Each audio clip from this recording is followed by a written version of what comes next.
Oh,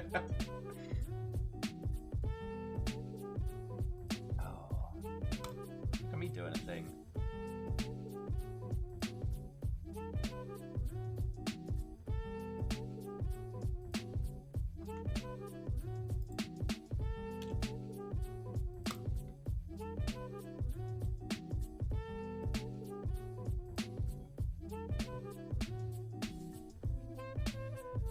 Hey, Alnus Katros, what ho, friends? Coming in, coming in. How you holding up?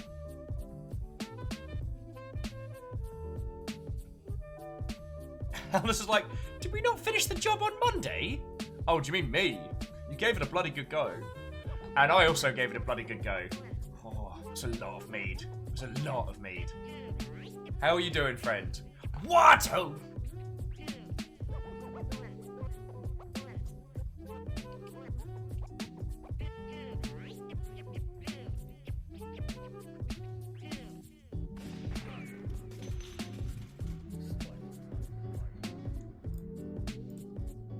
Coming in, coming in. Sorry if I seem a little distracted sideways. I made the mistake of watching the Streets of Rage 4 retro reveal video on the side, and I keep going back and looking at all the cool little touches in the trailer they've done. Like, it's got this proper, like, 90s video game feel about it. Oh, it's so good.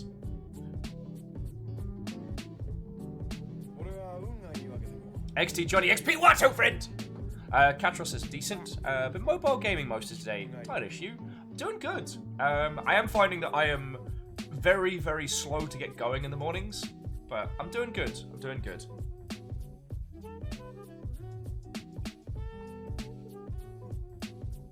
Got our super cool guest on tomorrow, which I just realised I probably haven't updated the schedule, so I need to remember to do that this afternoon. I don't know what we're going to do after we've been hanging with Chris, though. We'll have to think of some games to play. Not that I'm spoiled on them. Hey, Gil. What, oh, friend?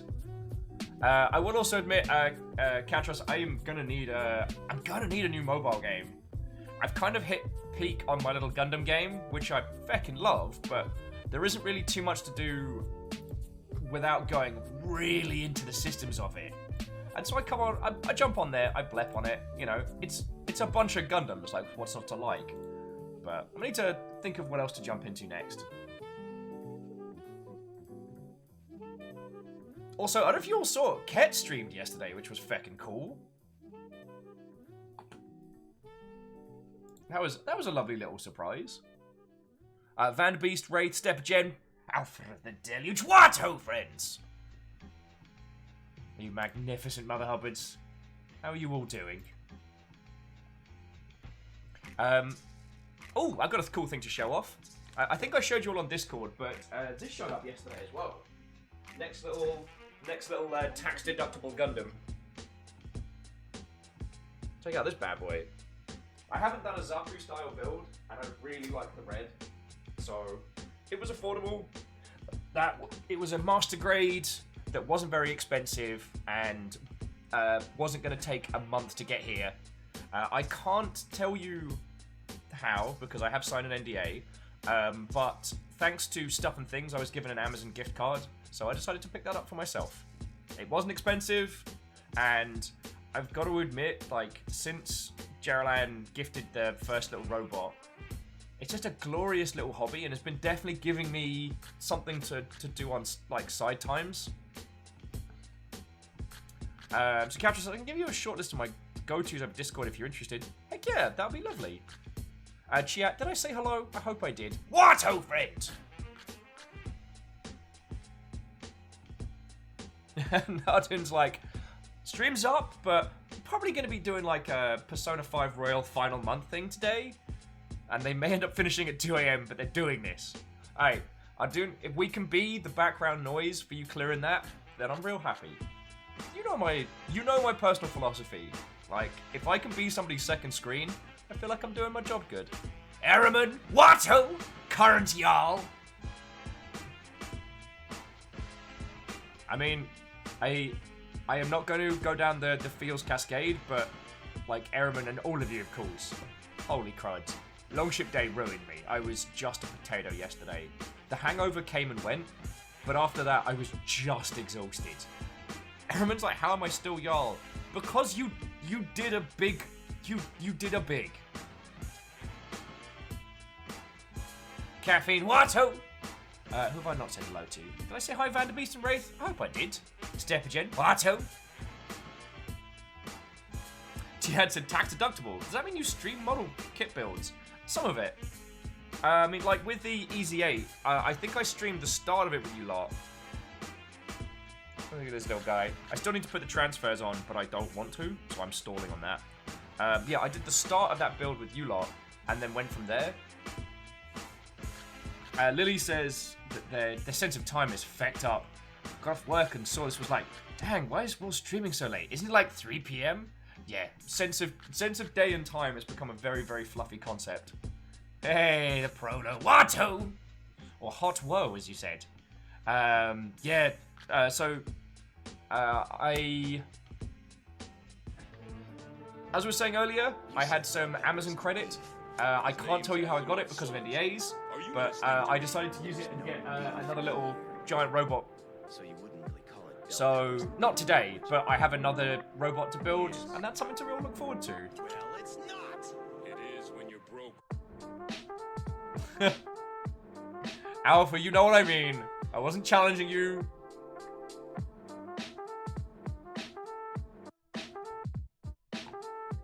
And Jihad, that is a very good point. It is what Jihad is saying. Jihad is not your accountant, and that is not legal fiscal advice. But as it was explained to me by my accountant, who's been helping me with Longshipian type stuff, that things that I purchase for the stream, so long as I keep all the receipts and everything well documented. So like kit, equipment, anything that's in this kind of shot. Those are all stuff we can work towards. Sadly, the actual games themselves are very difficult because you have to. I would have to not only keep a record of what I got and how, but also how it was used. But friends, between Keymailer, my personal collection, and you lot, you magnificent bunch of motherhubbins. It's very rare that I purchase a game for stream now, and that is fetting. Another piece of information that blows my mind on the daily. So tell me, Jet, why do we have all three of them neatly gathered in our ship? Lizzie, I couldn't possibly comment on that thing that you just said. I could not possibly comment at all. I've acquired some money and I can't tell you where I got it. Hark the Conclave. Does make it sound shifty, doesn't it? Anyway, how are you all holding up, friends? World's on fire, so we're going deep underground. What's cooking? And, check it out. I'm actually going to link to it, because I'm very proud of myself. I'm on form today, friends. Guess who had a tweet cooked and went live? Jihad said, if you're in the UK, I'll be able to comment with more authority. Also, whatever you eat on stream too. Yes. I learned that one very recently, so yeah. I've been... God. It still blows my mind that the Longship is doing well enough that I need an accountant to, like, help with everything.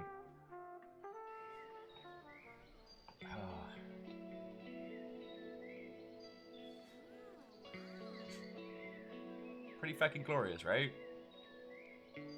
Lizzie says, glad to see you alive more. 2 years of Longship. Only took 2 years to get me there, yeah.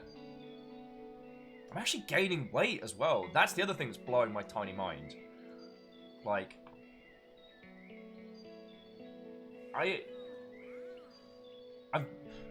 You know how, like, the Facebook memory thing pops up? And today was a bunch of ones from when I left CA before I joined Improbable. And looking at old photos of myself, I'm like, feckin' hell, I just look like a... I look like a badly drawn skeleton. Wraith, next goal. Doing well enough that Will needs 2 accountants. Oh, yeah. I mean, friends, it's not something that I think will happen in the short term, but basically, if the longship ever exploded, aside from Long Con, which I know we joke about, we probably do, I think what I would do is be able to... Stop that incessant clicking. J-Post, you feckin' ledge! J-Post, thank you for gifting a sub to the Dismook. That's real cool of you. Dismook is saying, wait, you gain weight? You're just a perpetual twig? Yeah, imagine my surprise.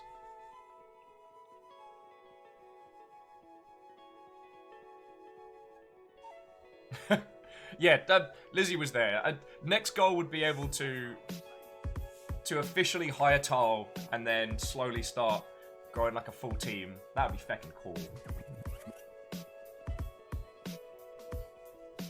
That's the dream, yo. But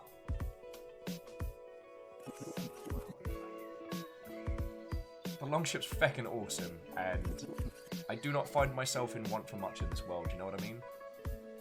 So, cheers all. Oh. I was like, what a Fat Will look like? I'd love to find out. I think I'm like... I'd love to find out. I've never had body mass like that.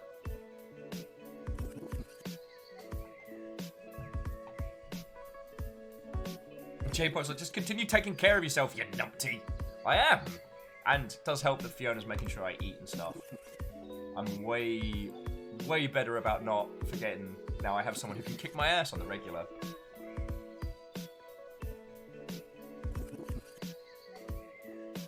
Dismove's like, what about just thick Will? Excuse me. Alice, that squirrel Pokemon. Scovit, is it? Possibly. Well, who knows, but chat, we get to find out together. So what else has been going on? Games industry, nice and quiet on a Monday. I think I was talking about this earlier, but there's a glorious trailer up for Streets of Rage 4, where they're going to be adding the old classic Streets of Rage characters and soundtracks as part of the game, which, it's just so wonderfully 90s.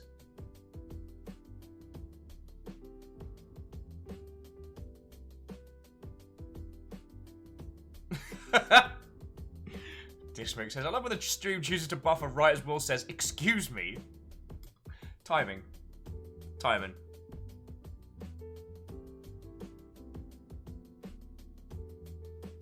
I'm pretty sure it's Wednesday, right? Salem, I'm pretty sure? Mostly sure.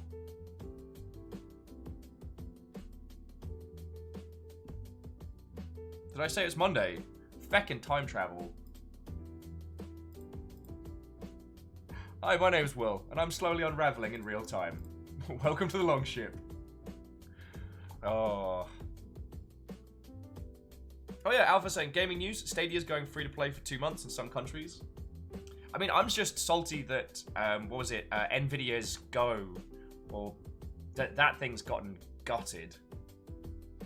I'm still grumbly about that, because that was the best offering currently in the whole, like, streaming service, streaming gameplay services, and it's one that's not only good, but good for users, and everyone pulling their titles because they don't understand it, and I'm just like...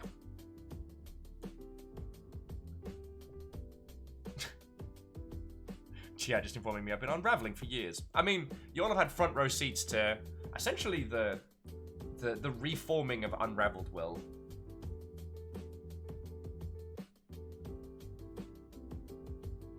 Oh, well... That sounds like a smart plan, Salen. Like, it's so easy to do too much with, like, whilst under Operation Lockdown. So, yeah, dude, take some time for yourself. Play some video games, chill and ill. We're going back to the longing today, so it's going to be nice and zen.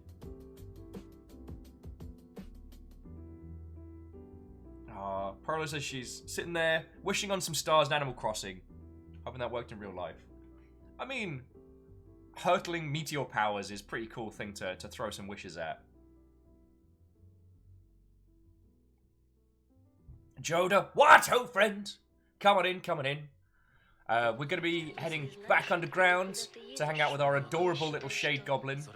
настоящее путешествие. Dismook, well confirmed as Unravel. Настоящее путешествие. Oh. Когда ты давно забыл, откуда едешь. Yes, I am going to be the protagonist for Unravel 3. They had to get rid of Yanni, they wanted a fresher face, a more ginger face. It's me. I actually met Yanni at E3, but that's not the story. And J-Post just picked up the Humble Comics bundle. Let's have a look at what that is. We got time.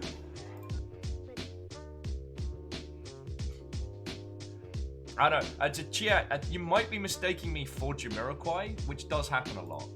It's the hat choice.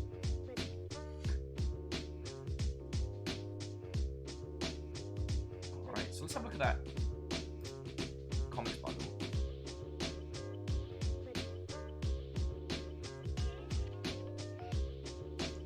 Okay, East-West. East-West is the only one of these that I know.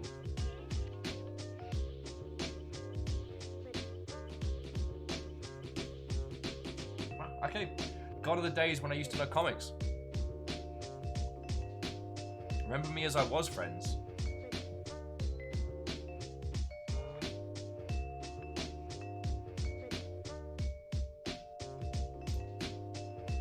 Jeremy says Pax Romana is a neat little story. Pretty cool.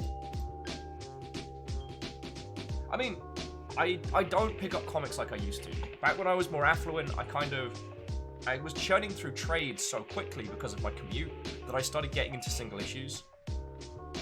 So there was a time, anything Image was putting out, I was just grabbing up.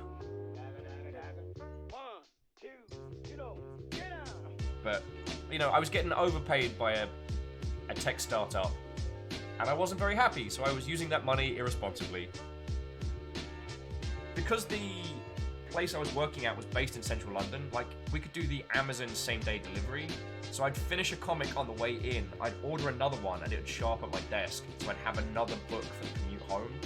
So that was just churning through, like, that's what I did, like, WickDev, well, I mean, obviously Saga. What's the one I was really churning through?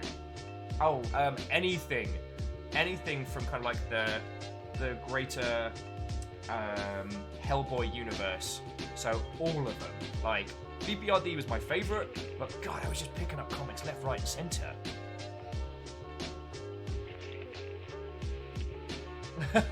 Alpha says that they're also having a squad day. All of their site's biggest writers seem absent, most likely playing Valorant, which means they have some free time for once. Way cool. I've signed up for it. I probably won't stream it, but I do want to give it a go because there's a very big chance that Valorant's gonna be huge, and I at least want to understand it. I played a lot of Counter-Strike back in the day, and got very into CS:GO when that dropped. So I'm gonna be I'm curious to see what that is, because with Riot's just sheer amount of like market visibility, like, I highly doubt that it's going to be a failure, you know what I mean? But whether or not it's going to be a good title and what they're attempting to do is something that I'd like to understand.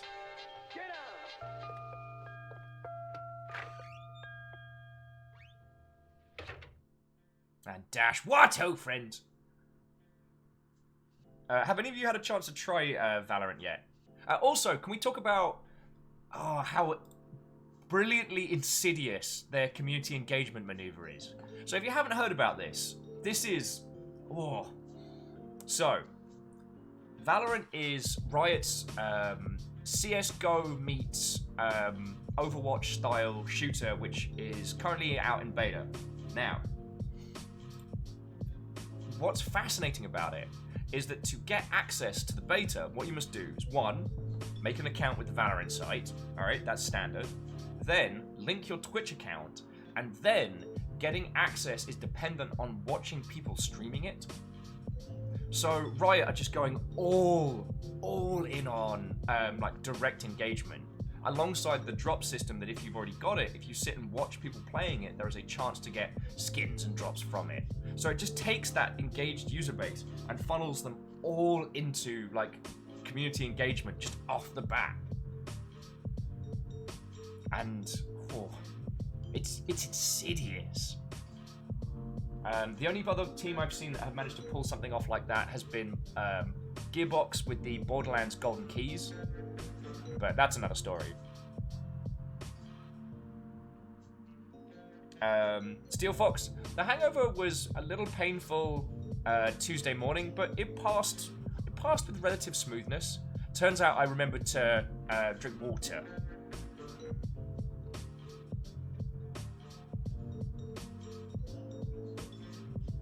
Steel Fox has been playing Hollow Knight. They found a few bugs. Well done, well done. Dark Downsby, Watto! Astro Moon, Watto!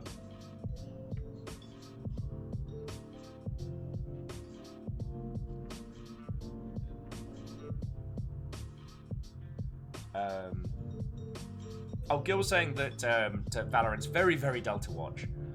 I can promise you, it is not one I'm going to inflict upon you all. It's something that if I get access to it, I will try in my downtime because I want to understand it. And I feel that, especially with Rainbow Six Siege, I was way, way too quick to dismiss it as a title. And it's done really well. Rainbow Six Siege still has an incredibly engaged community and a huge player base. And I feel that while I mechanically understand how it has, I don't have that shamanistic community management knowledge of why Rainbow Six succeeded where so many other failed.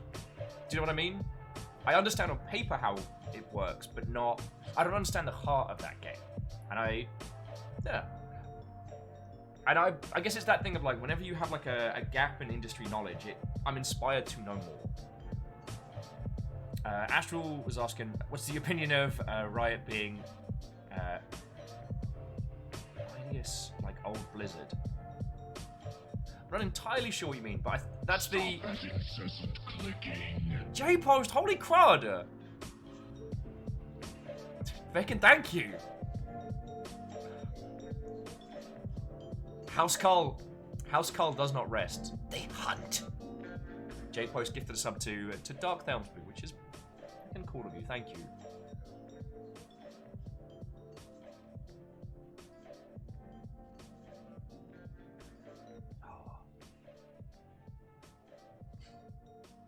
J-Post, that support is feckin' rad, and just, yeah, thank you again. Ikoa was saying if anyone has any recommendations for online co-op games, their brother and them are sick of Deep Rock Galactic. I mean, I'm sure we've already talked to you about the Blackout Club many, many times. Supposedly, GTFO has been getting a lot of content updates and is very interesting if you want something with a very, very different pace for that kind of co-op style.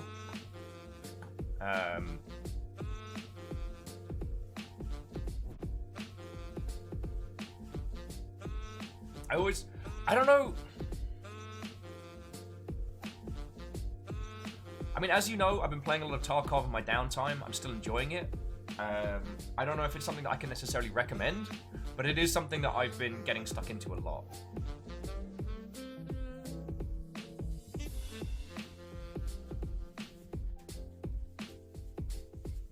Okie dokie Lokis. But it has been nice having a bit of a quiet video gaming day. You're right. It isn't Monday. It is Wednesday, and I was genuinely thinking it was one. I was genuinely thinking it was a Monday. So time travel is weird.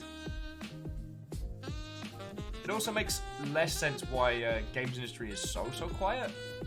I mean, as I'm sure you all saw, they announced the controller of the PS5, which was mercilessly mocked. Friends, I don't know what Sony is playing at right now.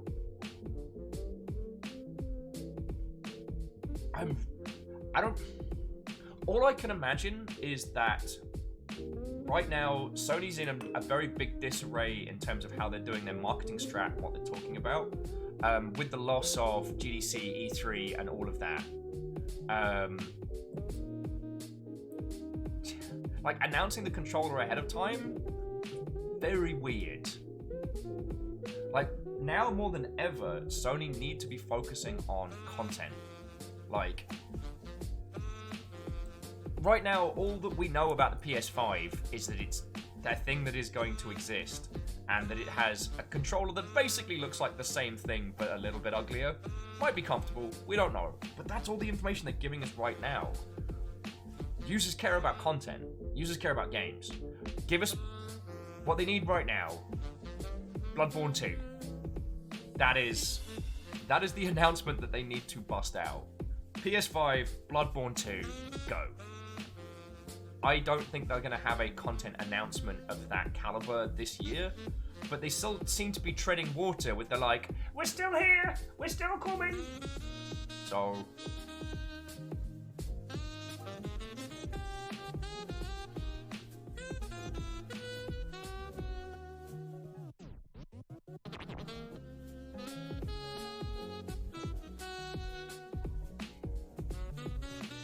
Oh, Strager, did I say hi? I hope I did. Fire Strager, righto and welcome.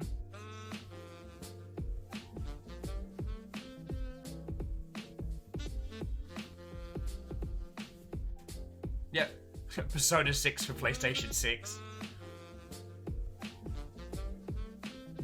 And Ray says, I'm still betting us getting a Horizon 2 reveal before the summer. That would make sense. I mean, they bought that team. And yeah, Horizon Zero Dawn 2 as a PS5 exclusive would be a very, very smart play. It also makes sense as to why they're going to be doing a PC release of Horizon Zero Dawn. Basically, get that game as far and wide as possible and then use it as a strong driving force for the next generation. But I think this could be... in terms of hardware, like, it does feel like for the past few generations of the main console buying public, the should I go Xbox or PlayStation has kind of flitted on and off per generation. Like the 360 trounced the PS3, but then the PS4 definitely moved more units than the Xbone. What happens next? I mean, Microsoft are offering a large amount of titles with the whole Game Pass setup, and the amount of backwards compatibility is going to be through the roof. PS5 so far has just announced to be a beefy machine with a weird-looking controller. Not the weirdest we've ever seen. I'm looking at you, GameCube. You are one of the most comfortable game controllers I've ever seen, but you are a weird-looking piece of kit.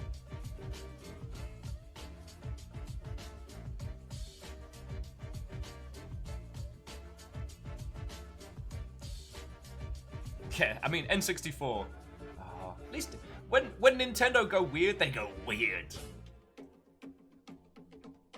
Oh yeah, the Duke, the old chunky Xbox pad. Kind of miss that. The chunk.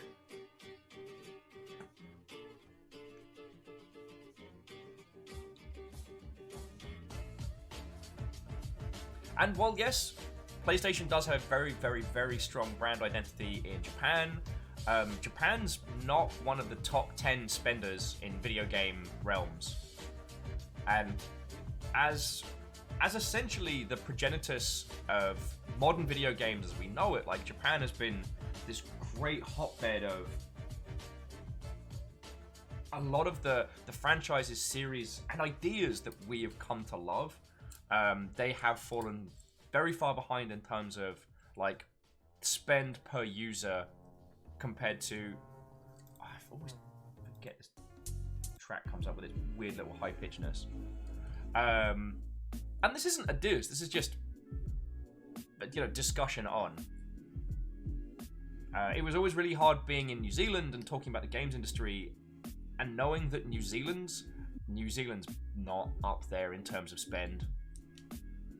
It's always really hard talking to people about that, especially Australia's was 14th. I haven't checked the 2019 figures for top spend by region, and I should really go and do that. Of course, 2020 is going to be thrown way out of whack.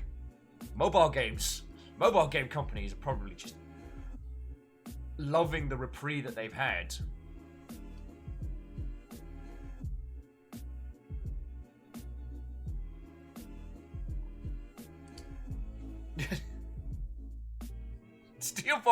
saying they still prefer the Atari Jaguar controller. Steel, I know how old you are. I say that with love and respect. But, like, I was almost too young for the Atari Jaguar. It's only because my mate Rory had one, and his parents had no idea about video game content. So we got to play Brain Dead 13 and Alien vs. Predator and all of that stuff. Proper nightmare fuel on that system. Steel Fox, yes, Australia still has... Video games are incredibly expensive in Australia. Initially, it came from the cost to import, but the price point has stayed the same even for digital. I mean, that's a whole nother kettle of monkeys rights there.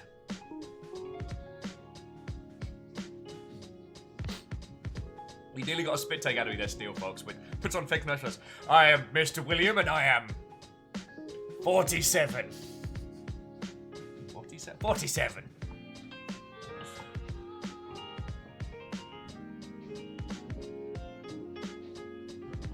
Oh, Lizzie says, well, permission to yeet Firestraker for sexy talk. Also, Inviso, what ho, friend? Did I miss? Because I was chatting with Strags about this on Twitter. They've been going into the crafting a lot of their own foods type during lockdown, and that's I have heard some unfairly delicious food constructions from Strags as well. Secretly, Robin, what ho? Cap Steph says, what ho? I got a migraine! Hey, Steph, how you holding up?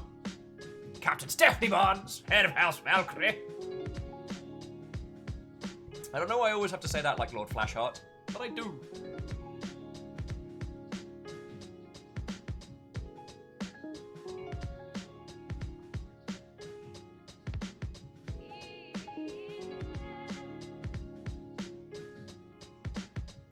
But yeah, Thelmsy, one of the things that was very interesting was digital titles in the Australian region were matched to the price of physical units, and everyone was like, wait a second, aren't games super expensive in Australia because of imports and the cost of importing games? And then everyone's like, wait a second, these are digital games, you don't have to import diddly. Wait a second. But that's another story.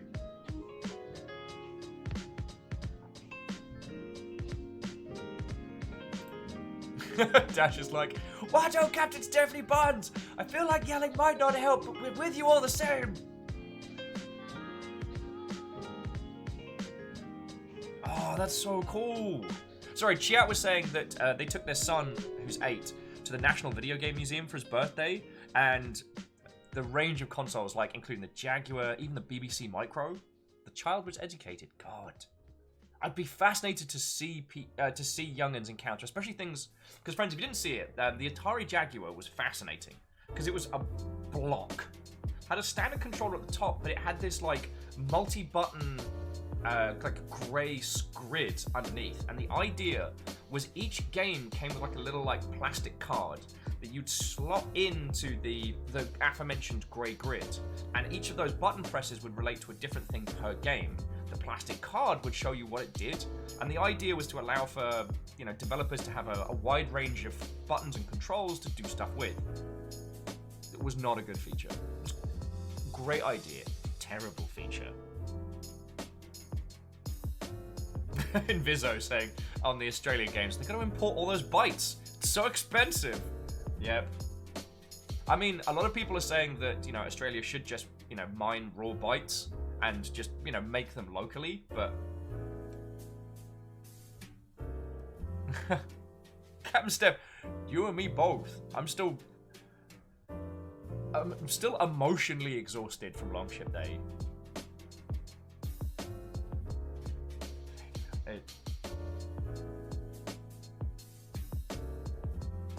Thank you again, you glorious mother hubbers. Yeah, Kandaran, like, physically, I'm feeling great. Just emotionally, I just feel like...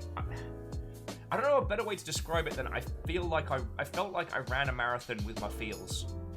Does that make sense? Oh, but I will say, friends, if you missed the announcements, we have new merch. and our dearest devil Lucifer has started doing a podcast cut of Memnol. So if you want to get a Memnol t-shirt at some point in the future, or if you want to get back on that train, that's the thing we're going to be able to do.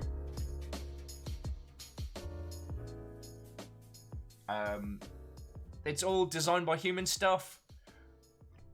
We make, I think, a couple of dollars on each one, but it's print on demand. The units are nice and each t-shirt's nice and affordable. I actually need to order mine for next Memnol. Ray's like, ran a marathon. Why don't you just take one of the 8 trains that passed through? We don't talk about 8 train day. I was not ready. I'm still not ready. And I did mean... Okay, I'll touch on it a little bit. I did mean what I said over on the Discord. The state of the world and everything as it is, I didn't expect anything from Longship Day. All I expected was to get to hang out with you lot, and I really did. That's feckin' cool. But then y'all went above and beyond to a level that I wasn't ready for. I was not ready for it. Hey, Greg. Watto! Secret Robinson, was it really designed by humans? Well, it should be on the t-shirt sign, but I can at least link you their Twitter. So, friends, this is the individual that designed the Memnol t-shirts. Fellow sober member, lovely bloke. Whether or not they are human, I could not tell you with science, but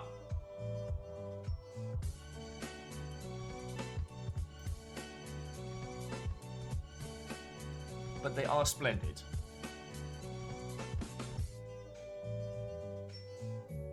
You're tense, I'm calm. They might be a robot, yes. Robin, you're right. And if Memnol has taught us anything, never assume. Dismook says, random question, what are the teas made of? And yo! Feckin' House Cole! You'll never skip leg day. So Gilmore Greyjoy just gifted a sub to Secretly Robin. That is feckin' cool of you.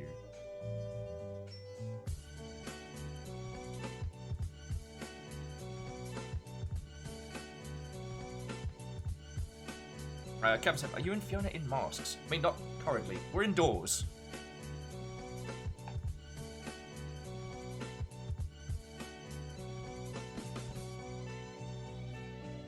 And Visitor said, gosh, the trailer for Dead Salesman. Let's have a quick look at whatever that is. Is it a video game? Do you see now? It means becoming like clear water. Hey! Right. Water can take any form. Drifts without effort one moment, Hero, then pounds down. Thank you for throwing us a host. I hope you are doing well.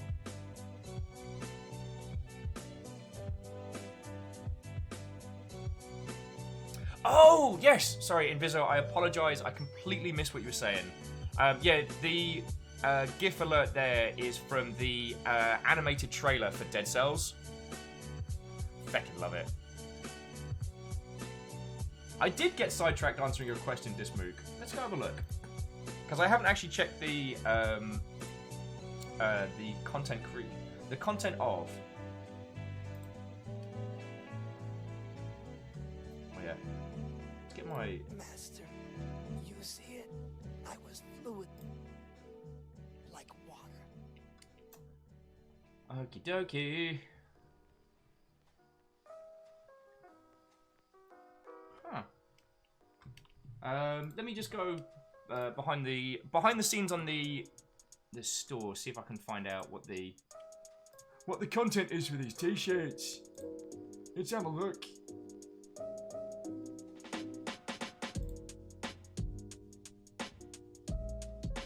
I tell you what, Dismook, I will see what info I can dig up. I think I'm going to go back through some of the information on Design by Human stuff.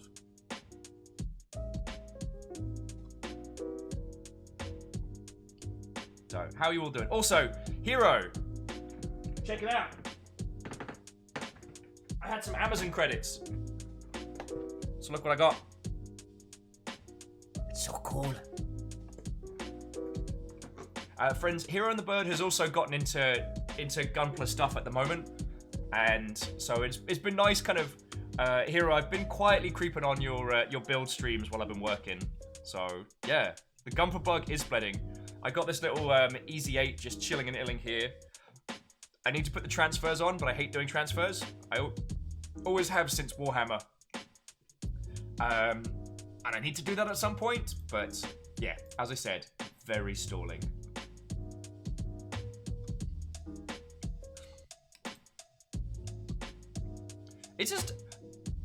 It's a real good hobby, and it hits that kind of... It's a real good hobby for mental health for me personally, and so I just want to say, I don't know if Jaraland's chilling and illing in chat, but they got me on this path. They sent me a Gundam Barbarous, and I've had the bug since then. But this one, I'm gonna try doing like the little details and stuff. I got one of the pens. Is it gonna look good? Is it gonna look terrible? I don't know. Heroes finished doing their Master Grade Infinite Justice, but putting off doing the decals. Yeah, they're so fiddly and they can go so wrong. A British beaver. What ho to yourself? Today has been glorious already.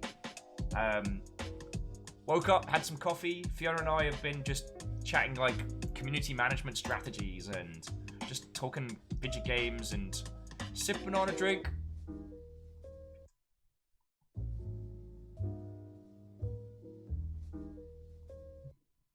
But we're doing real well. How are you doing? Hero said it was a dang 16-hour build. Yo! Oh, Kadaran's like, they just finished watching Dan Prime's Kingdom Hearts 3 and Horizon, and now feel empty. Hell no!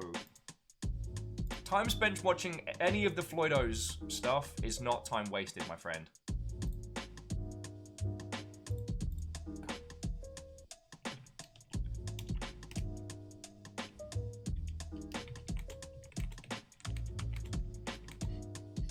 Sorry, you mentioned Floydo's stuff, and I realized I messaged him this morning being like, hey, have you finished Outer Wilds yet? He's like, not yet. He and just said, Giants Deep is an absolute trip. He doesn't know what's coming. He doesn't know what's coming.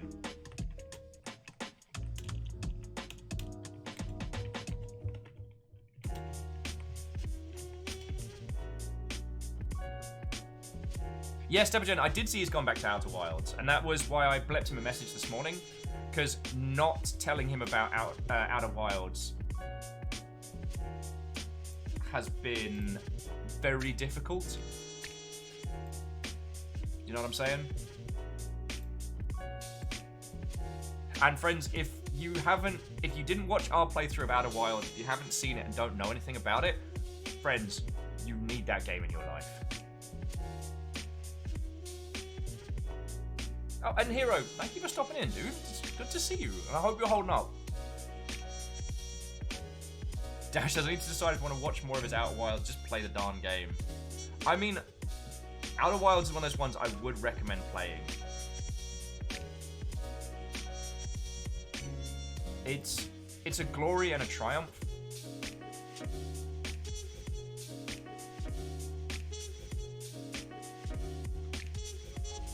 I don't have any more like clever long big words to describe Outer Wilds. There's a reason it won so many BAFTAs.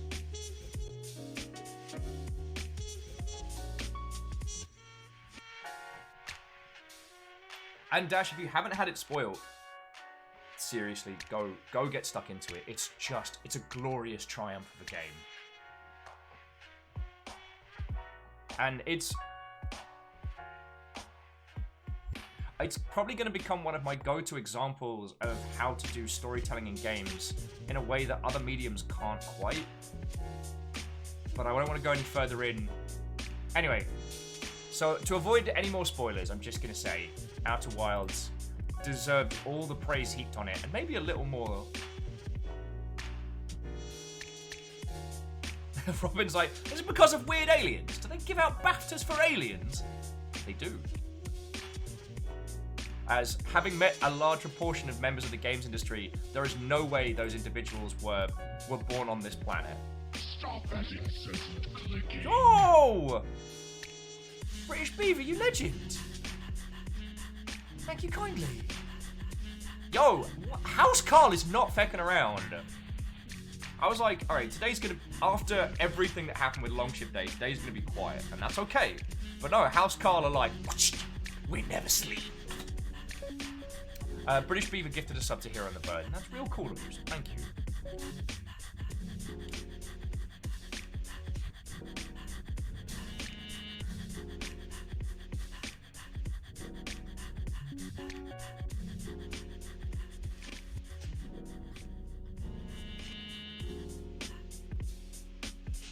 Okie dokie. Sorry, I realised that I was looking off into the wee distance of the digital space. Let's go see how our lovely little goblin's doing. Let's get this game started. Let's go from there, yo.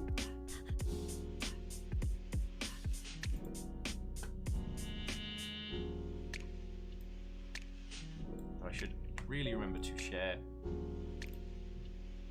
the amount of Go Live channels that I don't post to that I really should.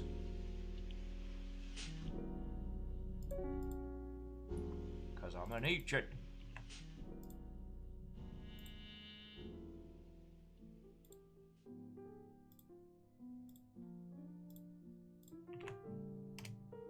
Okie dokie, Lokis.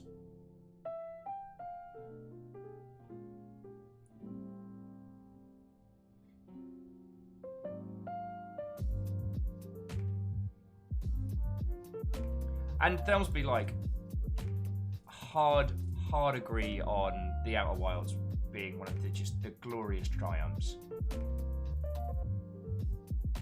Oh, and Katros, thank you for sending through your Mobley game recommendations. As I was saying, I've kind of come towards the end of what I can do with my little Gundam game. It's at that point now where I'd need to like super duper min-max a couple of different units.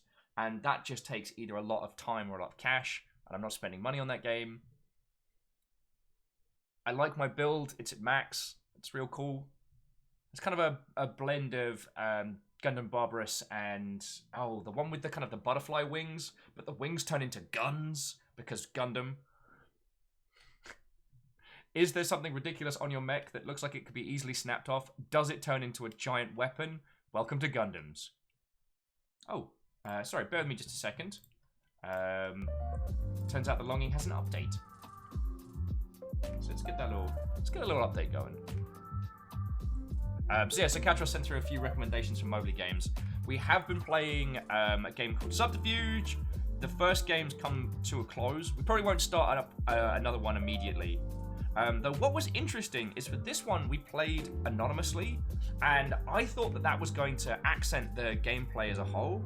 But it actually ended up being way more, what's the term? It actually ended up being way more interesting.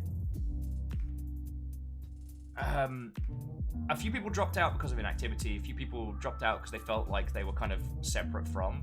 But having everyone be anonymous didn't actually help with the cohesiveness of it, which I find is very interesting. I thought anonymity was going to add a level of like more like wheeling and dealing and backstabbing, but actually it led to less communication, which I find fascinating. Do you know what I mean?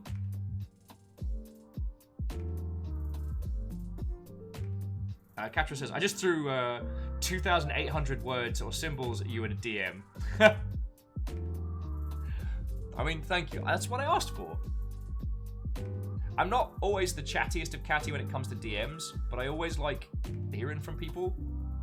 Like, I'm super glad. I don't know if they're in today, but Iron Imp will send me these like blocks of text, and it's glorious hearing Iron Imp's thought process, especially when it comes to like audio equipment and like other art mediums and stuff like that.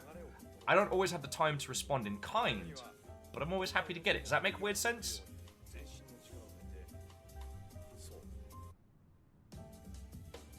Oh yes, Zaylan, someone did drop out with a "From Hell's Heart I stab at thee." The game, I think, ends in 8 hours, so ends this evening. 10 win. What?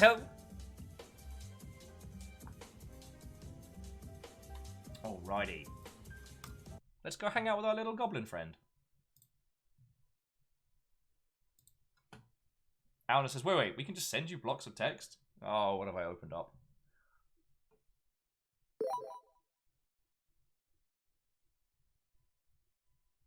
Oh, wait, cool!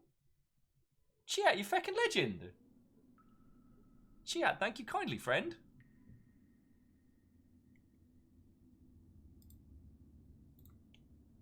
Sorry, friends, Chiat picked up one of the t-shirts from the Designed by Humans store. We've got a new little store. Chiat's like, no longer shall I be naked! Way cool. And yeah, so we do have a new merch store. It's got stuff from Memnol over there and a whole bunch of other goodies. The reason we have it is because I wanted it. Favorite with Viking shill. I mean, maybe. Aww. A little goblin. Look how he's doing. Let's get that fire going.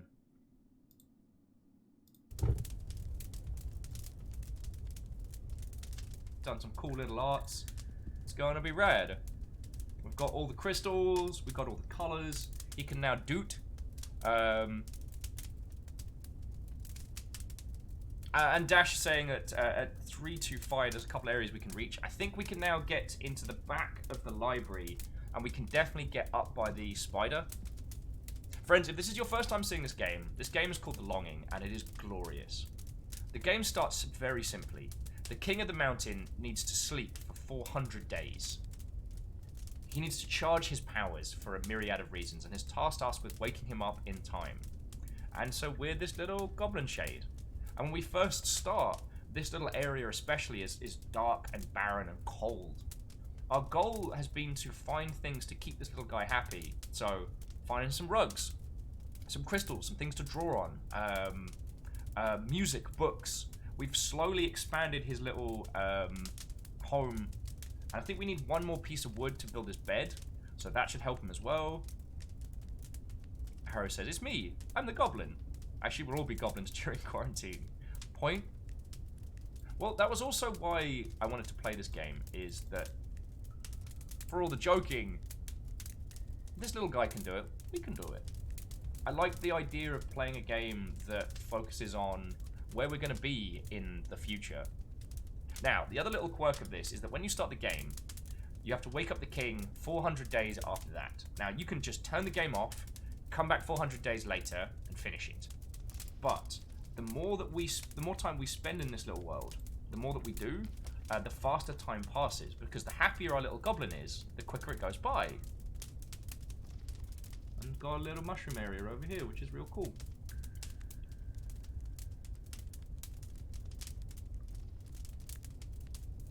See how our little mushrooms have been growing.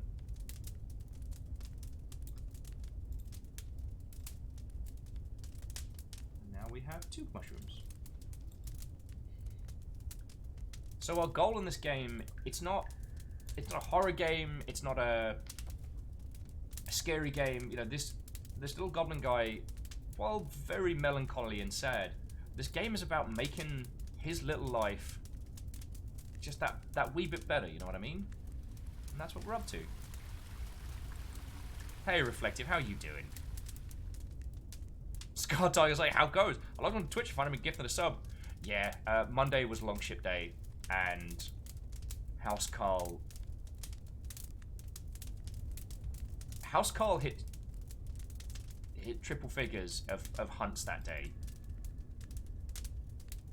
It was, yeah. Now the other quirk about this one, alongside the happier, yeah, we just need one piece of wood. The happier he is, the faster time passes. Is that there are certain areas of the map that you can only reach once a certain amount of time has passed, or you've done something. So like one of the first things it gives you is a door that takes 2 hours to open. And I find that utterly fascinating. 2 hours, real time. You don't have to be in game to do it, but it will take 2 hours. There's an area which, as a stalactite, that takes about a week to fall down. That gives you an area to go to. There's a pool of water that takes about a month of slow dripping before you can go to. we had a spider build us another web. Pretty sure I bookmarked our spider friend. No, that's the glowy caves of niceness. That's the other thing. That's the infinite halls. There we go. That's where we need to go. And this is a weirdly faced guy who trades disappointment for goodies. Alright. So you can... Actually, let's go to the map room so you all can see how big this is. And then we'll go over to the spider area and go from there. You can remember areas and return to them so you don't have to just be constantly clicking. Hey, what up, Sleepy King? Waking you up in 325 days.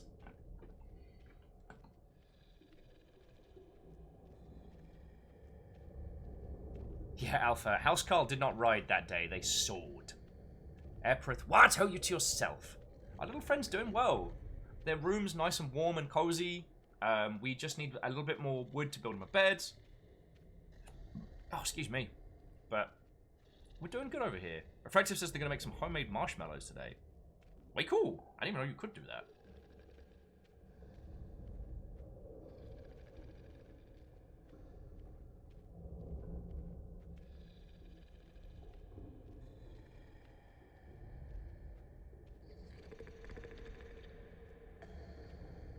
Yeah, well, I mean, Robin, that's what's fascinating about this game is that the happier we make this little guy's life, the faster time passes.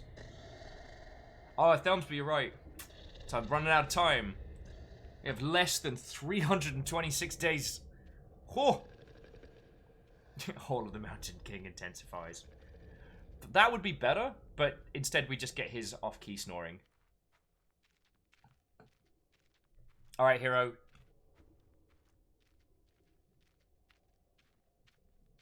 Wait, are you returning with enchiladas, or are you off to get enchiladas? That is the important question.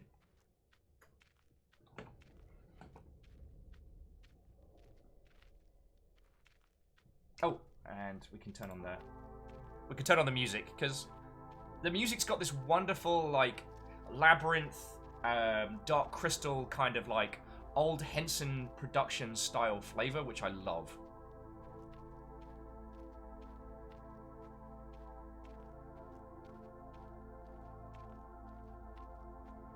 The little guy's just plodding about, living his little best life.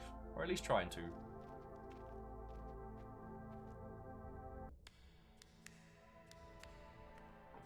And the map room should give us... the map room's great because it's a lovely little reminder of how big this world is. Oh, Reflective, congratulations on that, yo. We're happy for you, dude.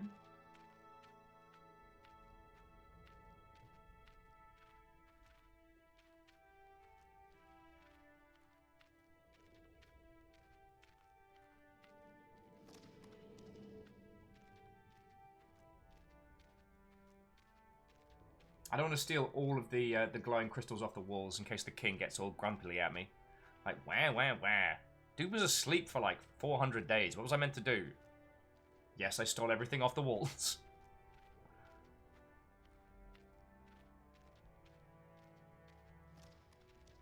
No, I'm not sorry. Those took 4,000 years to grow. Psh. A Reflective, nothing to apologize for. And thank you for the 100 bits, yo.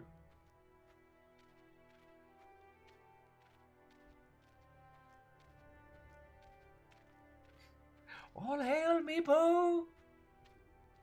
Meepo is a cute name for a goblin.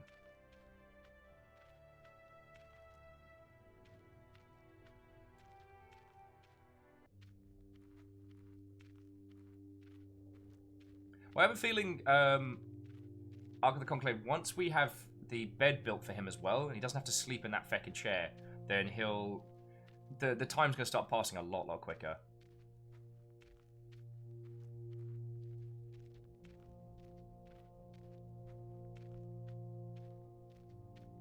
Okay. Well, Hero, I hope you and yours are doing okay, alright? And even if we only got to see you briefly, thank you for stopping in, dude.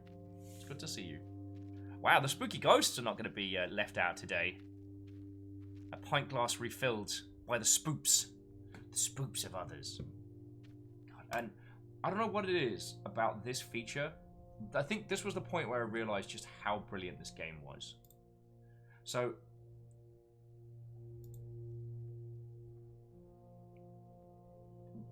to look at the map on the wall, what we have to do is, air quotes, decipher it, right? So we go on over, we look at it, and the little guy's like, okay, well, these carvings... Reflective got a proper cannonball there, throwing ghosts up into the skies. Reflective, thank you for the 100 cheer again. But yeah, this was the point in the game where I realized that we were dealing with something brilliant, because the way this works is that it doesn't just show us a mini-map of the area. It is slowly zooming out and will reveal to us the whole map.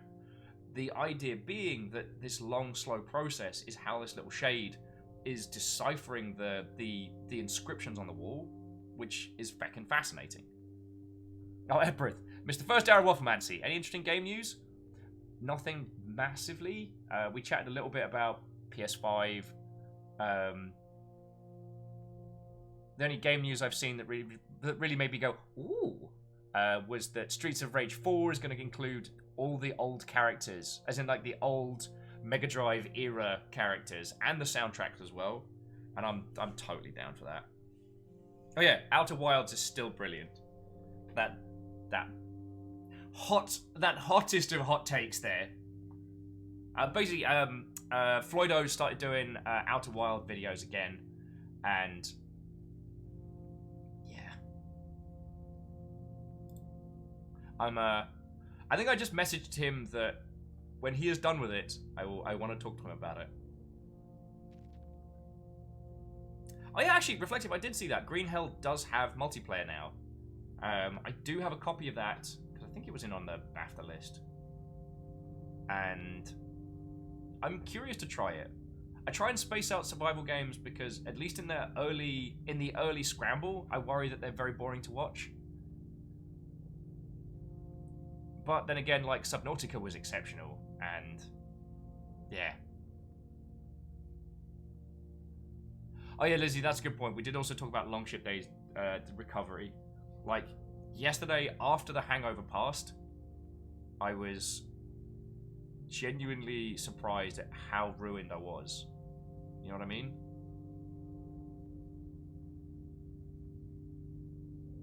Who wants to sing? Thank you, Fiona!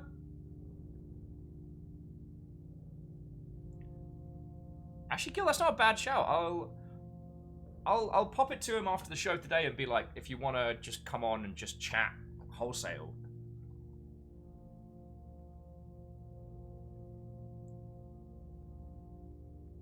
That would be real cool. Just have like a spoiler-free, like a spoiler weapons-free conversation.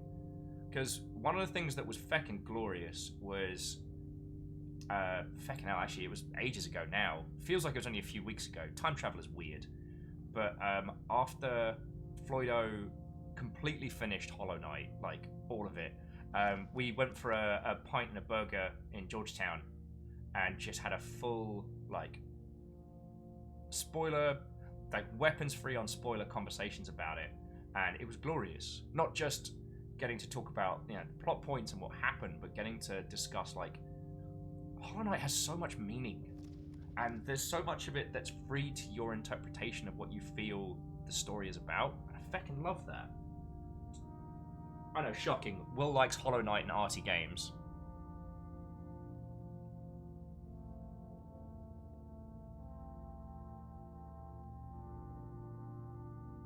Huh. I mean, it's a cracking game, Robin. Robin was just informing us that Jet Set Radio is like $1.19 on Steam. Way cool. Friends, you need... if you don't have Jet Set Radio, you do deserve that game.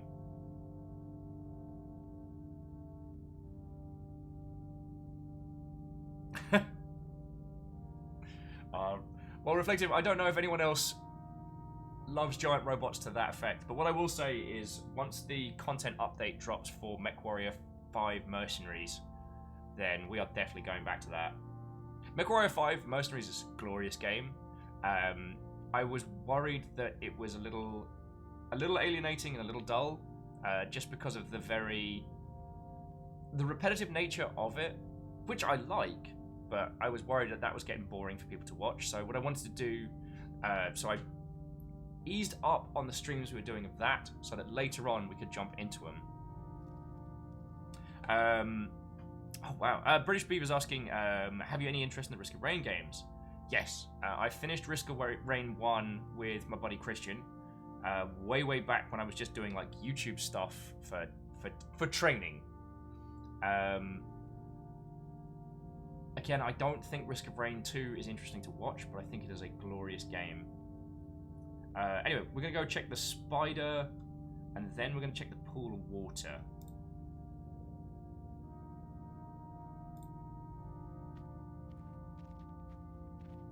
But yeah, that's the map as a whole, and if that works, we should be able to get up into the areas. The Risk of Rain games are brilliant, and the way they managed to translate a game that was entirely 2D into the third dimension and make it playable was glorious.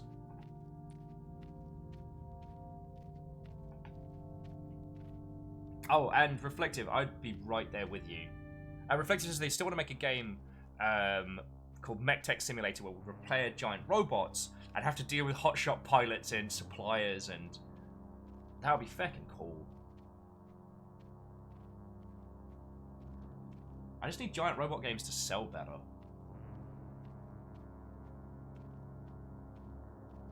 Like, I keep thinking about it, and I do feel that it is just...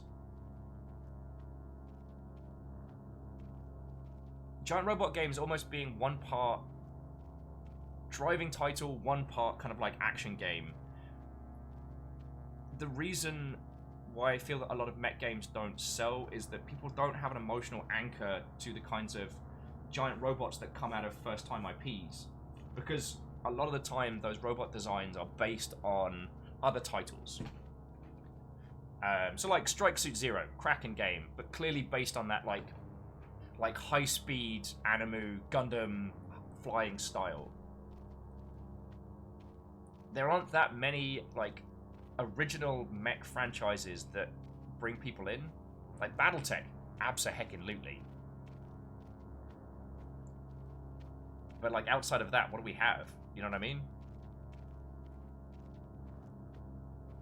Secretly Robin, I'd love to see Armored Core on PC, and the Demus Ex Machina or whatever it was called. That was feckin' rad. I played that on Switch. Oh, that was a gift from Tom, which was real cool.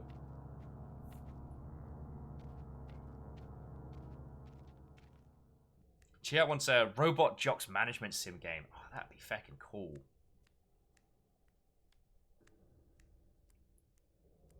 I would be heckin' down for that one. But yeah, it's just this weird thing of like, giant robot games don't sell. And they should. They're feckin' cool.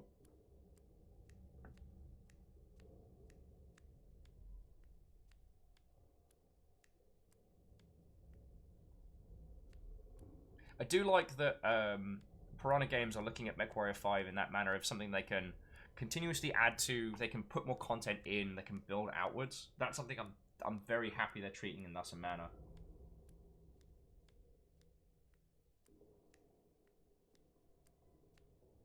Though I did... This was while very wine drunk. I almost started doing a video on games that really need a silent protagonist. Because I've been playing that sniping game I showed you all the other day. Was it Sniper Ghost Warrior Po-Face nonsense?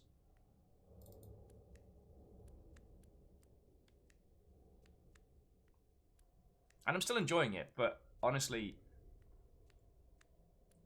that game needed a silent protagonist. It was interesting because it's a title that absolutely needed less story. Reflector says, where's my VR game where I can play as a stompy mech and beat up a giant alien or a lizard? There are a few. There's 100-foot robot golf. There was one that was just a straight up, you're a mech pilot maneuver. Again, sadly, most of them just haven't sold very well. Which is real sad. Oh yeah, and that's a very good point. I want to thank ET3 Stooge for telling me that one on Direct. That No Man's Sky added kind of exosuit, like Titanfall Titan-sized mechs.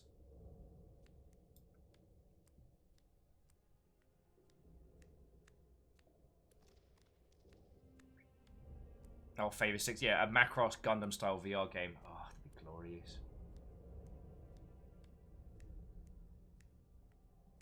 I do love me my Gundams. I tell thee, I love me Gundams.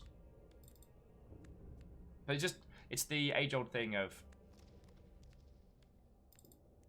Japanese IPs don't tend to do a lot of work with Western or English-speaking territory companies.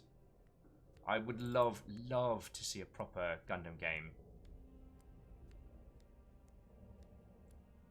But by my understanding, like most of the ones that get ported over here are kind of like the side stories or the oddities. I'd feckin' love to do a Gundam game. Though I think I've probably talked all of your ears off about this a bunch of times, that what I'd want to do is like a large scale title where the viability of deployment time is as much a factor. Okay, that's a really boring way of saying transforming suits and stuff like that would be feckin' cool because they allow you to deploy your mech way, way, way faster. Hang on. Where's our little spider dude? Do I have to go further up?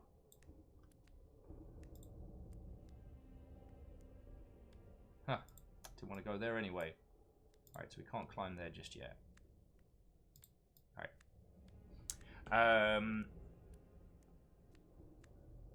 Oh, I lost my train of thought.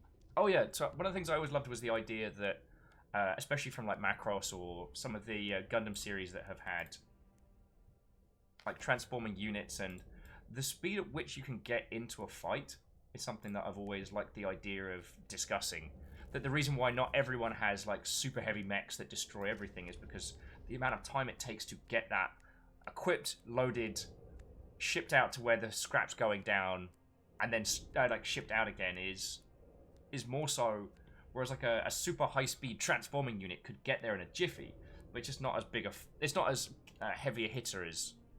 Do you know that? Have I completely lost it? Possibly. Alright, this is a new area for us. Thank you, Spider!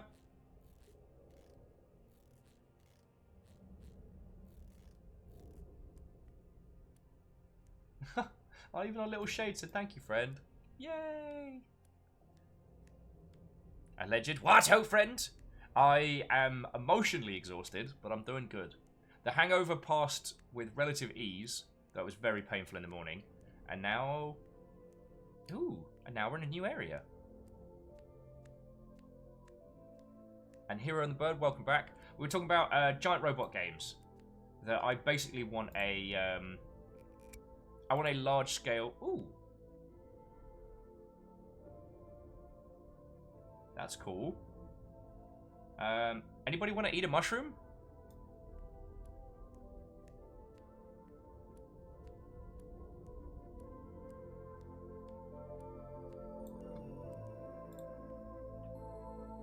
Austin Spafford. What, oh friend? Oh, and Chiat, we all want mech pods. And to Mania Retro, thank you for throwing us a follow there. I hope you're doing well. Yeah, let's just scoff down a mushroom.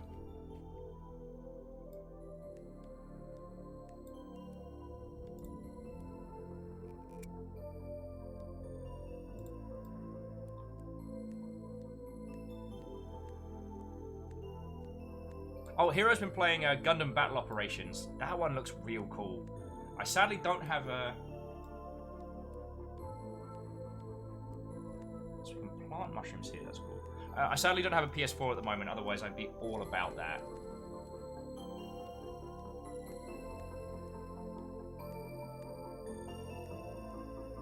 Yeah, chat. Networked mech pods. Oh. There's a Japan-only Gundam game which uses kind of like a super advanced version of. It has that battle pod kind of feel because you have like a full round, like 180-degree display, but it's got that round curvature of some like the cooler like late series Gundam stuff. God, I really want one of those. I was like, I want that. I want it networked. Ah. Austin, the longing goes well. How's it going with yourself, good friend?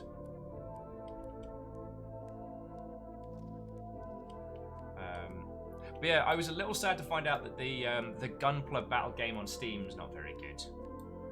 All right, let's go up this way with our little glowing mushroom. Looking for a piece of wood.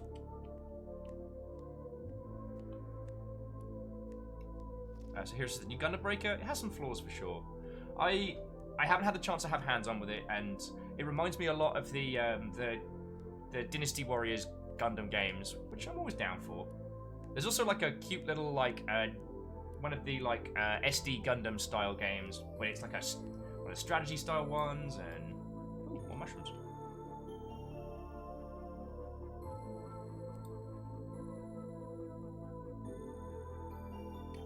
Catro says, I don't know if it's just Europe or if it's everywhere, but Hollow Knight is dirt cheap on PSN right now. Friends, if you wanted to pick up a copy of Yay!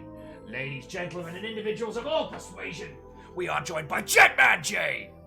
Yes, that's right, even though we are playing a calming game in the underground, I will not be chill for this raid defense. How goes it, Jetman? I made myself up. Jetman J, how goes it, friend? Thank you for bringing your crew over. Hello, hello, hello! As Jetman J returns from the skies. We're playing The Longing. We're talking about Gundams. We're having a good time. How are you, friend?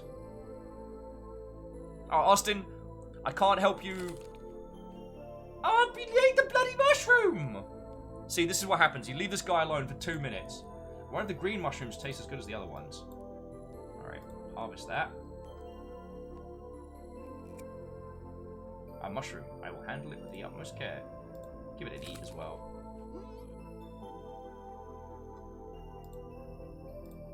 Okay, maybe we shouldn't eat the green ones. These mushrooms sure are tasty.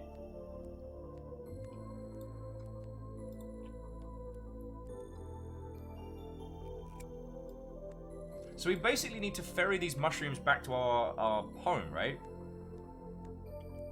But yeah, so jumping back in, Jetman says they're doing well. A bit tired because the sleep schedule is gone with the normal world. Was doing more Metal Gear Solid 3. Nice. Good friend of mine has been asking me to do that as a show at some point, and darn it. There we go. Time to do some mining. Metal Gear Solid 3 is still a feckin' masterwork. I'm not saying it's without its problems, but it's just a triumph of video games. And there are so many sections in it that one could just talk about for days. Feckin' glorious. Sorry. Jetman J, thank you for bringing your crew over. If we haven't met, friends, my name is Will. It's lovely to make your acquaintance. We play a myriad of different things here. We talk about the games industry, and occasionally we feel things. That's been known to happen.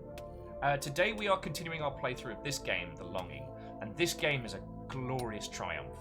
You play this little shade, who is awoken by the Mountain King, and you are told that in 400 days you need to wake up the king, as he has to slumber beneath the mountain to reserve his powers. This whole game is just about waiting. Now, the way it works is that the more things we do to make our little shade's life better, like building a fire in his place, painting some art, doing some music, reading some books, the more of that we do, the faster his little time goes. And it makes him... the happier he is, the quicker the time passes. And it's real time. So you see it says 300 at the top. it is 325 real-time days before the king wakes up. Now, what you could do is boot the game, start it, turn it off and come back in 400 days. Or you can do what we're doing, which is intermittently come back and make this little guy's life a bit better. So yeah. Oh, Jetman says it's their first playthrough of it. They're blind to most of the series, but yeah. The pain was just a pain in my ass though, not a fun fight. Yeah. They're not all glorious. But there's just so much to it. Oh, it's... Jetman, I'll say no more. But when you have finished MGS3, I would love to hear your thoughts and feels on it. Because it's a triumph, and if you are coming at that series now blind, kind of like in the same way that people who play through Half-Life now, their takeaways from it are always fascinating. MDH says they feel bad that they forgot the longing was a first. Ah, it's all good. Oh yeah, and people are having their theories on the greed mushrooms. According to Mario, they give you life insurance. Austin says the utmost care apparently includes one's stomach. It's like, do you think our little shade friend will find any bitcoins? I mean, he's mining.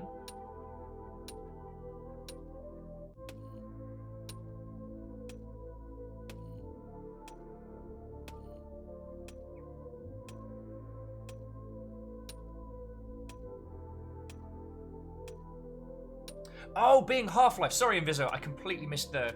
Yeah, Hero to the People, Dan Jones just did a playthrough of all of the Half-Life games leading up to Alex, and it was fascinating watching him go through it. Although, technically, he did play a little bit of Half-Life 2 with me on my birthday at some... not last year, year before? Also, for those of you who just joined us, look what I got! It's a Gundam! Well, it's not actually a Gundam, it's actually one of the Zaku off-types from Gundam Seed. Well, I got a robot to put together, so I'm looking forward to that.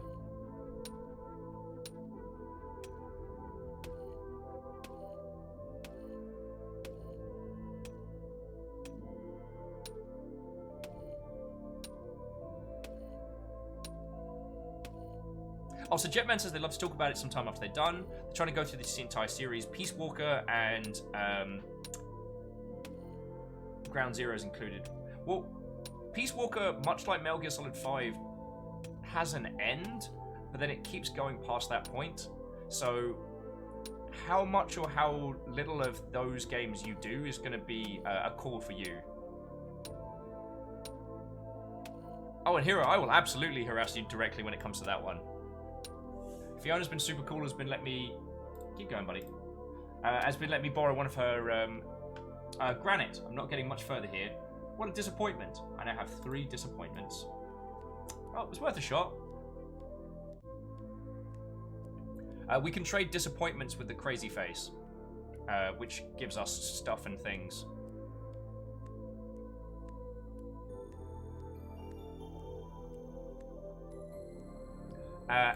Austin, I can't take any credit for Floydo restarting Outer Wilds, but I have been blepping at him because I want to know his feels when he's done with it.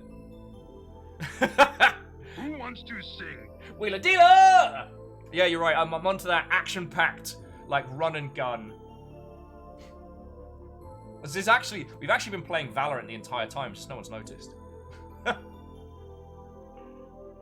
So Jetman says they're going to get Whimsy to do Peace Walker with so they're not alone. And they're their local MGS buff. Okay. Peace Walker is glorious, and what's so exceptional is that Metal Gear Solid 5 builds on everything that made Peace Walker good, and then all other stuff together. Kill's like, no, legit, this is more fun to watch than Valorant. Some games Dunny stream well. It's like I was saying, friends, I am still playing a crap load of Tarkov, and except for when I'm drunk as a skunk on John's channel, why Aperios puts up with me, I do not know. But I don't stream it because it's very boring for you lot to watch. But yeah, Jetman J, I feckin' loved MGS5. So I tell you what, friends, we're going to explore this area a little bit more, and the idea is today what we're going to do is run these mushrooms back and plant them at home.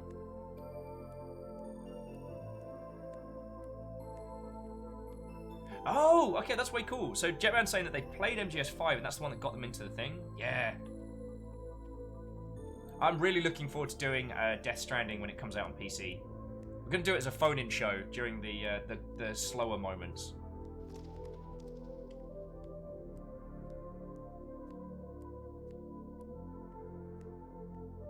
Yeah, and Katros, I'd agree. Like, if you stop and explain to someone the plot of Metal Gear Solid 5, it's kind of a bit of a, I'm sorry, wit. But to actually play through it yourself, like, it does stay with you.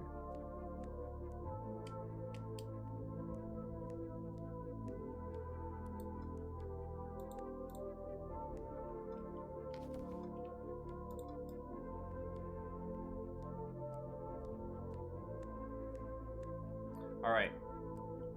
In the words of 7 Vanilla and Ice, one must get up to get down. But I want to check out the down first. We're slowly walking through it. Because what I need is another piece of wood.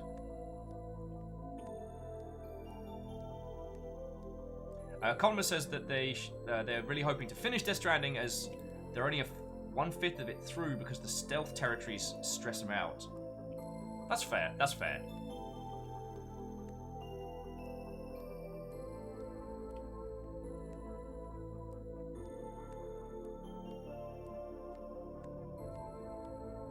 Welcome to the Mushroom Cave. Some of the mushrooms here seem to have grown quite immense. And I know a place where you can use a mattock. I've seen one before.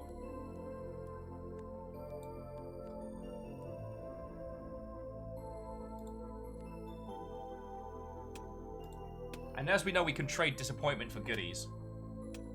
Oh yeah, Aldous, that's a good point. Revengeance is in that same universe, and that's wild. Feck yeah. Revengeance feels like a victory lap. I mean, it's Platinum doing what Platinum does best. Plus with that whole flavor of feckery. And Revengeance is one of those games that I think about it, like, you remember the memes, but when you think about that game, it is dark.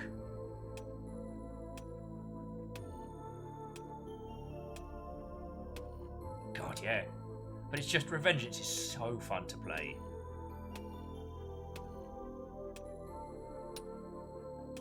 So yeah, Jetman J, I hope Revengeance is gonna be in part of your rolling. However, I lamentably didn't see that you were heading out.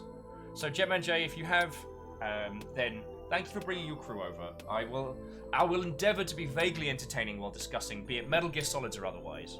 And yeah, it's making me real happy to hear people getting into the MGS series.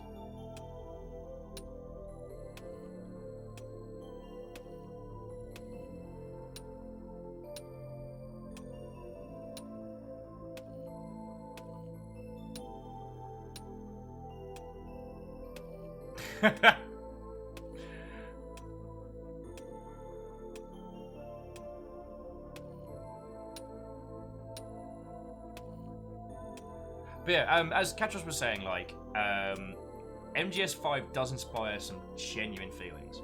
And again, I'm never gonna let Kojima off his BS for quiet. MGS5 is one of those pieces of art whereby you can acknowledge and discuss its flaws, but still, like, respect what it does. TSCTH, you're right. I did misspell Spooders. I'll update that during the break. Shackle, what-ho? I mean, shh. Shackle's not actually here. They've snuck in. What-ho, friend? Hello. And yeah, Alnus, Metal Gear Solid Revengeance's discussion about transhumanisms is genuinely strong. It still haunts me a little bit. The child soldiers in that, where they basically took the brains of children and put them in a VR simulator of them basically doing war training, and then would use those minds in some of the mobile units later on, and you're like, wait a second, that's really messed up and dark.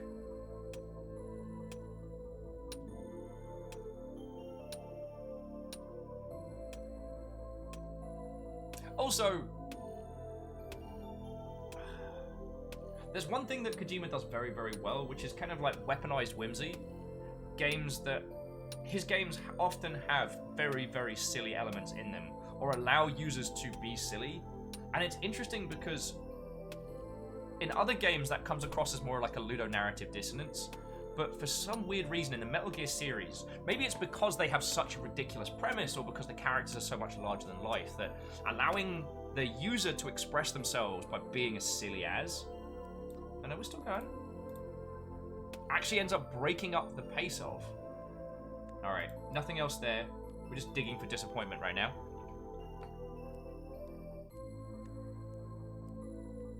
Dash says, I wonder though why the mushrooms in this area are so big. There's only one way to find out. Eat some more mushrooms. Oh, and Dash, did you ferry your mushrooms from here back to your home? Because the glowing mushrooms seem real cool. Tempted to steal that. But yeah, in the Metal Gear Solid games, the silliness that you can do as the player tends to break up the more serious moments, if that makes sense. Like, it creates essentially a natural kind of break point from all the more serious points of the title, and I think that's interesting. Dash says, I'm gonna choose not to answer that. Well, we've got to go back at some point. We'll steal a mushroom. There's one green one left. Just gotta remember not to eat it. I'm getting further and further away from the king. Maybe it's time to head home and read a nice book.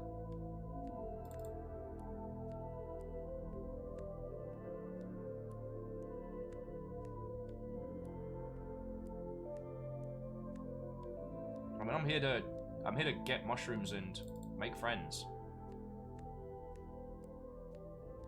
Shackle says, can I get a quick recap of what we've done so far? Remember the spider we made friends with last episode? We've come up and the spider's given us access to some of the further tunnels. So we're just doing some mining, hanging out, chatting basically. Oh, alleged, take care of yourself. See you soon, friend.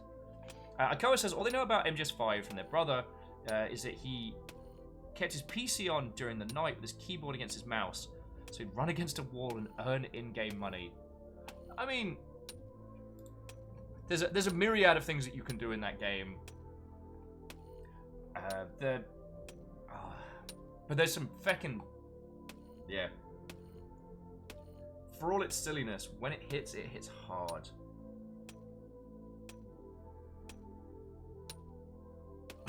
I'm here to collect mushrooms and make friends, but I got plenty of friends already.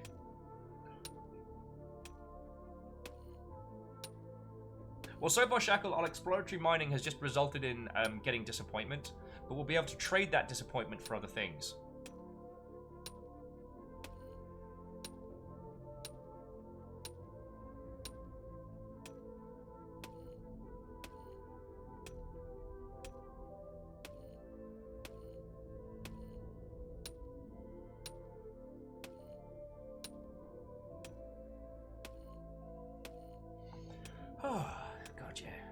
I'd love to go back and do MGS5 again at some point. I don't know why we would do it.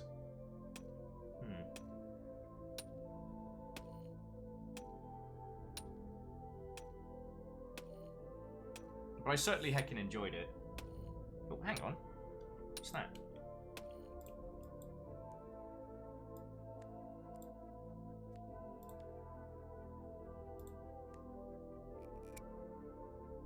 Mushroom. I will handle it with the utmost care. Okay. So the only thing we can do is eat it. Ah, you're fine. We could always come get some more later. Oh, see. There we go. Okay. He was mining the wrong way. Joda, have some excellent sleeps, friend. And as always, it's lovely to see you. But yeah, like, Death Stranding's going to be the next kind of, like, big, lengthy one we do. As we finished Final Fantasy 15, the amount of interesting and weird indie games that I want to show you all has been stacking up. And I am lucky that we have so many games that people are enjoying right now. But it's going to be a while before we start another long play title. I mean, this has ended up being a long play game, and I did not expect that. The amount of people that have popped in to stream and just been like, oh hey, do you know how the shade's doing? I genuinely care about this little goblin, and it seems a lot of you do too.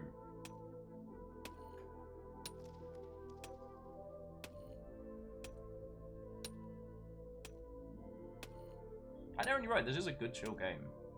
It's a great one for conversation, you know what I mean? I never would have thought a game this glacially paced would be something I needed in my life, yet here we are. Exploratory disappointment, hot and fresh from the disappointment seams.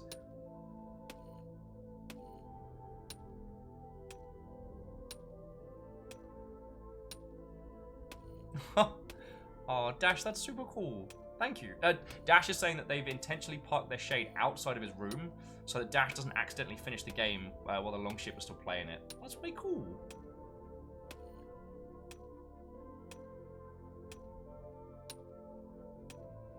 I mean, this game is a masterclass in pacing. The melancholy, the reward of it, the way it unfurls with kind of like natural barriers and stuff like that, it's fucking great.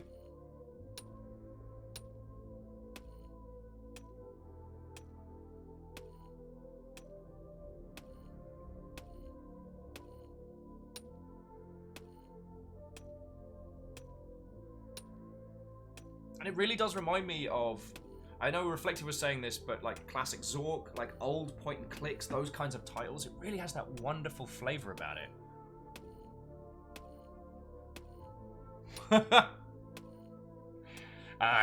Shackle, we don't need to talk about Margaret Thatcher here. She's not very well liked. I hope people are still mad at Thatcher.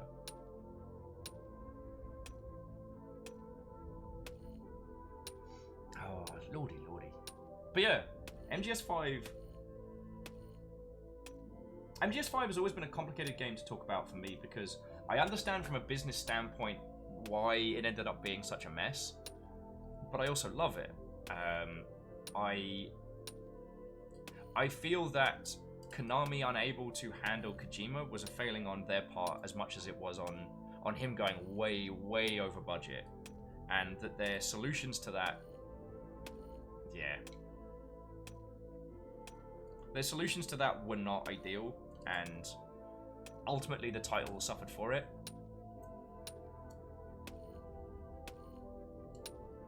However, I did find myself having one of the best game experiences with that. It's sad that it kind of just drifts away as a game. That once it gets past a certain... Alright, 5 disappointments.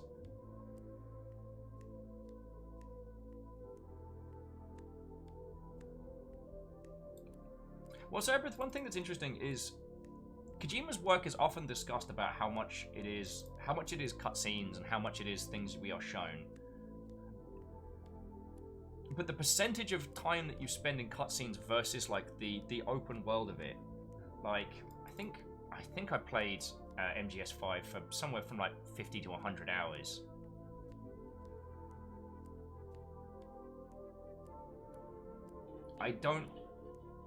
When I think about how much of that game I played versus how much was spent in cutscenes and stuff, it wasn't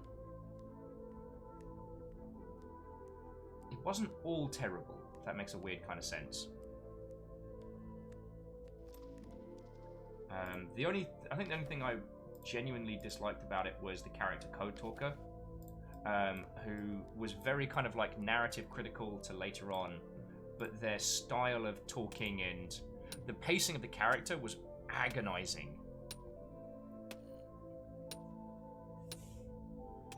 But I still went through it. Like, I still went through it in its entirety. Oh yes, and Captain Steph, Death Stranding is the one with Norman Reedus.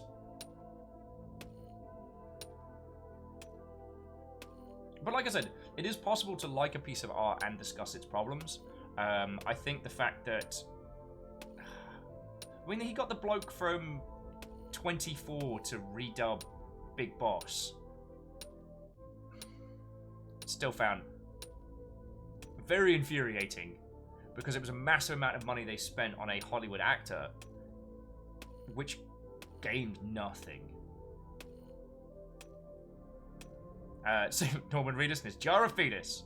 Now, from what I have seen, the talent that is used in Death Stranding is used very well. But you'll know my feels on that. Like,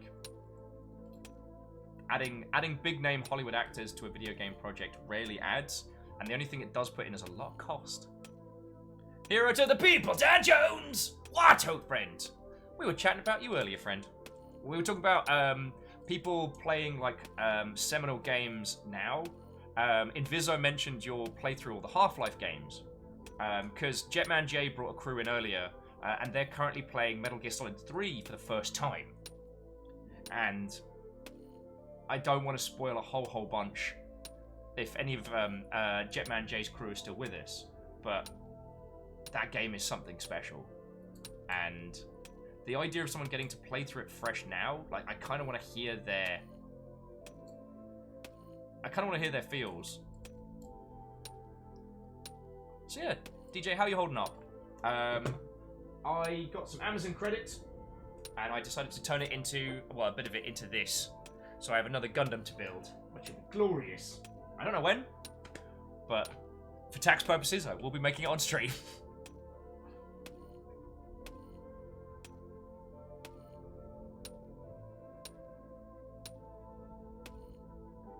Oh, way cool. DJ saying today's been a good day. Did an early stream of some Bloodborne. Lovely.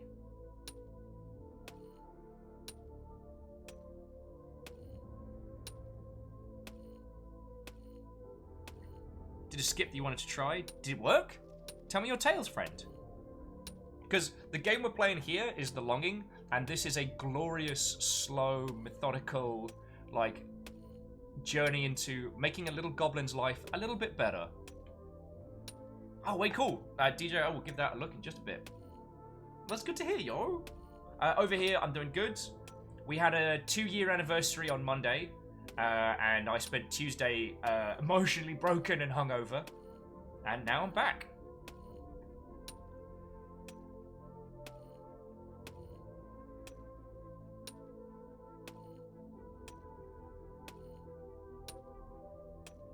Reactor online. Sensors Yo! online. Weapons online. All systems nominal. DX man, you fucking ledge. Cheers to you. 18 months, you glorious Mother Hubbard. Yeah, Lizzie, the longship did more lasting damage than the booze. The hangover dissipated, but I'm still exhausted.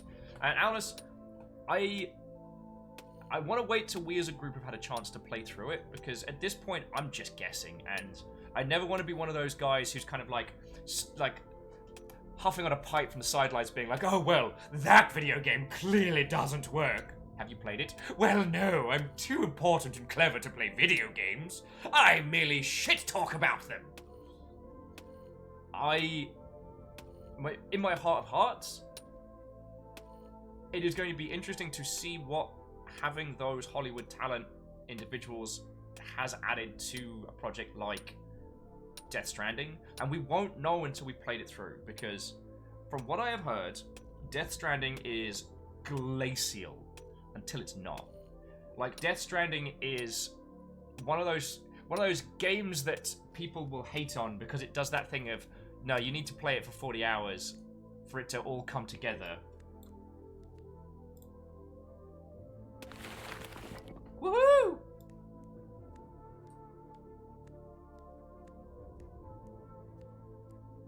Alright.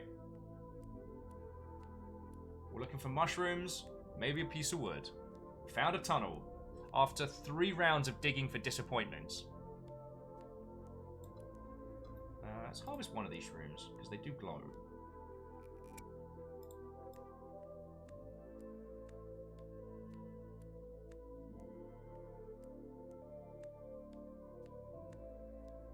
Must be a way to get up there. Secret tunnel.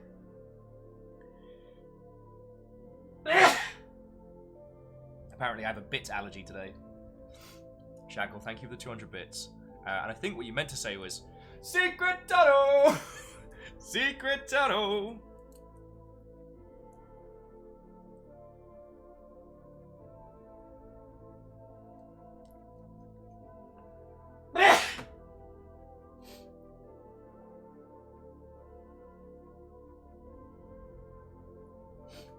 excuse me.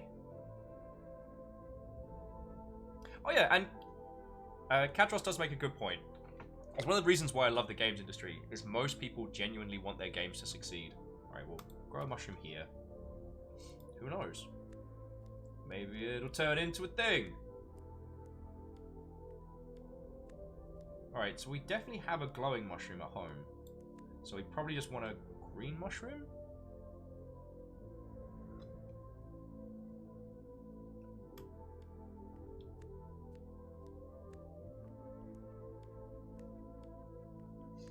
Dash is like, why did those specific mushrooms grow so large? I don't know. Do you think it was because there was a combination of green and purple mushrooms there? Emperor says, can we bring a spider friend here to make another web? Maybe. Oh, sorry, and Stooge, I apologize. Let me go to main screen so you can see it. So I can't say why, because of NDA, but I was given some Amazon credits, and I decided to turn it into another giant robot.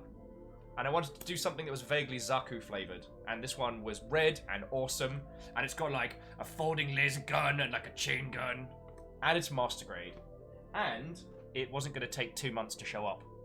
So that was my little thing. Also Summerlin. What, oh friend?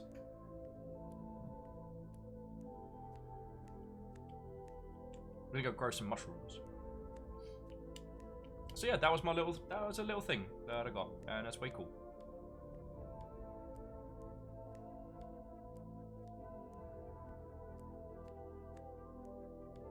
Red Scar's like, did it ship 3 times faster? It did. It was supposed to show up on Friday, and it showed up on Tuesday. So, actually, yes. The red ones go faster. Proven by science.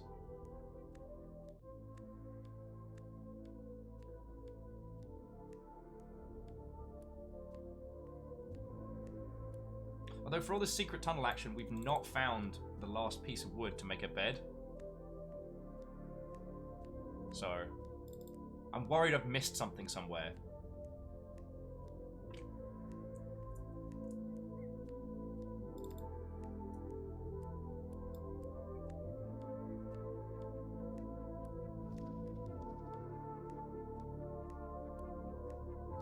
Okay, Dash is saying I haven't missed a piece of wood yet. Alright. Thank you for letting me know. Lest it drive me doolally tap.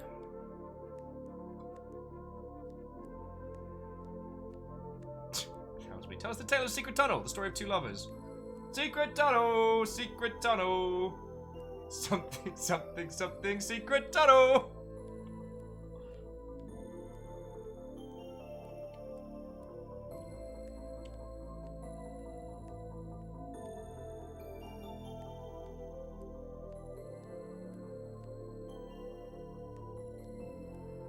Yeah, it does look like the green ones grow larger when they're next to the purple ones. Right, so let's go steal something.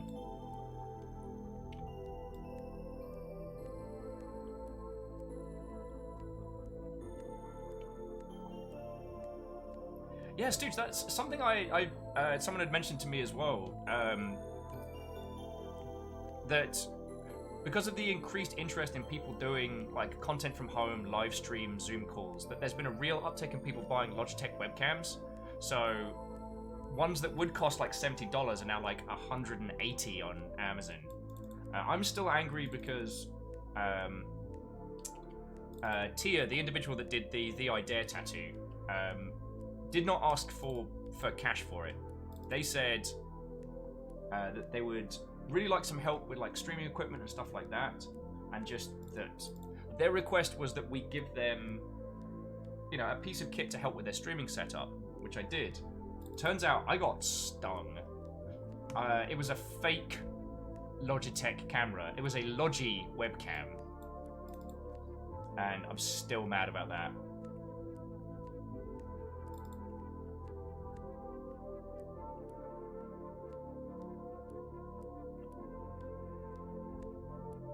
Oh, here we go.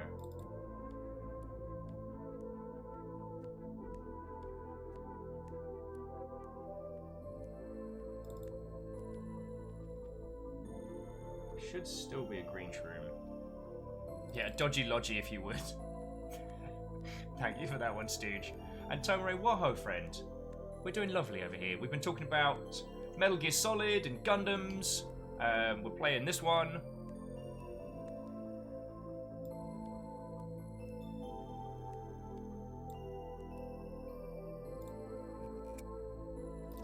Don't eat it.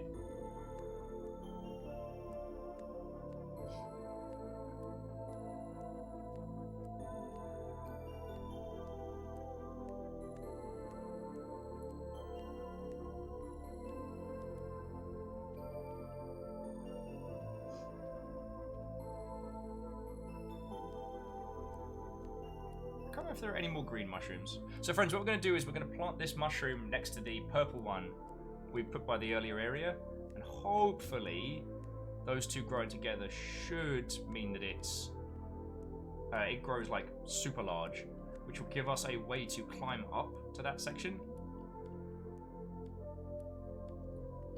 Then we want to try and take, if there are any green mushrooms left, we want to try and take one of them back, but that's another story. If there aren't any more green mushrooms, then we will start checking out the library archives, which the water level should be high enough now for us to check it out.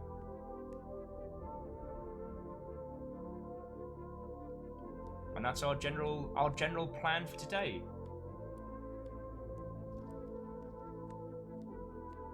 Oh, I've just remembered what I've got for lunch and it's glorious.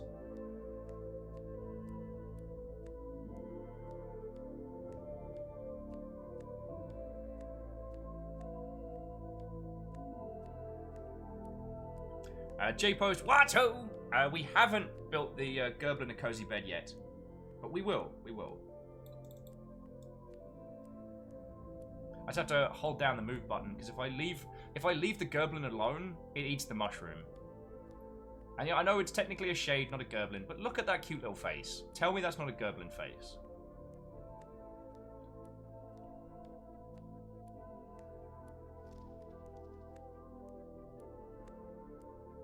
It's a Gerblin shade. What are Gerblins? Gerblins. They're here for a good time, not a long time. No, that was me. The Gerblins eaten a lot of green mushrooms so far. And I think I was meant to save some of them. To feed the Gerblins!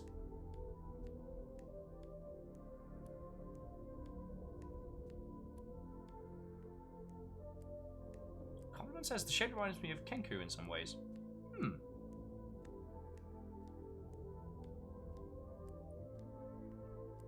Alright, so now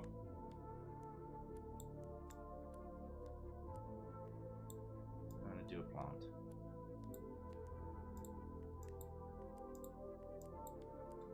There we go. Perfect soil for mushrooms of all kinds. Yay!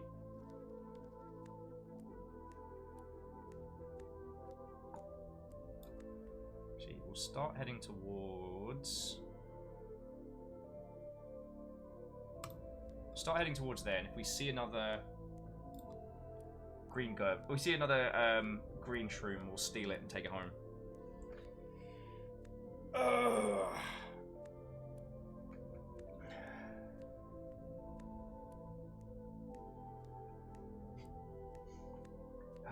lordy. But yeah, I'm excited to do it on the build. I'm also going to try doing some of the line work on this one, as I've been looking at some cute little tutorials online of how to do it, and one of them's way easier than I thought. It's just get a standard eraser and just go ham on the lines, but use the eraser to mop up the edgings rather than trying to like perfectly fine. Dash says, if there's no greens left, you shouldn't have a glowing one. No reason. Austin, fast travel. Alright, well, that is to say that we can remember places and then head back to them. So it's air quotes fast travel. I don't have to push any buttons.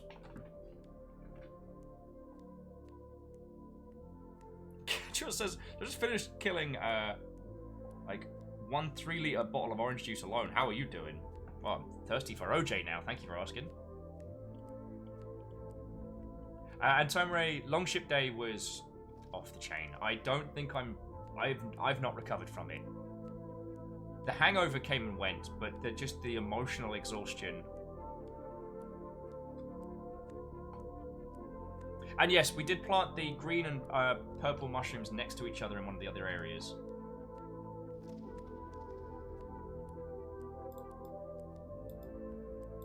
Get a little bit more coal, so we can get the fire going when we get back.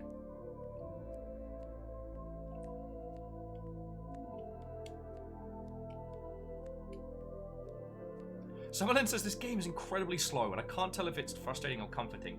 I find it comforting. Like, personally, I have been really, really enjoying this. And I find that I genuinely care about this little goblin. The idea that our goal here isn't necessarily to build or to survive. Like, the goblin doesn't need to eat, by their own admission. Alright, so we did get all of the green mushrooms for now. Dash is recommending that we take one of the glowing shrooms with us. So we're going to take that back to home. Just hopefully he doesn't eat it. I find it very comforting, and there's such a slow, methodical pace to it that it thoroughly embraces. I'm genuinely enjoying it. Just gotta make sure the goblin doesn't eat everything.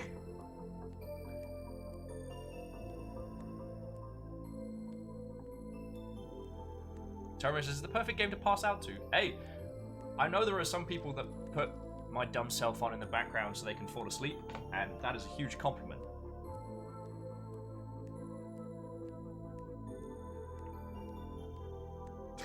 Robin says, just because you don't need to eat the mushroom doesn't mean it isn't fun. I couldn't possibly comment. But if I did, I'd say make sure that you are doing aforementioned in a safe environment with people you trust from a known source. Obviously, I do not condone the consumption or use of illegal substances. But if one were ever to find themselves in such a situation, make sure that you are doing them safely with people you trust.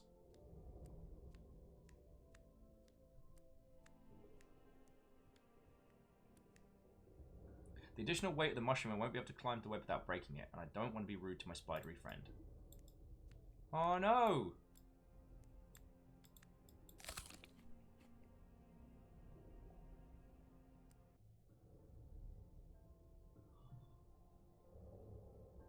What the fuck?!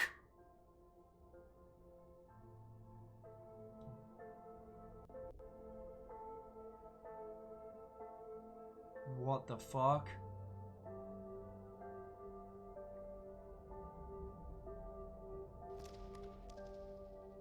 He got a little spider on his nose?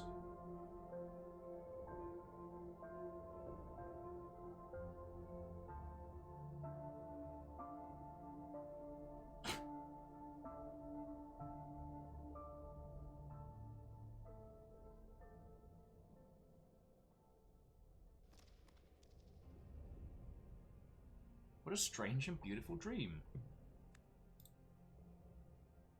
I'm sorry, what the hot fuck was that?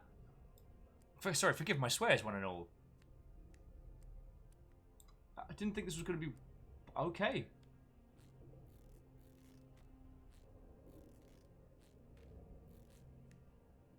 Okay. I mean, that little child seemed to have the same kind of eyes. Was our shade once a little kid? Alright, let's see if we can get into the archives. Oh, Vanderby says, did the clock just advance 1 hour? It might have.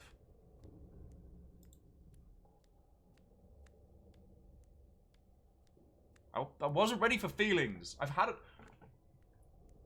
am very emotionally susceptible right now.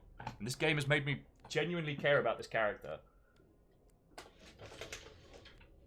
Get a little bit of the old natural light in here. Realised it was getting rather dark. Yeah, chat. Are we a shade dreaming that we're a kid, or a kid dreaming that we're a shade? Are we a kid now, or a squid now? These are the philosophical questions we must ask ourselves.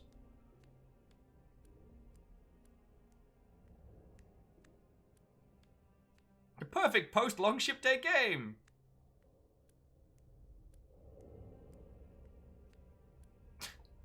Miyagi Discourse is shocking. You're caring about a character. I get emotionally invested and you know this. You're very aware of this.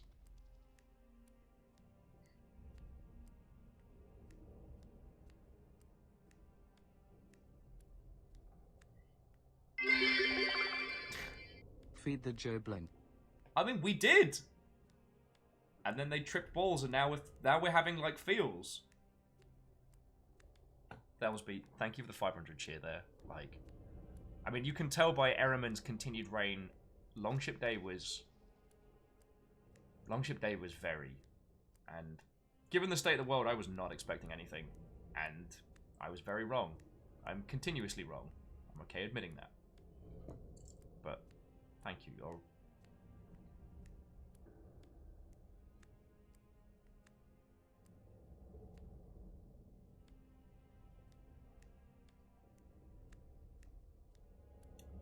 Yeah, Shackle, it was 8 trains by the end of it. 8 trains in one day. 8.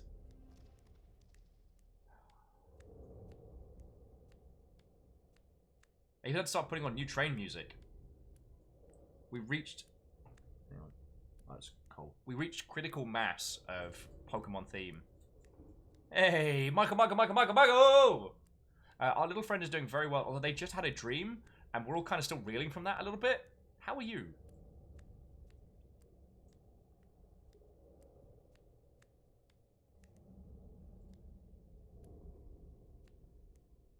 British Beaver says, I don't know why, but the sound effects of the Shades walking in general are just really good. That is. There's something about kind of like the soft, like, barefoot on stone that's very comforting.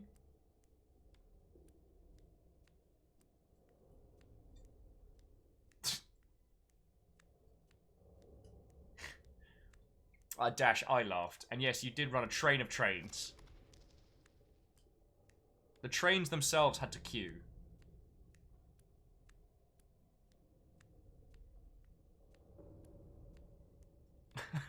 Michael, I'm alright. It has been Blur's Day for 2 months. I feel like last Friday I thought it was Wednesday. I thought it was Monday today. I was sure it was Monday today.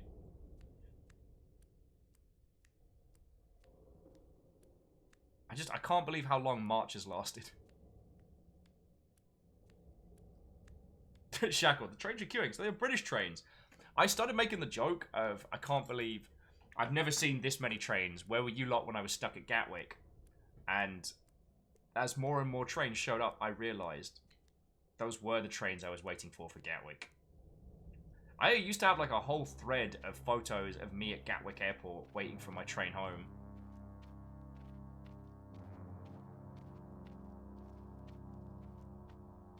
Austin says that. Are there speedrun categories for this game? There are. I think people are saying that it's only the door you have to wait an hour for is the only thing you can't like speed skip through. But I haven't looked at the videos myself because I have a feeling that those strats would probably bring, what's the term? A lot of story forward. Yeah, Alfie, basically, yeah, you lot went back in time, grabbed the trains that I was waiting for from Gatwick, and then unleashed them. Frankly, I'm impressed.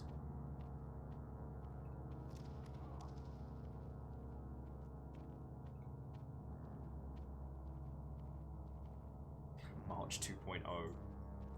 But I tell you, friends, like, this is the perfect kind of pace of a game for a day like today. And I'm real happy about that. Though I have realised that I am ravenously hungry. So, dear friends, would you mind if I just quickly threw some food in the microwave while we're plodding to our next location? And if anyone wants a cup of tea, I'm going to put the kettle on. So, if anyone wants a cup of tea, make it known now. Maintain the body, you numpty. Go eat! Alright. Let's get the banner up. There we go. And actually, let's head back to... We'll head back home, and then we'll head to the new area. So you've got, like, the fire and stuff behind it. Oh, feck. Oh, Hero, again, I hope you and yours are doing okay. Let us know. Keep us informed, and... yeah. I hope it's nothing serious, friend. I'll be back in just a second. I'm going to put some food in the microwave. I have leftovers from last night, like chicken nugget parmesan. I can't even speak. It's glorious, is what it is. Glorious.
Okay.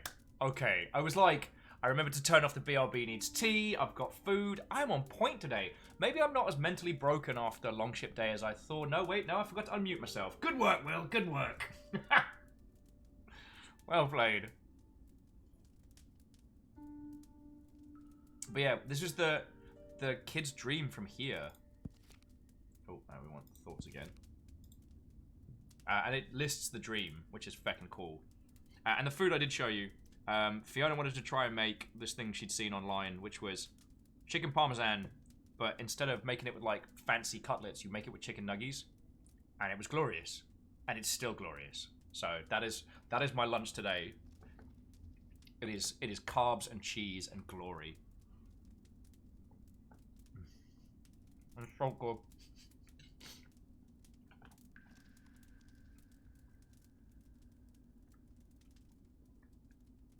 Wait, what? Tal, what?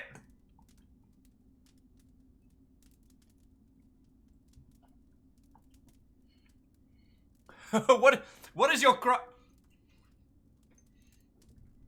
Also, we've been holding strong at 69 viewers. Nice. I just want to say, nice. There's nothing. There was nothing.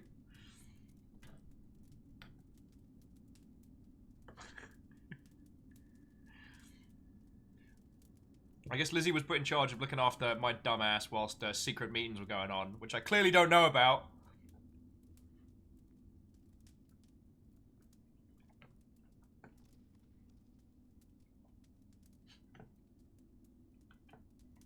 Also, Alpha. Nice.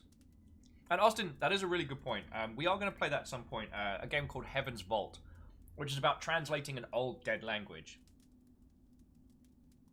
It has an intentionally slow pace. And there is something to be said for pacing and how to space out a game. One of the things that I used to love, and I know we've talked about this before in the show, is the old flight paths in World of Warcraft. How they would make it feel as if the world was massive, because the quick travel system wasn't. And, you know, if your Hearthstone's got like a feckin' half an hour cooldown, like, you're never going to have a journey that's longer than half an hour. But you could have journeys that were like 5 or 10 minutes. And they were glorious. It made you feel as if the world was this massive expanse. And I really liked that. Oh yeah, OG was an hour. Right you are, Dash.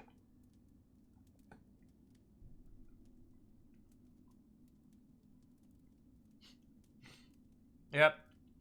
You're right, Perios. Then you came in and you ruined Father Sex Digit.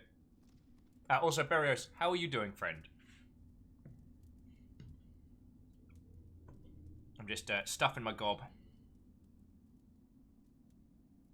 Oh yeah, so, and Austin, one of the things I'm looking forward to doing with Heaven's Vault is, because I'm super dyslexic, I'm basically just going to be driving it. It's going to be the group that solves the puzzles. Do you know what I mean?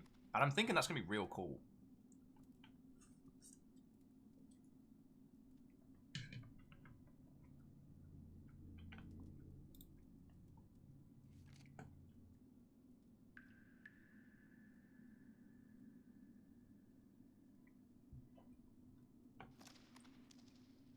Where is the darkness?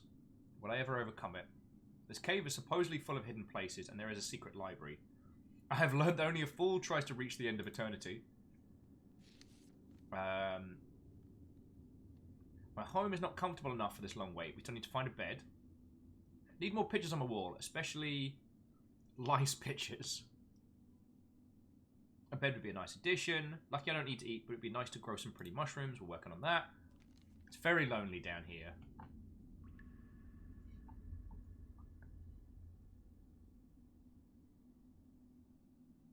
And I guess we need to learn how to actually play the musical instrument, right? Okay. Oh, and Tal, thank you for the reminder. For friends, if you are playing Tarkov at the moment, there's a little goodie bag if you log in. It's the stay-at-home reward kit, which I do like.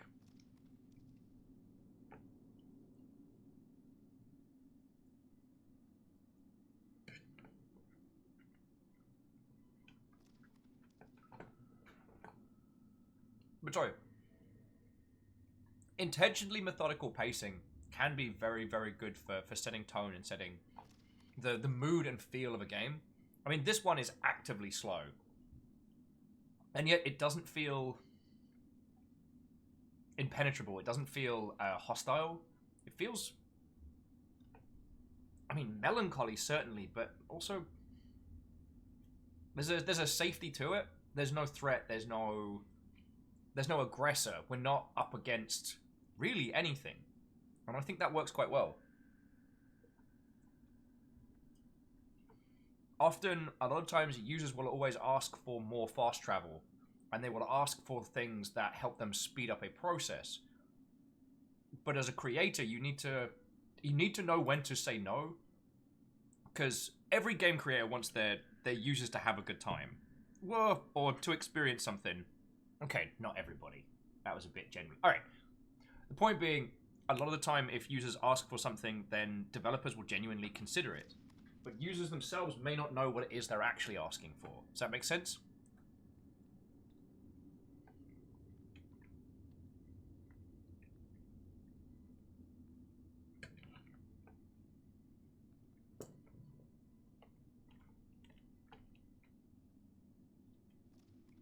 And Shackle's asking if they wonder if there's a multiplying effect of all the bonuses, and you are correct. The idea is the more comforts we have in here stacked up, if we have the fire going, if we're playing some music, reading a book, or doing some art, then it makes our little goblin happy. But what we are going to do now is see if we can get into the back library while I stuff some food in my face.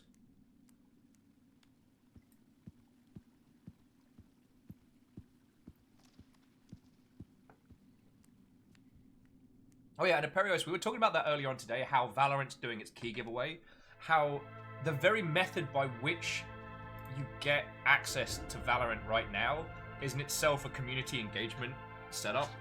It's very impressive.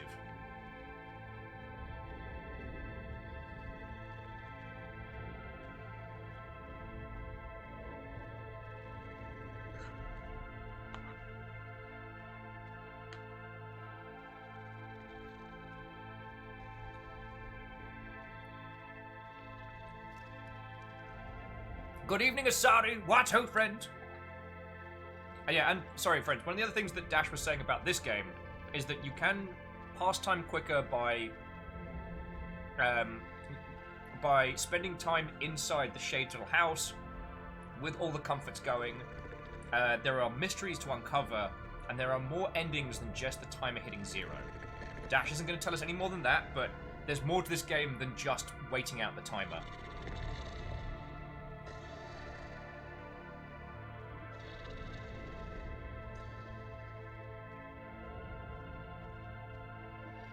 And Wraith, that's a good point. Showing us the timer at the top really does take the frustration out of the slow movement.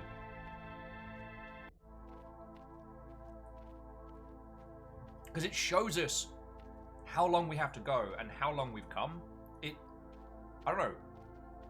The time we spend in here feels like a triumph rather than an aggressor. We're also very used to games with a timer where the timer is very much the threat, the problem. Gotta finish this level before you die, gotta get to the end of this section, oh, water's rising. Whereas with this one, it's like, you got 400 days. Go nuts. Aperios, what if the king doesn't feel like waking up? After 400 days, we've got a pickaxe. We will wake him up.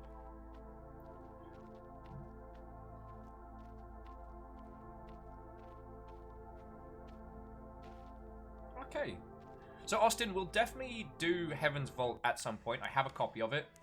Because that sounds really interesting. Austin was just saying that the intentional slow pacing of that game really works well. So, in one situation, you ring a character's door, and it takes a few seconds for them to come to the door and check and talk to you. As opposed to, like, the video game thing of, ding dong, oh, hello, I was immediately behind the door when you came in. Ami says, is it possible to wake the king before the assigned time? I have no idea.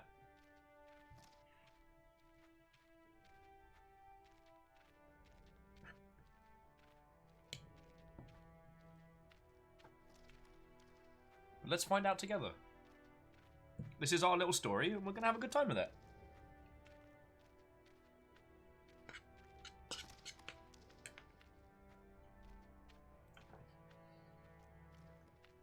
No, Ebrith, it's entirely your imagination. There is no interesting conversation happening here. completely your imagination. No, we're talking about pacing in video games, and how, despite this being a game at the speed of a glacier, it doesn't feel stressful or oppressive or frustrating. It's actually endearing. And we were discussing how that works. Austin was bringing up a game called Heaven's Vault, which is a game about translating a long dead language, which is something that we'll do as a group game at some point. And we were also chatting briefly about Valorant, which is Riot's kind of CSGO competitor. Yeah, Prolo, Heaven's Vault does look really interesting, and it has like a super fresh art style, like gorgeous hand drawn, but with an intentionally limited sprite set. It's fucking great.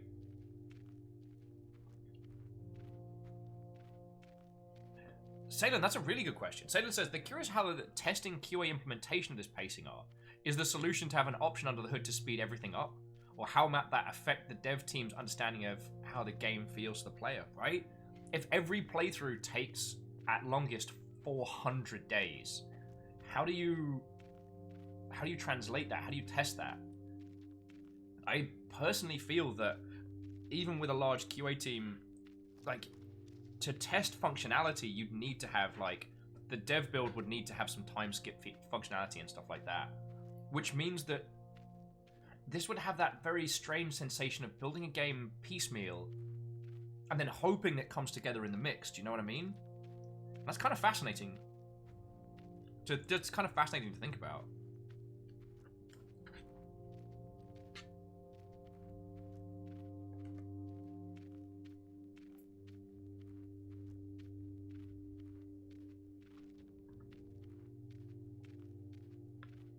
This idea that you can construct all the pieces of a game, but it's not until people get the chance to really play it that you can know it.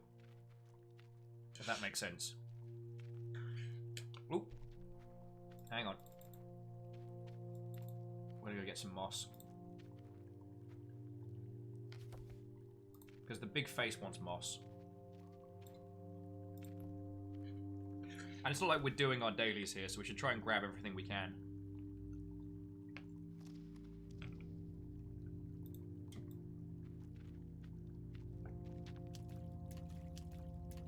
They are what, oh friend? Aperio says, let's just hope that the longing doesn't softlock during a speed run.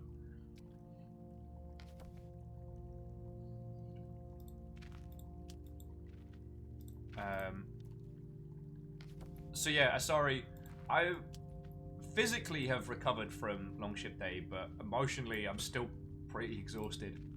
I recovered from the mead before I recovered from the feels, if that makes sense.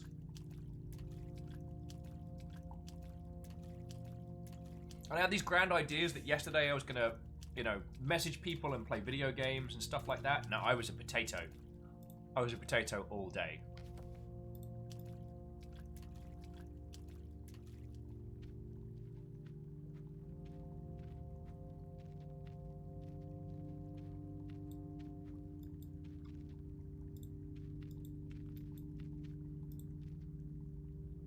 Oh, Michael. Longship Day is our anniversary.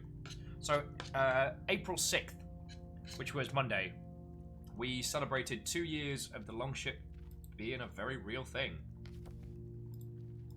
And it was pretty fucking glorious.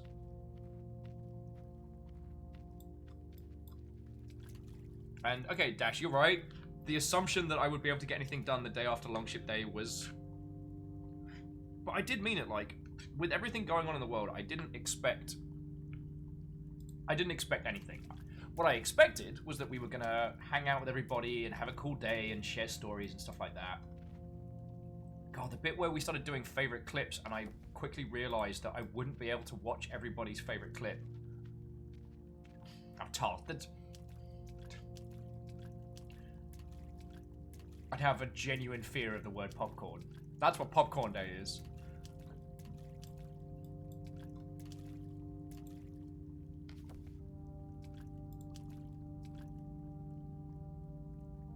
Austin says, some terrible part of my brain is expecting a cookie to click. I started playing Idle Breakout, And that game gets weird. No, it's no Strakes. You didn't hear anything. Nope. No popcorn here. Purely fictitious. Alright. We're up on the moss.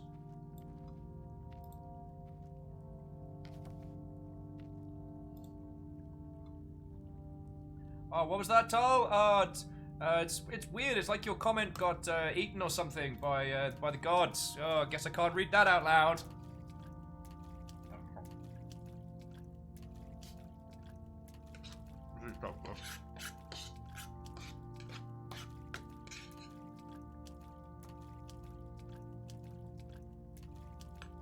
Eprith, the moss is for two things.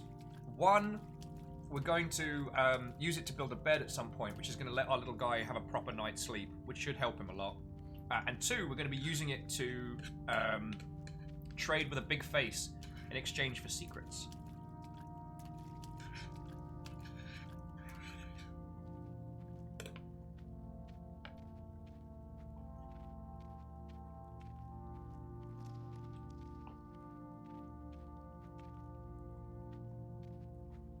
So Shackle, the door in here goes to a watery area, which if these little areas have filled up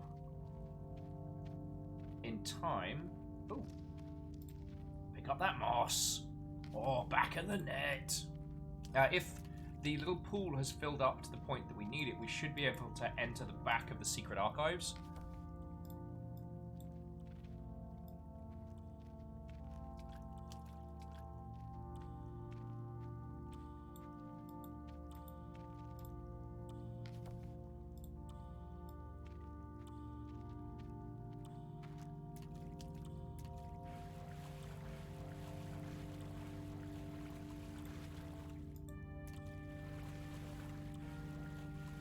Yay! Alright, so we're at... thank you, little droplet. Alright, and now we're into some serious areas. We have not been here before, so this is all new. And friends, when we started this game, that single droplet was all that had. It took a month for this to fill up to the point we could traverse it. A month. Also, to a lonely penguin. Good evening to yourself. What ho and welcome.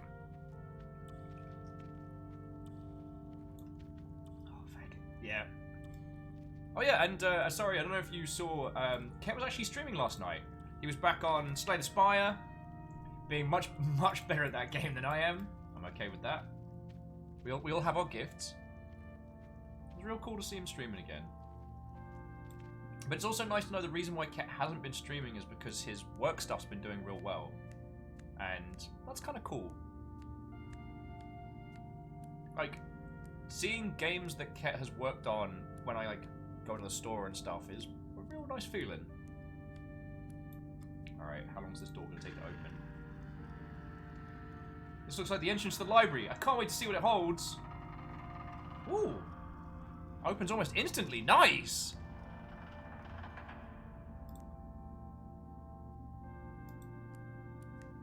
That's the fastest door we found in here.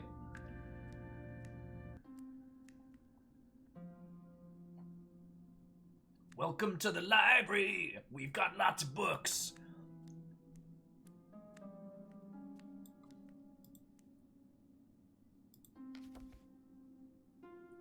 This book is quite a promising title. Hopefully it'll be worth it.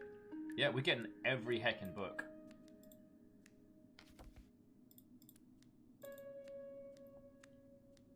Shackle's like, why does it worry me that door was so fast?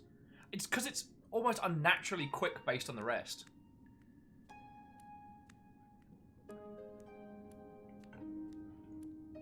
Oh, Prolo, I didn't realise that LEGO Dimensions is one you'd worked on.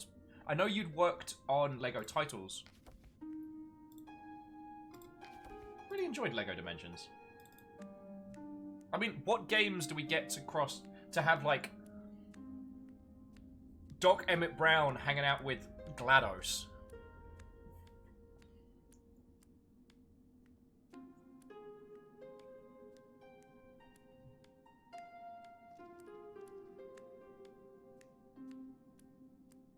That's way cool, Prolo. That's way cool. Prolo saying she worked on Sonic, Powerpuff Girls, Beetlejuice, and Teen Titan packs for Lego Dimensions. That's heckin' cool.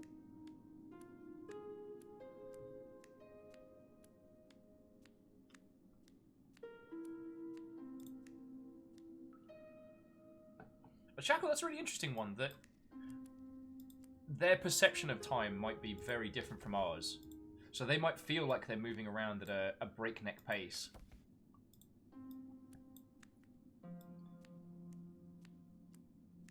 And stuff like that is kind of fascinating, that one's perception of the speed of time would affect...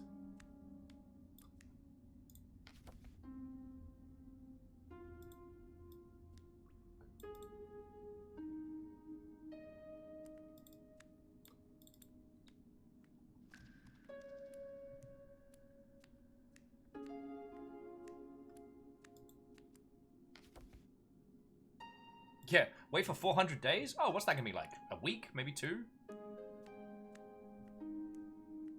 Power right on through that.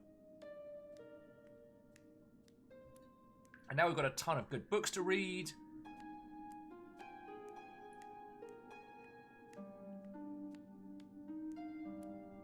Yeah, I mean, it's a good point. If you think about it, to the world. To a snail, the world moves like a blur. But to a fly, we're in slow motion. Yeah. God, I still...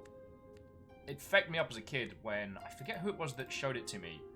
That, because the speed at which, especially some insects process information, that if you try and snatch grab a fly, it'll always move out the way, because it is there. But if you, at the gentlest, slowest pace you can, slowly put your hand around it, it won't realise, because you're moving so slowly. And I forget who it was that showed me that, and it broke my tiny brain as a child. The idea that the perception of time changes dependent on who you are. You know what I mean?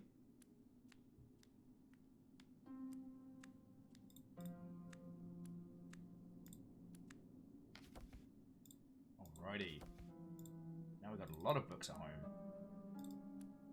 Well, we've got the Maddox, so we should be able to clear the doorway. Anyone else feeling like there's more to this room than we found already?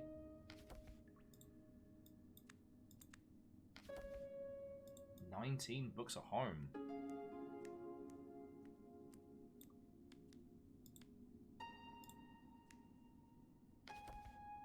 Books at home. Enter the door.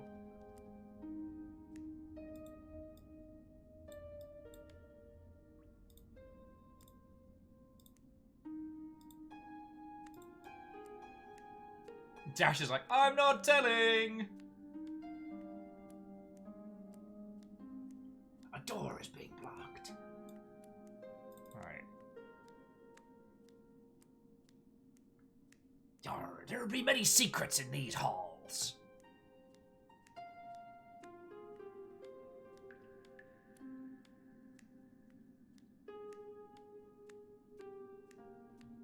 Yeah, apparently our little friend doesn't want to use his pickaxe there.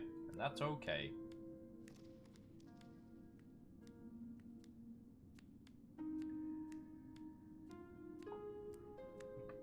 Secret tunnel! Dash would just like us to know that he would say the exact same thing if there was or was not anything to find in this cheeky room. However, we've got a crap load of books for our little shade. So they're going to be set for reading material for ages, which is glorious.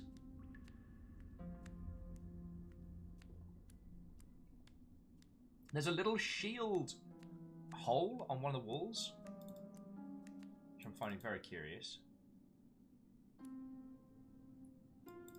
And there's the little gap in the ceiling. Secret, secret, secret, secret tunnel!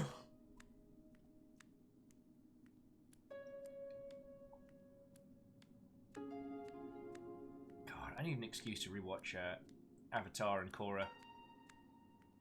Though I am behind on Steven Universe Future as well, so I got so much to watch. My drunk ass tried watching Tales from the Loop after Longship Day festivities. That didn't happen.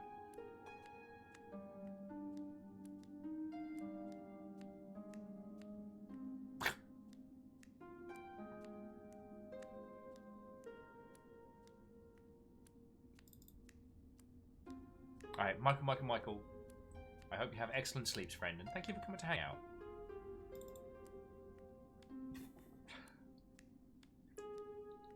Dash doing a war crime.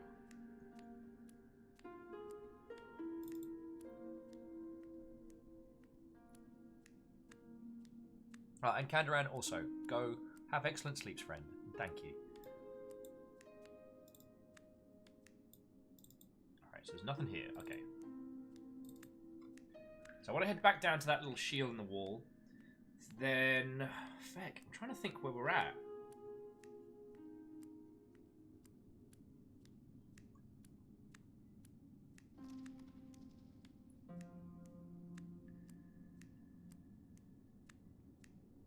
No, we don't seem to have a reaction to the crack in the ceiling.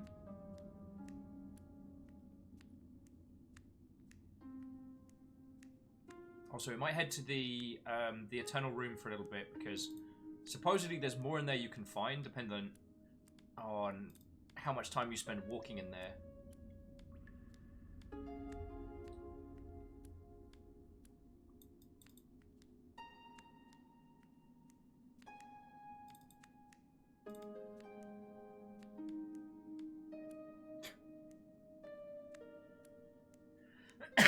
Excuse me.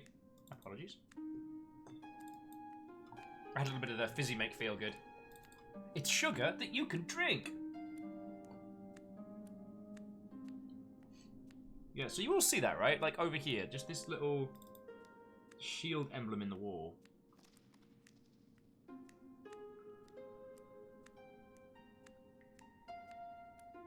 Shackle says, can we get more paper and draw 5 different colours of Nat? I think we can. I don't know how we acquire more paper. Guess we could doodle on some books. Doesn't seem to be anything. It bloody looks like it should be. Alright.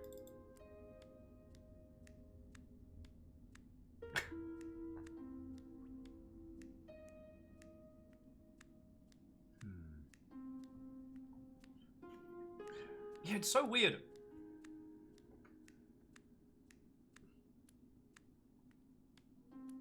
I'm continuously doing the thing which I know we're all guilty of in some description is there's so much good intelligent art out there that I have the free time now to consume, and I'm absolutely not doing it. I am totally just kind of going back over old stuff.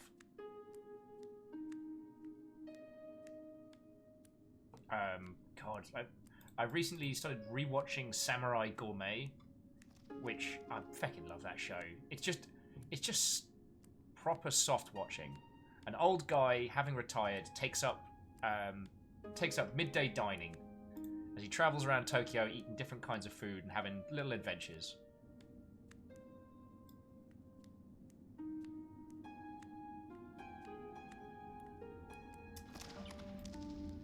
Worth a shot. Worth a shot. Yeah, there is something about it, Miyake Sakura, that makes it kind of intimidating, you know what I mean?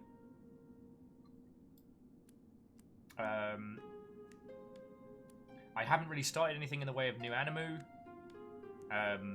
Weirdly, like, Crunchyroll on desktop stopped working for me right now, which I'm grumbly about. But, you know, watching the same stuff on my phone. So, we've got a lot of books. Places to go. Alright, let's head back to the map room, because I want to start making some plans, because I know there's somewhere we've not checked. There's somewhere we're not checking right now, you know what I mean? So we're going to head back to the map room, we'll have another look at the map overall. And Dash, I will absolutely take any and all like hints and tips at this point. Because you lovely Mother Hubbards have unraveled me to the point where I'm like, I don't know how much brain power I've got. I'm not complaining, I'm just... Oh.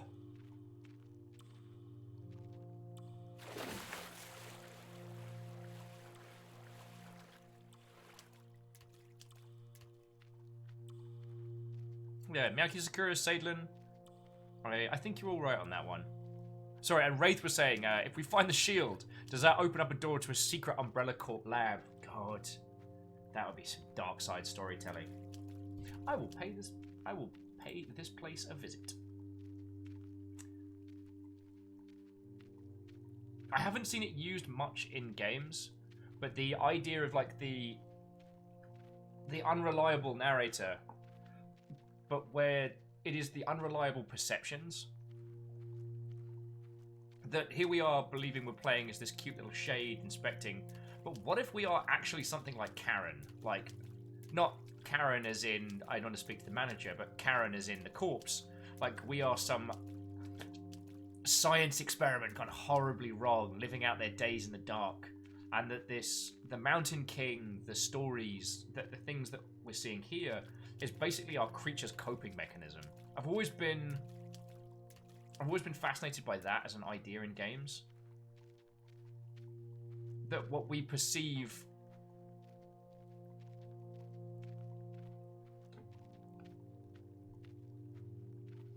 Mackie Secure, like Moa Stray, yeah. Well, we think ourselves to be this adorable, cute little creature, but we're actually a feckin' abomination. Mine says, isn't that something like Spec Ops: The Line a good example of that?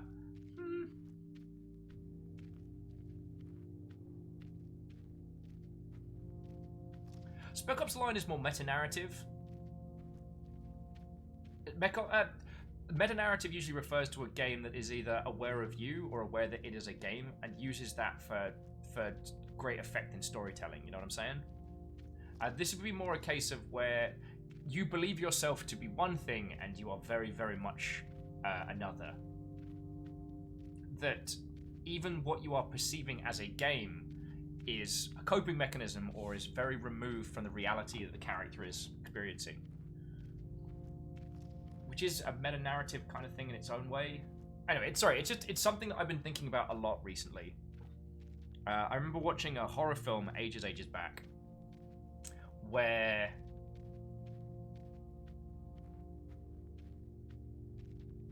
it's very much one of those, like, it's a black and white film. It's got very much like a zombie movie kind of underlying thing. You know, there's an underground base on a planet. Badass McShooty Puncherson is sent in to go save the day, save the girl, etc. And early on, he's bitten or scratched. The details really aren't that important. But one thing that's interesting about it is that his perception of the situation, he remains to the hero. Like, he believes he's saving the day, he believes he's doing all of these things, but he's not. He's slowly turning into this horrific monster. And the interactions that he's having with all these characters and these things going on are completely constructed in his mind. Like, he's still very focused on save the girl, but he is horrifying to her, and it's nasty. It's nasty. And I've always been kind of fascinated with the idea that in the way that our minds try and protect us from things, that in the event of something bad like that, that our brains could construct such a narrative as to be super removed from reality. And that in video games, especially because we take a lot for granted. The ways in which we interact with the world, who we are and what our agency is to everything.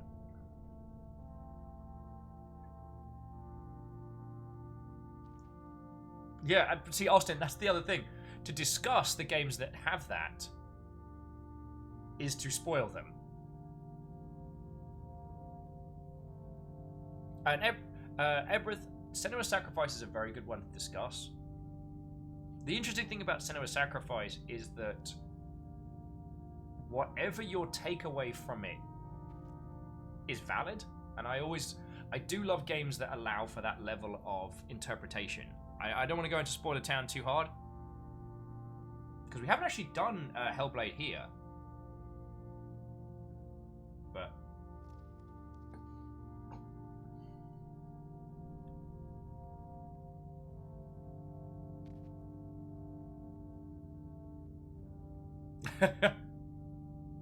sorry, I just saw Salen with like M. Bison, the Street Fighter movie. He was so gloriously good in that. And alright, reset the clock, friends. The Movies with Mikey breakdown of the Street Fighter movie, the one he does with his friends. You genuinely deserve that in your lives. Okay.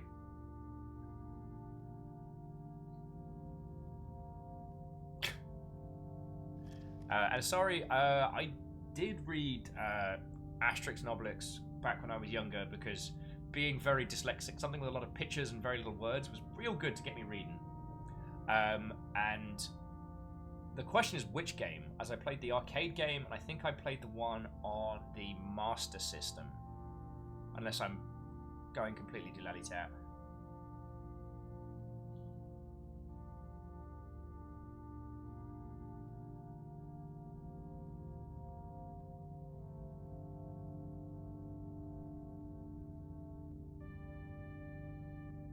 Actually, so Austin, a really good example of the kind of the unreliable.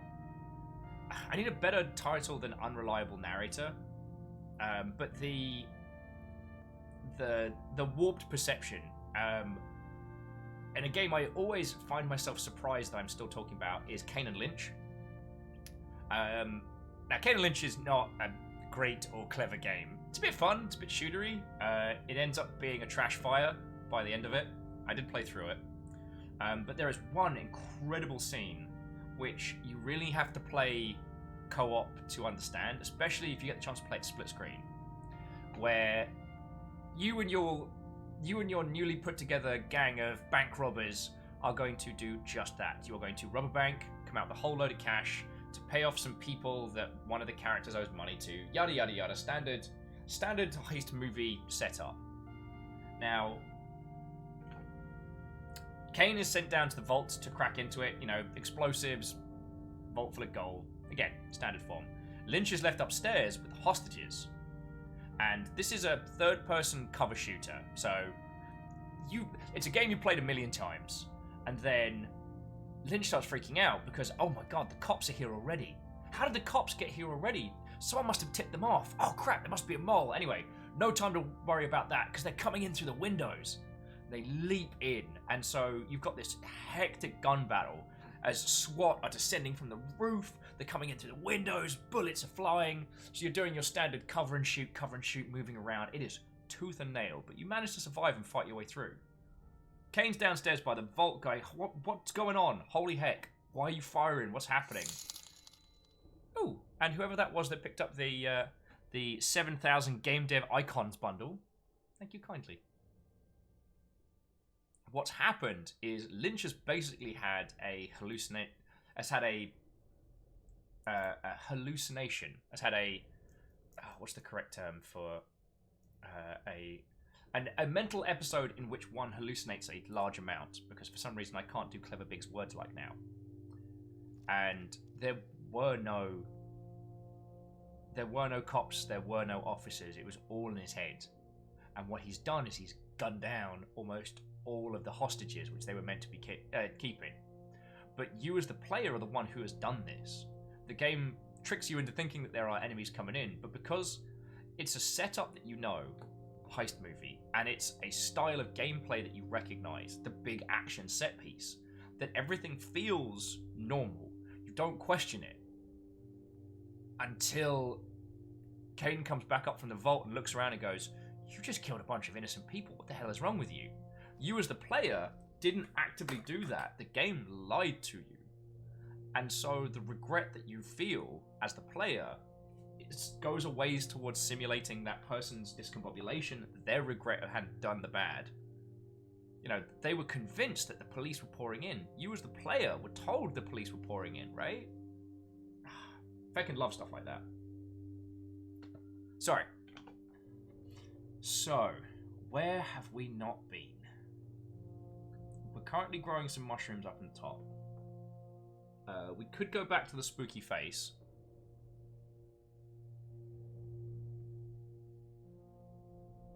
Oh yeah, Ebrith. It's actually Dead Space 3 was the co-op.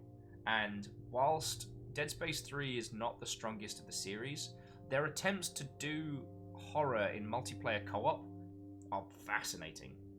It didn't stick the landing. I think mostly because no, it's fine. I just wanted to make sure that people weren't confused. Dead Space 2, by the way, exceptional video game horror. A wonderful touchstone. Dead Space 3, their attempt was to make an experience that followed that same kind of suspense, survival horror flavor, but with a friend, so played in co-op, and they almost made it work. They unfortunately added this... The idea was it was a custom weapon system where you could build your own weapons, usually combined of like 1 or 2 pieces. The problem was allowing users to make their own kit meant you could create like optimal gear for any situation, and that removed a lot of Dead Space's quirks.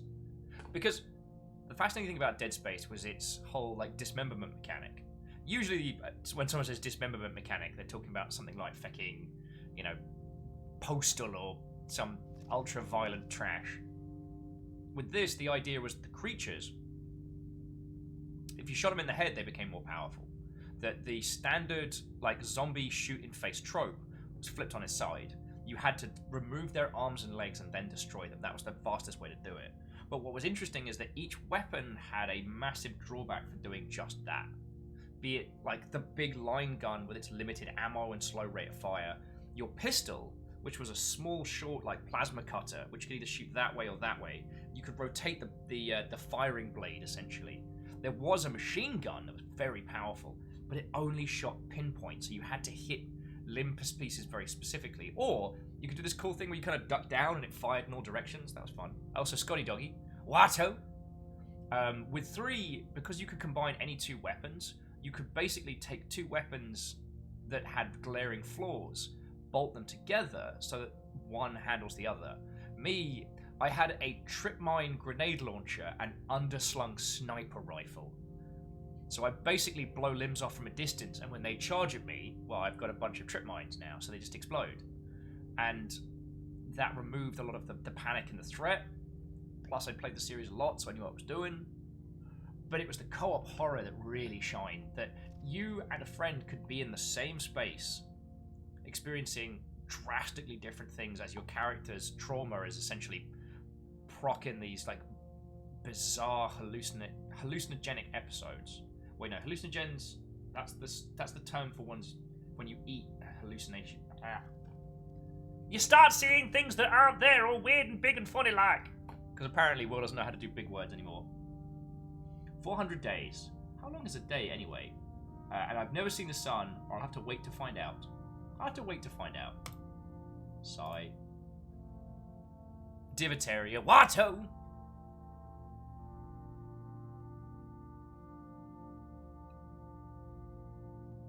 One thing that's interesting though is that let's go to the Infinite Halls. Go get some more books and goodies for our little friend.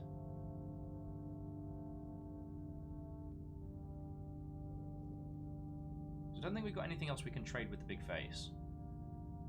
But who knows? Maybe we'll find some.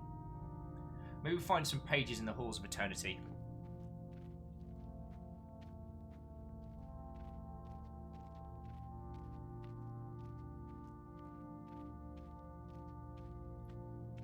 Yeah. There's also the other thing was that the creation of these custom weapons was heavily pushed both on the front end and on a lot of the and in-game as well, with the idea being that you could buy resources. So there were like custom weapon configs that you could download the blueprints for. Then you could buy a resource pack to be able to just craft that gun. And I am all for titles coming up with new ways to fund and finance. Like famously, Dead Space was very expensive to make, and the first one scraped by in terms of how much it made. I'm not saying that it was a bad game or it sold poorly, but Dead Space 2 was where they made their cash, because they used a lot of the technologies and things they had put together for the first game. New content, new stuff. Production was not as expensive as the first one, made a boatload of money. With Dead Space 3, like, EA was nervous about how much money it would make, and so I can see why they were putting systems in, especially during EA's Project $10 and things like that. But what it ended up doing was just undermining a lot of the tension and elements from that. Because I was a huge Dead Space fan, so I pre-ordered it. Never pre-order games. If you are considering pre-ordering a video game, please check out our official sponsor, ShouldIPreOrderNow.com. Should I pre-order now? ShouldIPreorderNow.com is the premier website for letting you know whether or not you should pre-order a video game. Anyway, because I pre-ordered, I had custom machine gun, custom shotgun, and custom armor from the get-go. But the thing was, in the early game, you're only supposed to have like a crappy little pistol, right? But I started with a machine gun and underslung shoddy. I was a feckin' beast! The early sections where it's meant to be like tense and chasey and things like that, I'm just like, kablamf, kablamf, kablamf. There's me as Isaac just happily skipping down the street. Oh, what's that, bad guys? Daka daka daka, kablamf! This would continue for some time. This looks... Anything to interact with there? No. Interesting. Oh, it was some... Okay, never mind.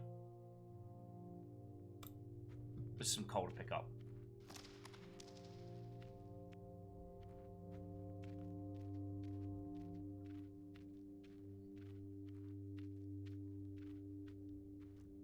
Ooh!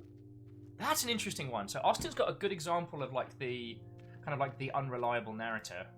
We need a better term than that. But so what Austin was saying that in some areas of Sundered, the semi-randomization of the areas made it feel more malevolent. So like, if you're familiar with a Metroidvania and you're expecting the game to give you a very clear path of progression, to be the same layout each time, you then just work it out again. To have that and then have it slightly arranged just to confuse and discombobulate, it's very interesting. And Sorry says they're going to be watching the new Red Dwarf movie tonight. You lucky Mother Hubbard. Hopefully it'll come to some legal means by which I can watch it in the future. Stray's like, alright, done with work, and the rest be the Discord. How is everybody? We just found our lovely little shade like a whole heap more books. And we're heading back to the Halls of Eternity for a bit to try and get him some paper so that he can do some drawing, or find something there. We need one piece of wood to finish building his bed, and we haven't found it yet. Dash won't tell me where it is. How are you doing, friend? And Driggs, how's actually, I meant to ask yourself as well, how has your gaming time been? Because I know we've done this conversation a few times about what people are playing in their downtime. As I'm sure you've all guessed, like, all the interesting games that I play are the ones I save to play with you lot. So most of the gaming that I do in my downtime is really...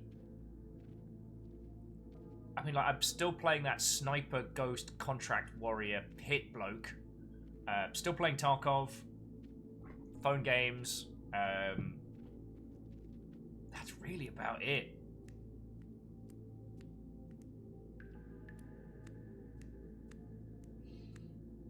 Yeah. Alnus isn't going to say any more because of spoilers, but yeah, the top-down shooter section in the Hex is unreliable narrator to the toppest of top T's. And friends, if you haven't heard us talk about the Hex, pick it up, play through it. You can do it in a day. It's glorious. Perio's going to be playing some Valorant soon. Well, like I said, it's something that I want to try as I want to understand it. But how and if and when I acquire the means to play it is another matter. Oh yeah, and Aperios, did you get your goodie bag from Tarkov? Oh, crunchy, crunchy. That's my back. Excuse me. I do also have my giant robot to put together, so I'm not short for goodies.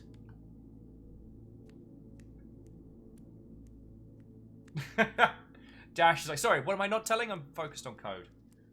Oh god, you know what I want to go and play some more of is Night Team 4. Now I know that there's like DLC and open world stuff to do, I'm just like, yeah. So Strags has been playing Moon Hunters and Civilization 6. Tried to do Bastion again, but got frustrated by it. Planning to go back to point and click backlog and not just play Blackwell again. Still need to stream Sam and Max, yes, and I still need to do the Blackwell series. Oh, Dash, I'll try not to call you out when you're mid-coding. I was joking that you wouldn't tell me where the next piece of wood is. Because I want to build the little shade of bed.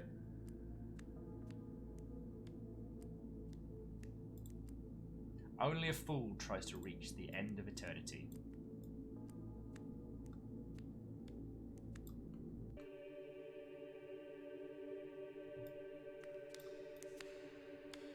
Feckin' we.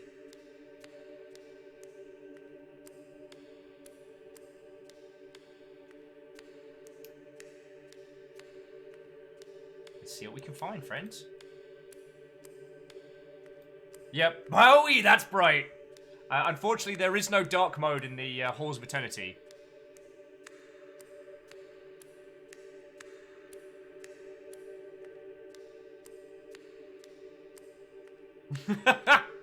Point. Will's hidden ability. Bad timing coding. Coding context switcher. Yay! Found some paper. Yeah, Eprith, I've only got 325 days to get to the end of eternity. Better get a move on. Oh yeah, and good point. Time stops.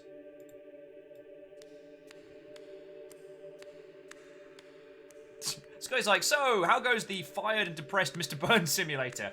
It goes bloody marvellous. How are you doing, Scotty? And Orzine, Watto?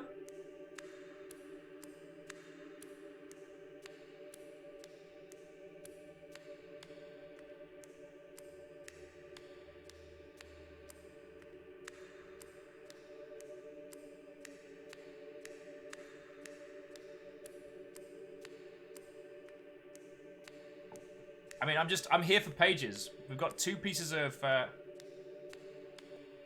we've got two little drawings. I think we need 5 to do all the bits for our little friend, right? Right? Alright, so we've now got 2 paper.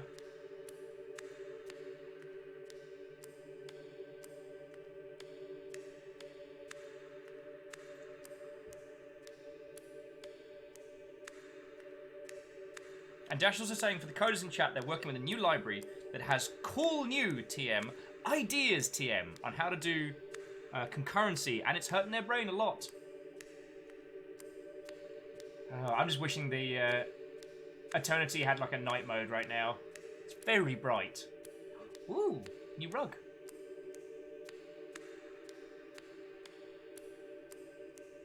Oh, way cool. Scotty, that sounds real glorious. Scotty says they're doing real well. Did some shopping today. Spent. Malcherino, Watto, friend! Welcome to Eternity. There's like a fancy carpet and stuff. How are you all doing? Friends. We might be in the world of no dark mode, but this does not mean that we can slack on being raided! Watto, one and all, as we are under raid! How are you doing, Mal? Watto and welcome! We're still playing the logging. The continued adventures of this little shade. We've got him some books now. We've got him an extra carpet. We still haven't got enough pieces to build him a bed. And friends, if you haven't seen this game before, I wholeheartedly recommend it. It is called The Longing, and it is about this little shade keeping himself busy for 400 days while the king under the mountain sleeps. It is our job to wake him up at some point. Oh, Sir Irma Perpkern! Thank you kindly for the follow, yo.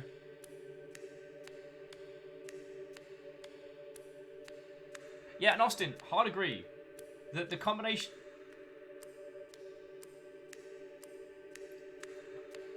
Cool, we found the horse head. The timer being paused both does and doesn't stress me out in the Halls of Eternity. Alright, finally another face to look at. No, Tal, no one said popcorn! No one said popcorn.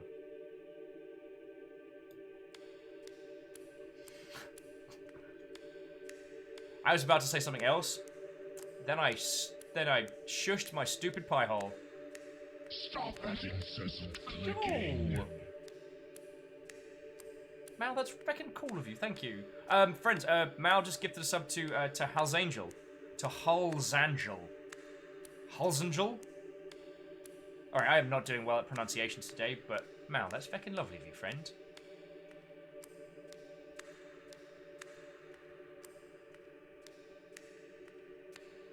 So, okay, firstly, Mal, how was your stream? What were you up to, friend? Thank you for bringing your crew over. Oh, and some other lovely Mother Hubbard picked up the humble 7,000 Game Dev Icons bundle.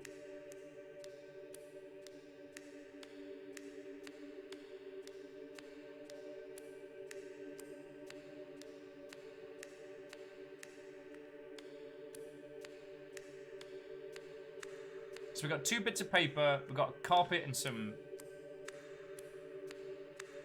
I wonder if we have to wait for the Halls of Eternity to recharge, or if we can just kind of like hop out, hop back in again, see if we can just like farm paper like that. Because the amount of time we spend walking in here, we still have to walk back. Yeah, so Mal, this is The Longing. Oh, and Ryu Jack, thank you kindly for the follow as well. This is The Longing. We play this tiny little shade who is made by the Mountain King. And our job is to wake him up in 400 days when his powers have returned. And the goal of our goal as the player is to make the Shade's life that little bit better so that time passes faster for the entirety of this run. The nicer their home is, the more things they have to do. And to Hull's Angel, thank you kindly for the follow as well. Got a lot of people being cool and doing follows. Also, because can you fast back travel out of here? I don't think so. Scotty, like this guy's footsteps, kind of like a golem plodding. Yeah.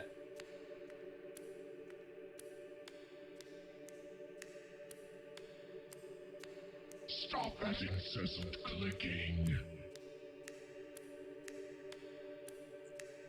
Mal, fucking yo! Sorry, I went completely blank for a moment there. But thank you kindly, Mal just gifted us up to Handy Mouse as well. You're on a teeny tiny house Carl hunting spree.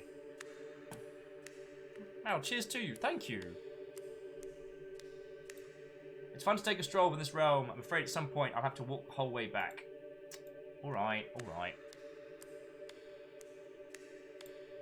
So we're gonna head back to our little home. Incessant clicking. So I'm gonna walk back home, and we'll see.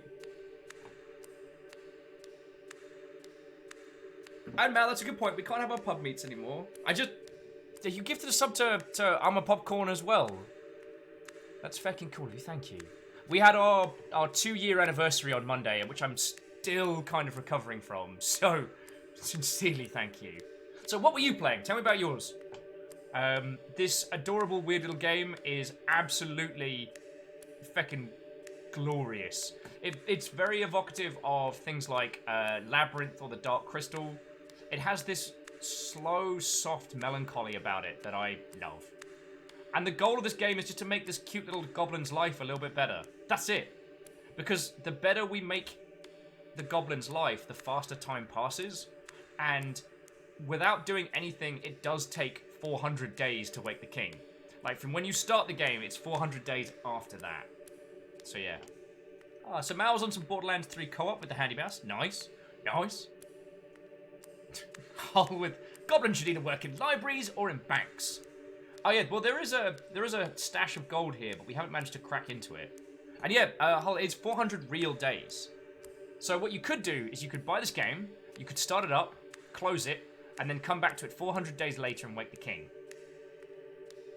One of the things that's interesting is that as you spend more time in this world, it slowly unfurls. There are areas that you can get to that... So, like, in one area, you have to wait until the water fills up a little pool so you can swim across. But it's just single droplets of water, and it takes about a month for that to fill up. Well, Hull, is actually one of the reasons why I wanted to play this game is because, like, I have very, very limited powers. I wish I had the ability to just wavy hand wave and fix a lot of the world's ills, but sadly I don't. But one of the reasons why I wanted to play this game was just, I guess, as a focus, because shit's weird now. Shit's weird all over. Everyone is having either a very bad time or a very strange time, and I wanted to do something that was going to focus on after, because we are all going to get through this. And I mean, who knows what it's going to be like on the other side, but we're all going to have each other, and we're a tough bunch of cookies. We're going to do this. And so a game that focuses on, you know, 400 days from now, 300 days from now, I think that's something that's a real cool thing.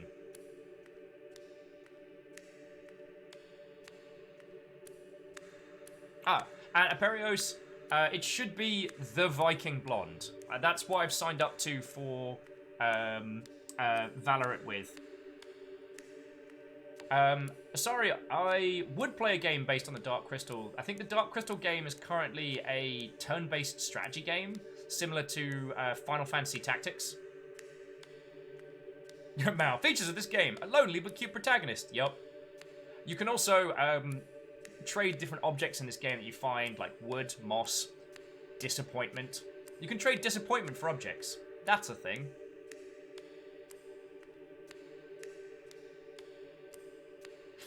And Hull, you're probably right. In a year's time, back in our respective pubs, and this goblin will have a steady bank job. Well, if we manage to get into the vault, this goblin will have a steady vault.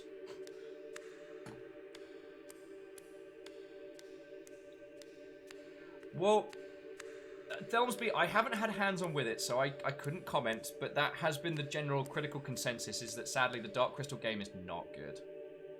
Oi! Okay, cool. No, we good. We good.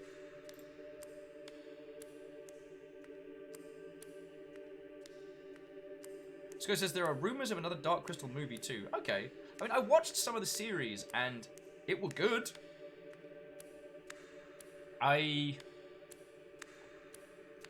It's...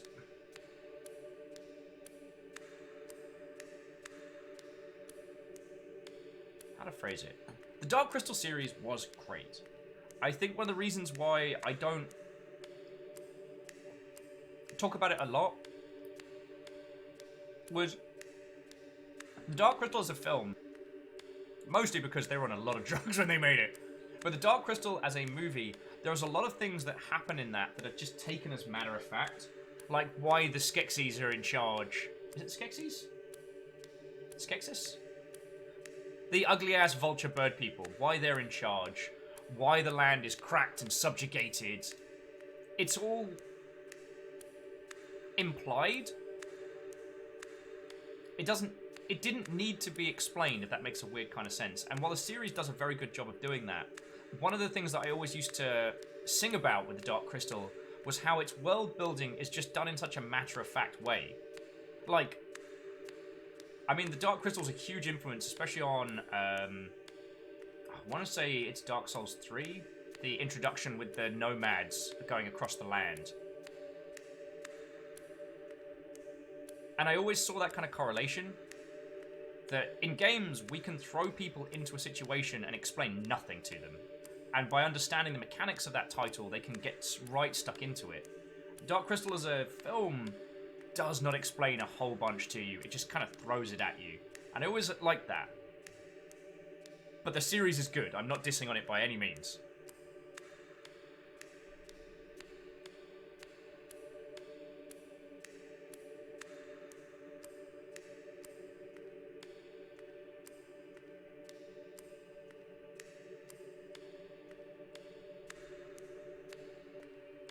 Austin was saying that their assumption would be if you were doing a Dark Crystal game, it'd be something like a Tomb Raider puzzle game. God. You could do a really good kind of like open world, like explorer narrative style title. Not quite walking sim, but more like traveling from place to place, exploring, unfurling. I guess what you meant by the Tomb Raider, but like avoidance. Your goal is just not to get caught. Chiat wants a Podling pub management game. Oh god, yes! Oh, and Popcorn, thank you kindly. I'm based in Seattle, but I grew up on the south coast of the UK, moved to London first chance I got. My only qualifications are in stage and teleacting. That's about it, really. And I'm proud to say I know Mal from back in the day when we were living in the same region. And I've definitely been missing everybody, you know what I mean? Oh, so before we continue, I did have one question for you, Dash. If I go back into the halls now, will it be a different set of things? Yeah, back in the day, the times at the pit. Fucking hell. Okay, so it just means that the halls are something we can do a few times to get stuff if we need to. Oh yeah, and friends, the pit was it was a crappy pub by day, but on Saturday nights they would turn it into kind of like a metal club, and oh, it was glorious. Bouncer kept out Normos. There's a real community kind of feel there, and so yeah, we used to go to the pit, get wonky donkey, have a good time. It's glorious. I mean, most of the horror drinking stories were either from or around the pit. Like, the Rats, which was Red Bull Amaretto Tequila. Straight glass, pour in a Red Bull, take a shot of Amaretto and a shot of tequila, drop them in, knock it back. Oh, those were some days. Tal said, what about Slimelight? Well, no, Slimelight's awesome. Not dissing on, but Slimelight was an event. Like, the pit was our lot, like our little local group, and that was great. Slimelight was a big night out. And what was the other one in Camden? Electroworks?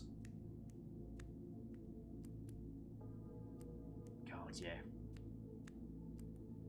Flashback.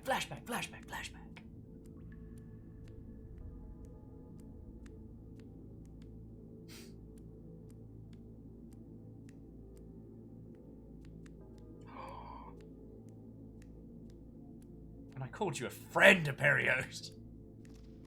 No, it's all good.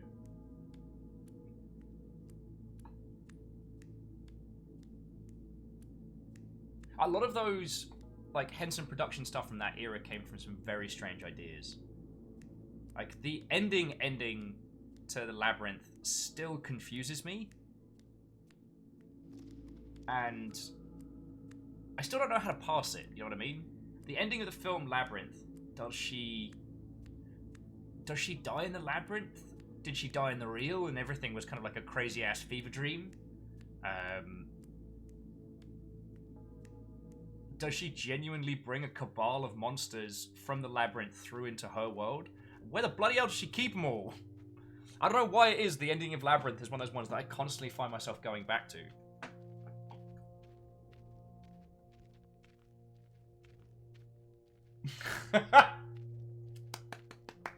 Bravo, secretly Robin, bravo. Robin's like, wait, you mean to tell me the Labyrinth has an end? I've been stuck in here for ages!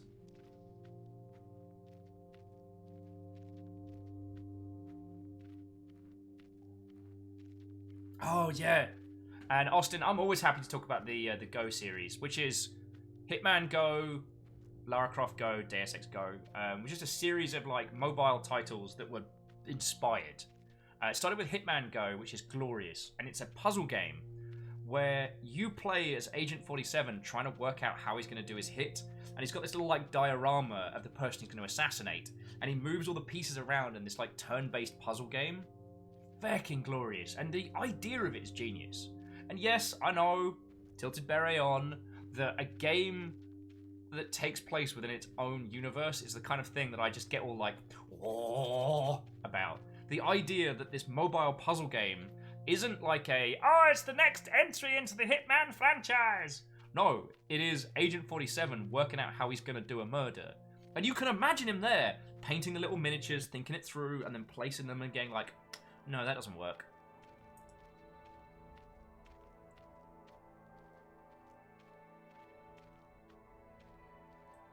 Scotty's like, every time you watch Labyrinth, there's little details that you didn't notice before. Like 2 empty milk bottles outside the castle gates.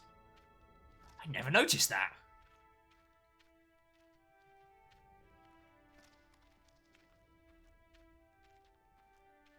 And Dash was just saying on the ending of Labyrinth, Dash chooses to believe that... chooses to take it at face value. She brought a bit of the magic back with her, but it was only behind the mirror. That's cool.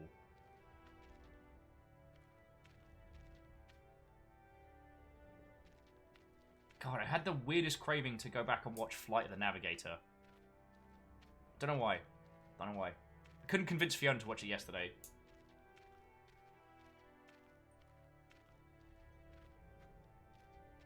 Oh yeah, Maki Sakura, that's right. It is quite similar to Katana Zero, how the level that you're playing through is your person's planning. And at the end of the level, once you've done it, what you see is the execution. Chat says, don't watch... That film has not aged well.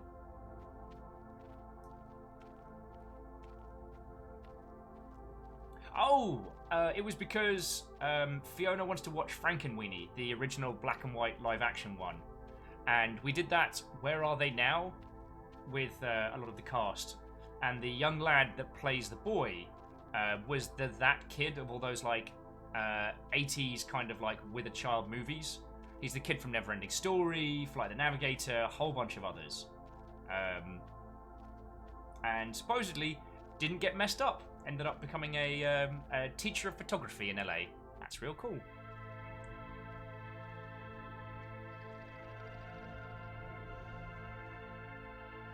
Oh, Scotty was saying another film that came out around the same time that was quite overlooked. Similar idea was The Explorers. Okay. Because, friends, I've just been binging on old films. I know, as I was saying earlier, that I should be using this time that we have to watch more interesting, more kind of, like, challenging media. But, like, I stayed up the other night watching... Well, I couldn't sleep. I ended up rewatching Knight Riders. The George Romero, like, Arthurian knights on bikes as a... Like, they're a roadside... carnival attraction, kind of like one part Ren Fair, one part stunt team. And that film's way better than I remember. Gee, I watched Silent Running the other day. That was awesome. Yep. Oi, King! Ooh, that's some coal. King is still sleeping to regain his might. His awakening date is due in less than a year. Go us!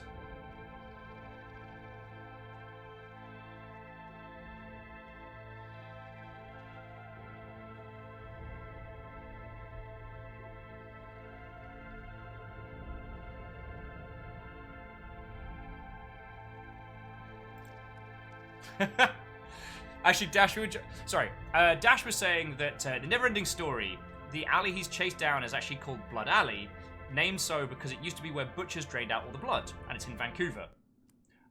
I say this with love and respect, Dash. It's easier to list films that aren't made in Vancouver.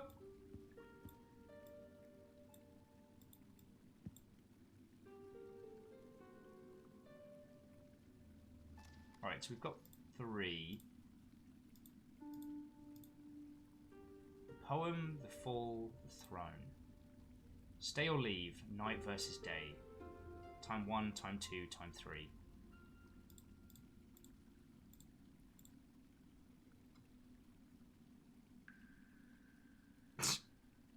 Oh, Dash is just pointing out that they're going to be able to lure us to Blood Alley next time we're up in Vancouver. Yeah.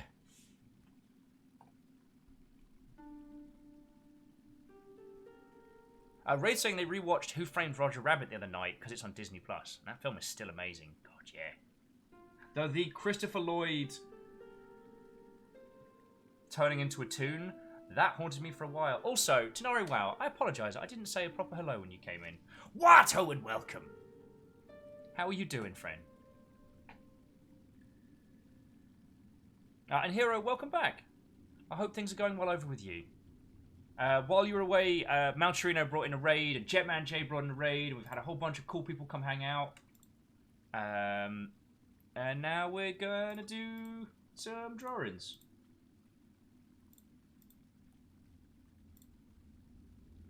Gold Chalice Times. Victory, doubt, defeat.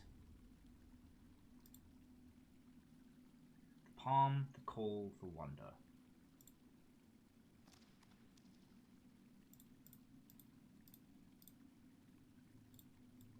Oh, we got a ton of new books as well.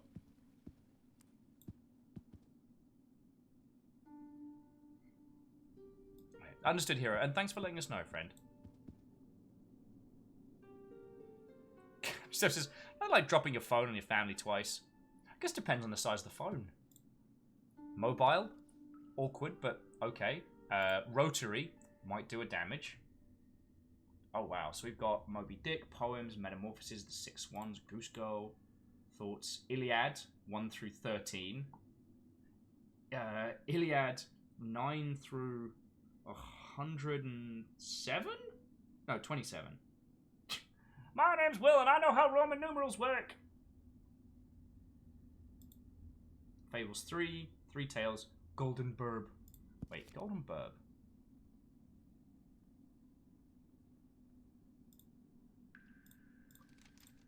Wow.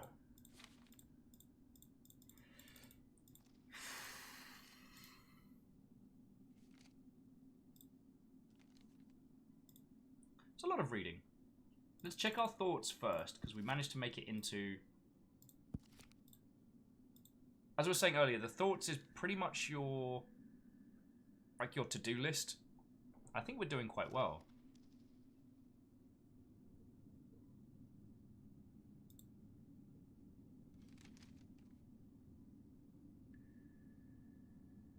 So we've seen very nearly every cave.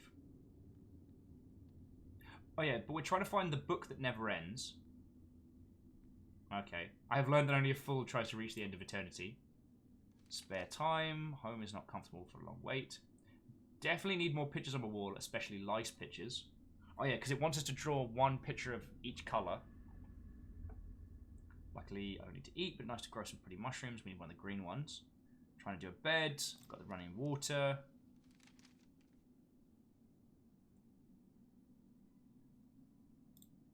Doing real well. Hang on, let's put a fire on.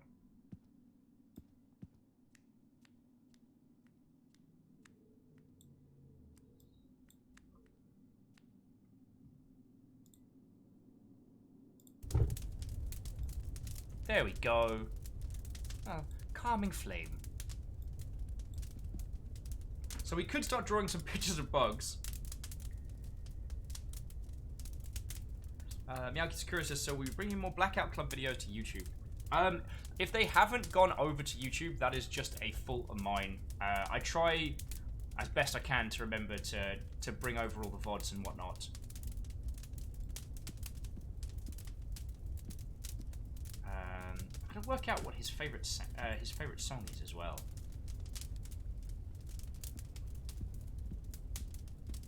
Should probably do some more drawings in a second, but you know, we're in no rush.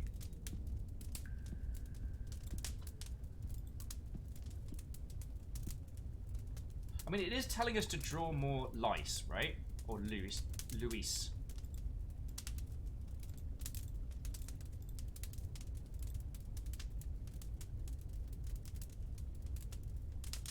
Sorry, it's like, wait, where did you get the horse? I couldn't possibly comment.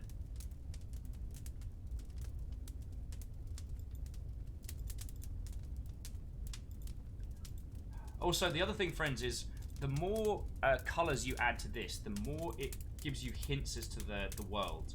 Gold Chalice Times, Victory, Doubt, Defeat. Ice Cave, I don't think we found that. Fingers, I don't know what that means. Blaze, that seems to reference the sword. Act 1, Act 2, Act 3. Long Secret Gone. Like... the creator, the path, the creature. I guess we're the creature, right? EHS, New Sun, Tulip Chalice. The Hermit, the Fair, the Fugitive.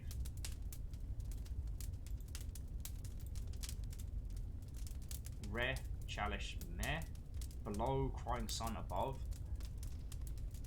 There's so much to try and unpack here. And Colin McCall, I think you're right. I think the father figure does resemble... Hang on, where's father?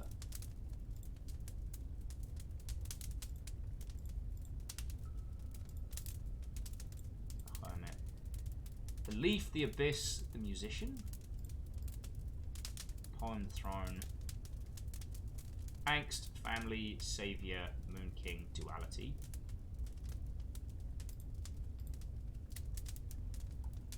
Lake House Birth, Dreamer. Journey, Abyss, Care. Hypnose. Dripping Moon. Okay, that's kind of unsettling. tragedy. I thought it was a clown, but it's the little girl. Well, the little goblin. Oh, no, they weren't a goblin. They were something else. But you know what I mean. Oh.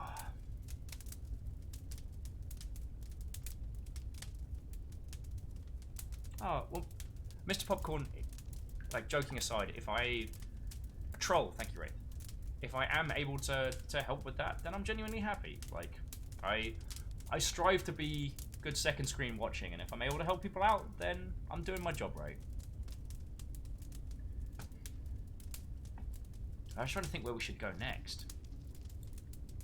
We could try going back to the face.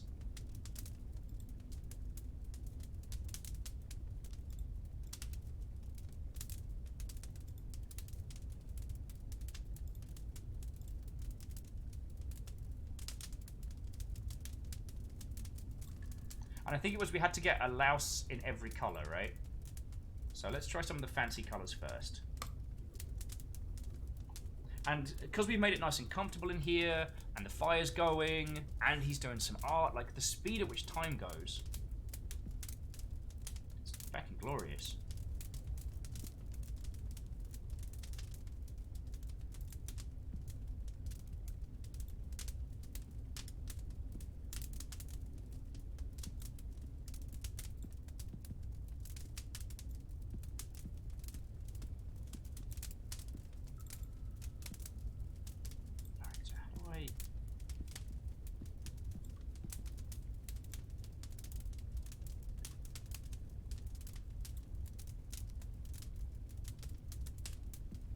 Yep, Andy Warhol, life set, coming up.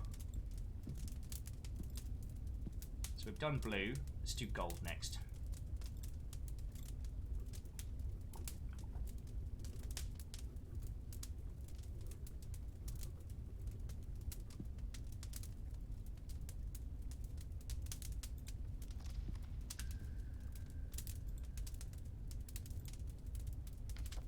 Ooh, a little bit more coal. See, now if we want to go back to the Halls of Eternity and find a couple more pieces of paper, then we can finish our set. Does it help? I don't know, but it seems real cool.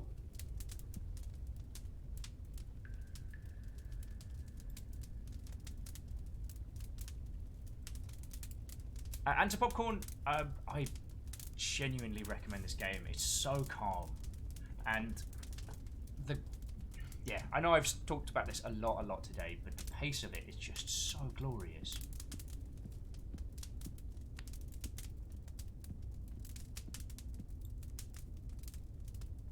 Okay. Tell you what, let's go check out the Vault of Gold. Oh, I don't have that bookmarked. Let's go check out the vault and see if anything's changed there.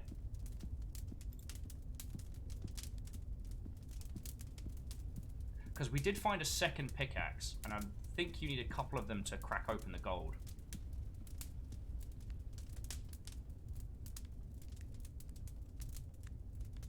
Also, a little horse head as we're looking out.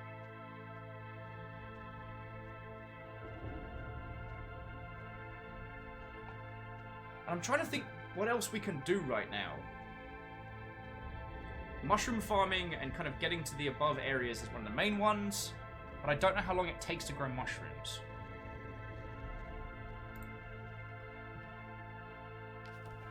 Just grabbing some more coal. As the sleepy king continues his adventures. Oh, look at me, I'm the king, I can do a nap. Feckin' we.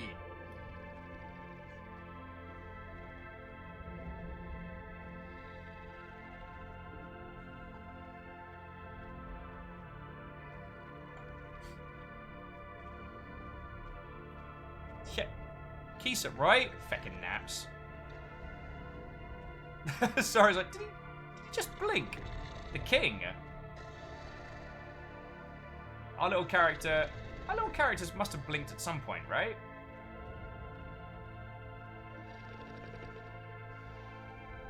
Thank you, Caffeine! So, friends, if any of you were thinking of picking this game up and don't mind using the humble link below, that would be a sincere help, so thank you.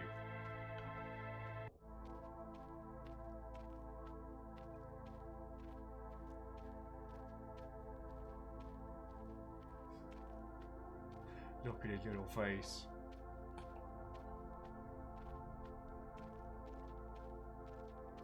Because we put together the flute, the never-ending book.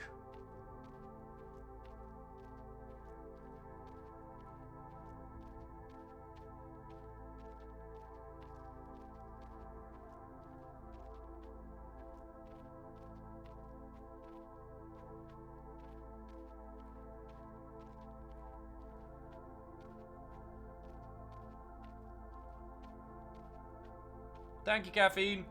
I'm sorry it doesn't have the same naming convention as... yeah.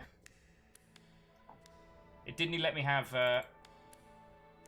It didn't let me have underscores, actually, and I'm just going to hop on over to Steam, Byakuaz. I took a screenshot of the overall map.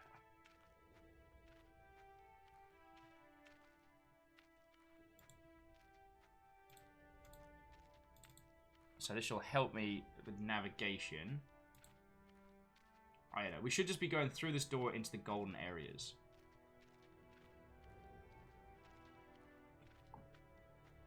Oh! I mean, one, hail hydrate. Two, I might actually need to follow the aforementioned hydration advice.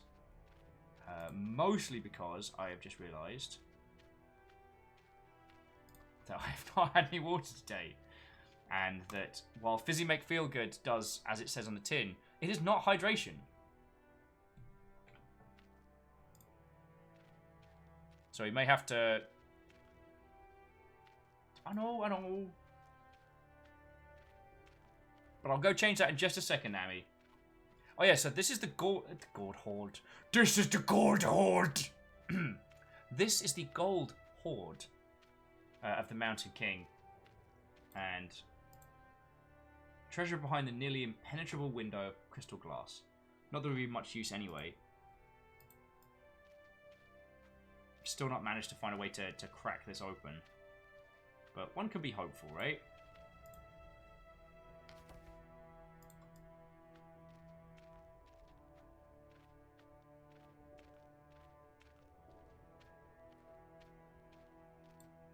Like, I know there's a way to get in here.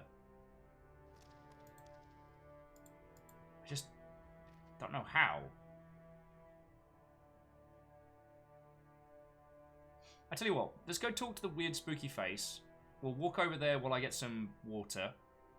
And then we can work out if I've missed... if I've missed anything right now. And if so, like, what have I missed? Alright. So, friends, I will be back with all of you lovely Mother Hubbards in just a moment. Hail Hydrate.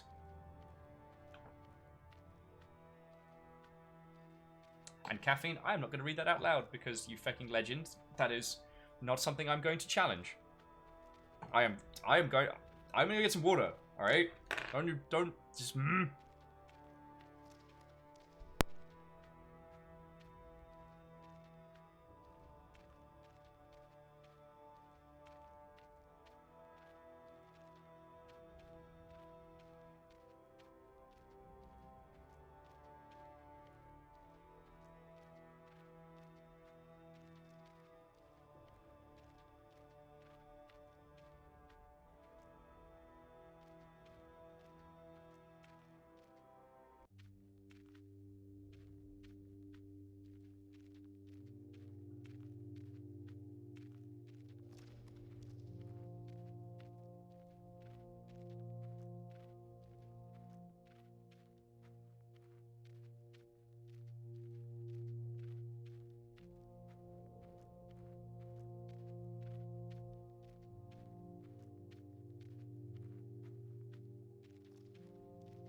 şaşıyor.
Hang on the bloody hell on!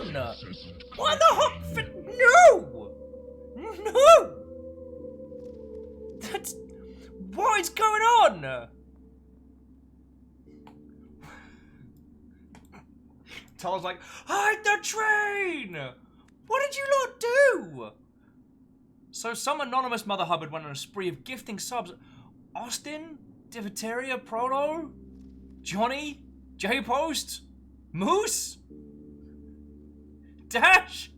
You cheeky Mother Hubbards. Stop that incessant clicking. Thank you all. Like, you didn't just obliterate all trains on Monday. Yo!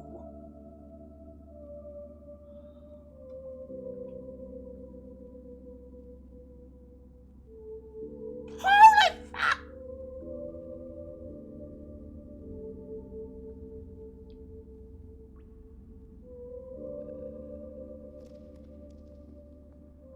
Stop that incessant clicking. Holy shite!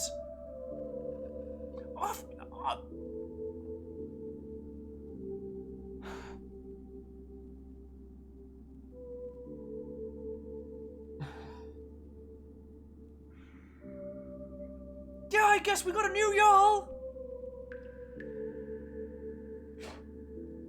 Caffeine saying, I hereby dub this badge the Shattered Numpty. Fucking hell. Stop that incessant clicking.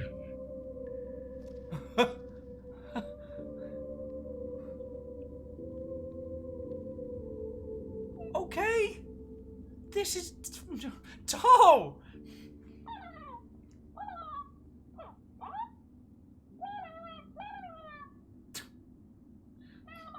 Y'all caffeine rules once more! Today I'm gonna recover, we're gonna play a quiet game, it's gonna be fine! Stop that incessant clicking. Tall! Son of a bad word. Why do I still have that? Just the fucking train! Hoppacha! Like, fucking yo! What?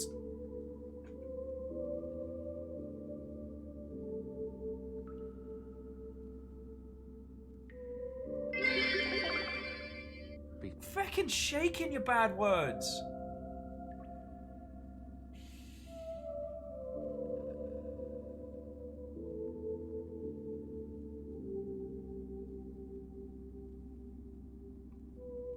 I mean, Scotty, hard agree. Hard agree. Yo! Yes, Tal, yes, I did think Monday was going to slow you all down. Kaboom. Holy crud.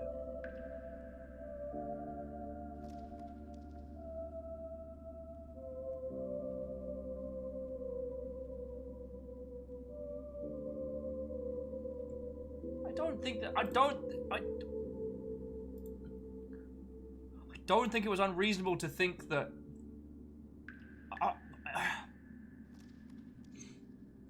holy crud. I don't have words. Glorious Mother Hubbards, thank you.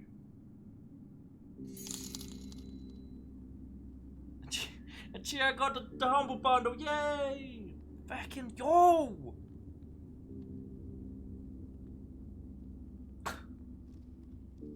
Steph saying, are we counting this as train 9?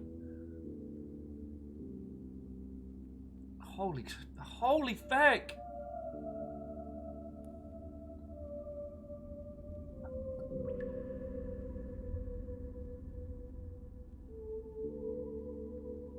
Holy feck.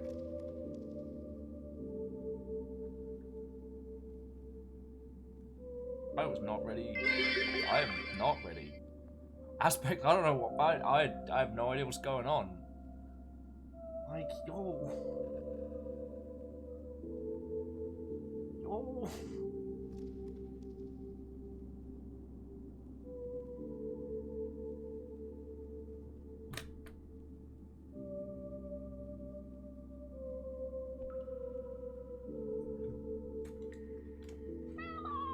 Stop that incessant clicking.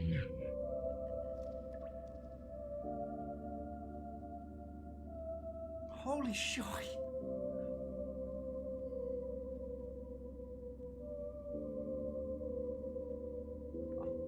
I know I should be putting on something hype now and things and stuff. Holy crud.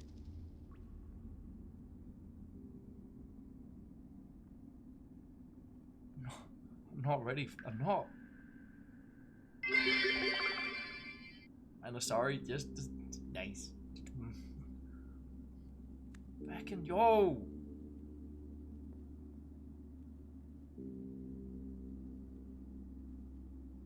Friends, on top of the red bit, caffeine threw in a blue one as well. Popcorn was like, well, that stopped caffeine. Caffeine's like, I'm sorry, stopped what? Explosion!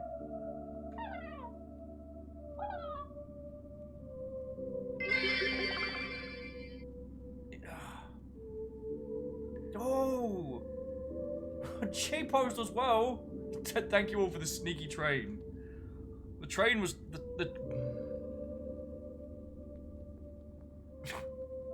Denari's like, well, you should know better than leave your desk. I should know better, but I don't, because apparently I'm a chronic stupid.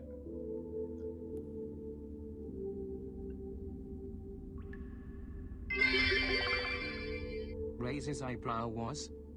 Oh. After everything on Monday, I'm still not, like...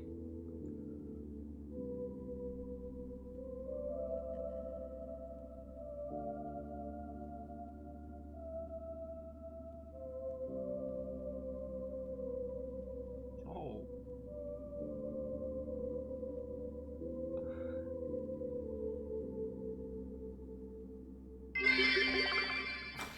Thank Wait, you all have I for met you sneaky lot? train. Caffeine, just gonna have some chill hype. That does happen. Holy crud. Dude. Dude. Oh.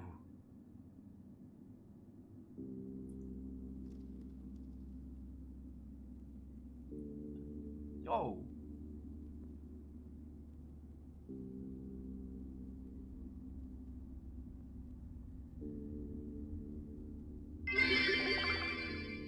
Hashtag we live together. Hashtag stay safe at home with Will. Oh, you ass. Will wants to chill. Chat's like, haha, no.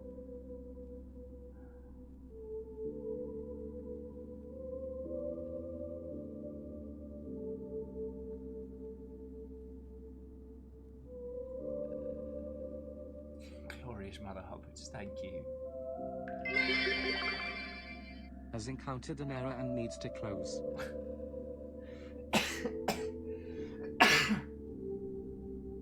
Nearly inhaling my water.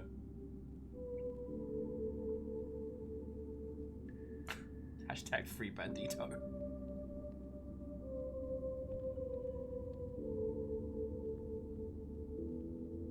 Just your. I know I said this. I know I said this. Just gotta have some chill hype, D. I know I said this a lot during Monday, but you lot are helping so much right now. And yo, just thank you.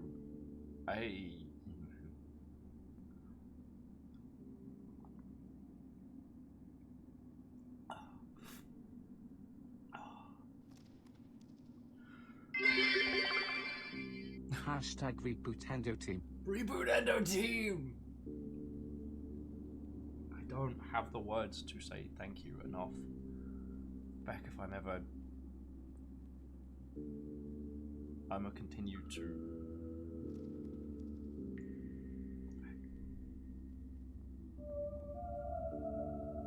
Nice quiet day, I said. Everyone's all tuckered out after Monday. I know I am.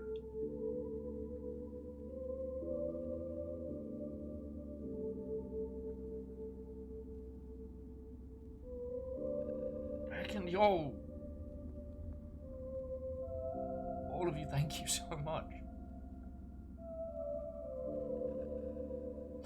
Choo-choo, Mother Hubbards.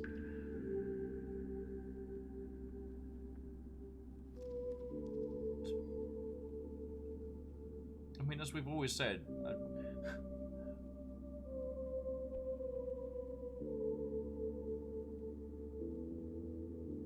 I might play games, but you lot have your own one.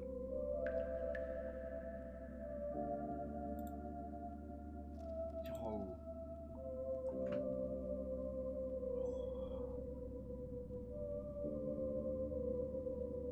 Just thank you, alright? Thank you all. I talked a little bit, well, I guess I talked a lot on long shit day.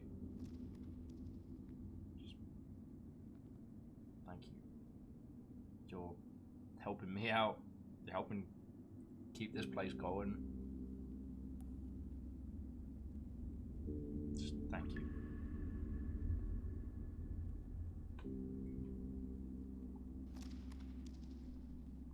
Slugging down water as if it's going to help submerge some feelings.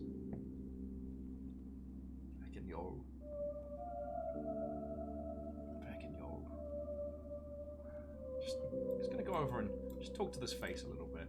Sup, face? Pale hydrate, indeed.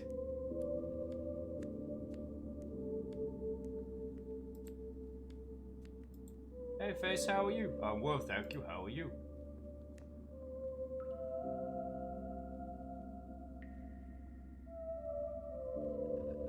Yeah, had a quiet little moment. So quiet. Pale hydrate.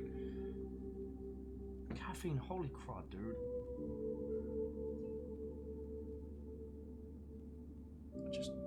I don't know what to say apart from just thank you again. I know I say this each time we have one of these. I hope that I am doing enough to be worth all the support that you all put in, and I make you the promise that I have made so many times and will again, that I will continue to dedicate myself to this and to you lot, because you're a glorious bunch of humans. And I'm lucky to have you. I know this. So cheers to you all, alright? I am so broken. I'm so broken.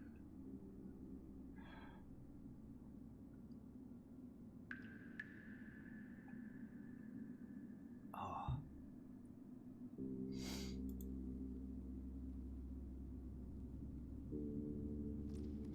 Alright, so wisdom in exchange for coal. Let's do this. Let's just focus on game thing. Lizzie, thank you. Thank you all, alright? Were you planning this, Tal? Was there scheming afoot? I I am going to give 21 coal because we can get coal real easy. The way to the light is blocked by total darkness. You will only overcome darkness if you learn to become darkness. This way you will be invisible to it. But you will only achieve this if you delve deep into your own mind and conscious loneliness. Oh wow, that's kind of scary.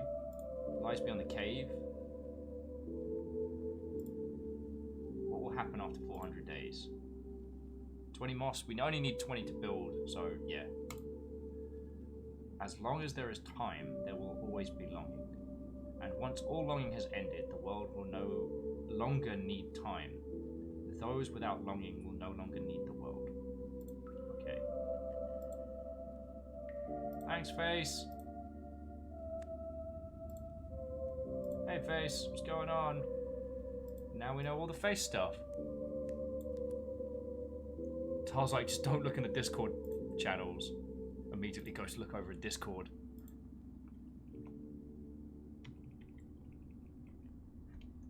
Let's have a look. Yep, that's plotting. That is plotting.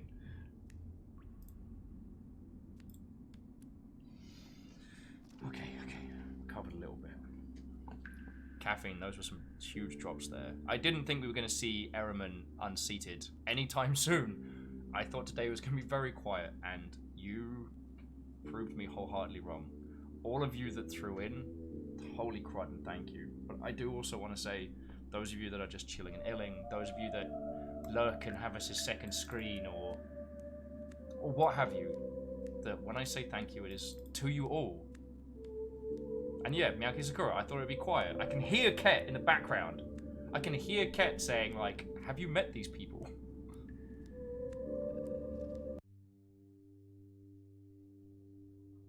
I'm not gonna read that out, Caffeine, because that's I've forgotten how to use human words.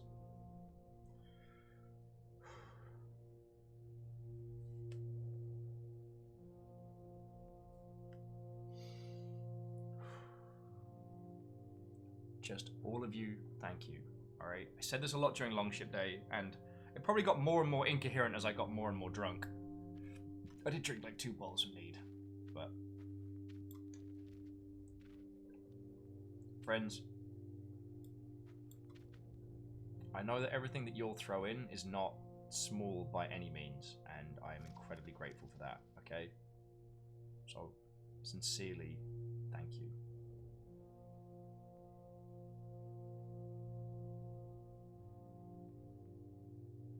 I'm trying to think where else we need to go.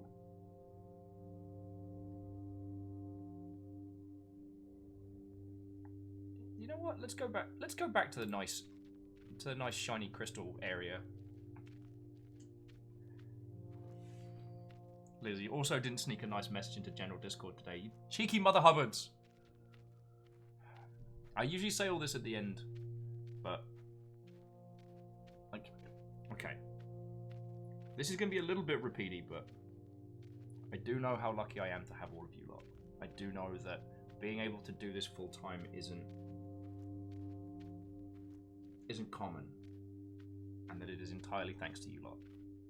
I hope you know I never take that for granted. And the other thing I want to say is, the mod team here do an exceptional job. I do not communicate with them nearly enough, and they have to put up with me sometimes being a complete and utter mess. And yet they still do an incredible job. Like, Moose, Caffeine, Lizzie, Toll, you're badasses. And people don't even know half the stuff you do for the Longship as a whole. And I guess I just wanted to say thank you, yo. Because I was like, hell yeah, we are! Really are. And like we were saying a lot on Longship Day, so friends, before I could start working formally, Tal and I had a call, and we joked about doing this full time, about the Longship being a real thing that sustained. And now, not only is that not a joke, that's the norm. You glorious Mother Hubbards.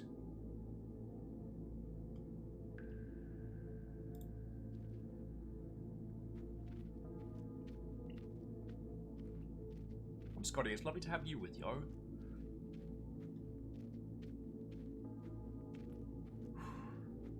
Fucking hell. Congratulations, you all have wrecked me. Like, the Hangover was easy to beat. And I know it must seem so contrite, but friends, I still the idea that people not only like what we do here, but like it to the tune of being like, you know what, I am going to throw in some money. It's feckin' rad. And it's, like I said, it's not just about the people who throw in monies and cash, but thanks to them, this is the full-time operation. And I couldn't be happier doing this. So thank you, alright? Caffeine, I'm still amazed you put up with me. Like, Caffeine got stuck in the car with me for 16 hours.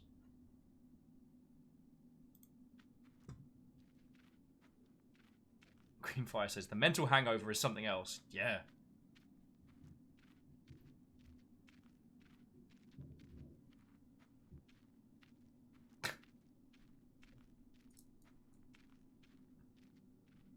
Salem says, "Oh, back to Purple Train." There was a train. A train did just happen. And Caffeine blew the doors off. Feckin'. Whee!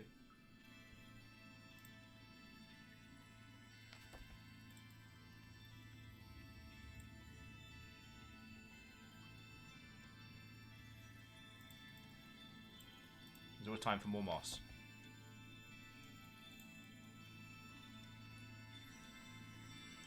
Welcome to Cool Crystal Area with cool crystals. We stole one of them before. I might steal another one, because I can.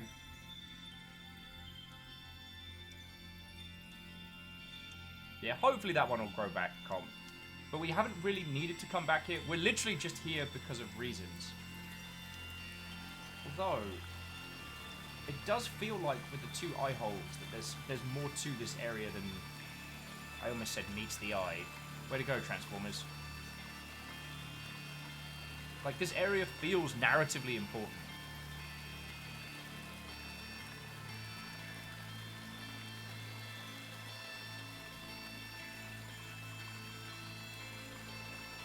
I'm stealing this crystal.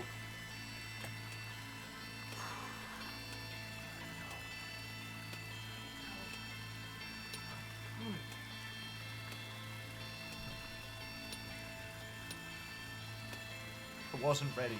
I wasn't ready, friends.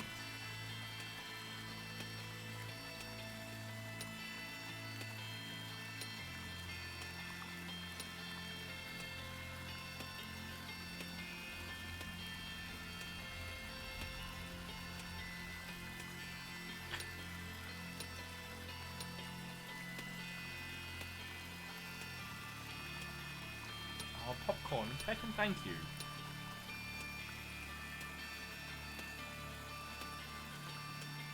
Like, it all helps. Like, all the teeny tiny bits at the end of the month all add up, and is how we're able to keep doing this. So, sincerely thank you for that. Oh, Aaron. Caffeine dropped a red bit, and then a blue bit, and then another like bluish green bit, and I am broken. I don't know how to people right now. Cryosticks. 1, 2! Oh, I'm ruined. I am wrecked. I'm grateful for any means. Cryosticks, how are you? How are you doing? What are we playing? Tell me your tales. I've had loads of cool people raiding today. Let's focus on that. Let's focus on other people that aren't me. Let's do that.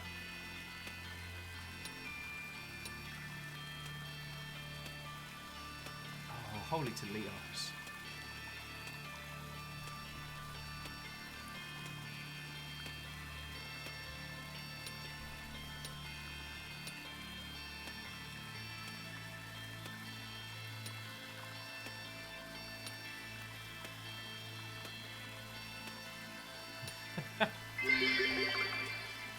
Welcome to Fields Town, depopulation, Will. Y'all Caffeine, absolutely ruling with an undead fist. Caffeine, thank you. On top of all of that. Friends, like, there's so many of you I'm still amazed you put up with me. Like, how many of you were here when Caffeine bullied me into going to get my hand x-rayed? Remember when I kept saying it wasn't broken, it was dislocated?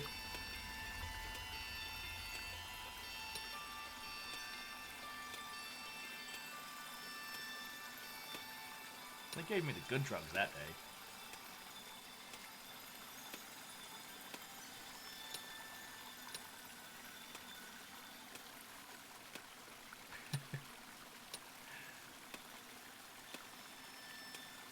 Popcorn, thank you again.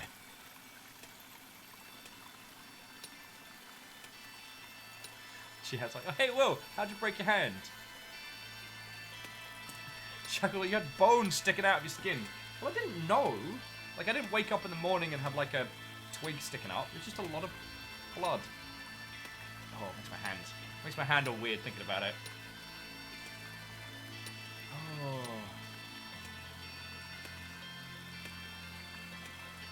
Yeah, I would go on to find out that it was an open fracture. No, I didn't remove hand. There's a cooldown on it. And Lizzie beat you to it.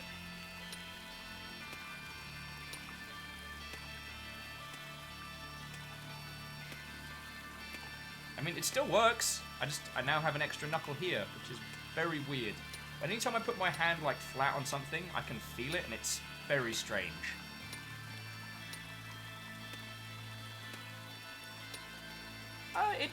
It's somewhat like an open sandwich, but instead of like deliciousness and flavor, it's pain and blood, and a lot of more blood, and possibly a bone infection.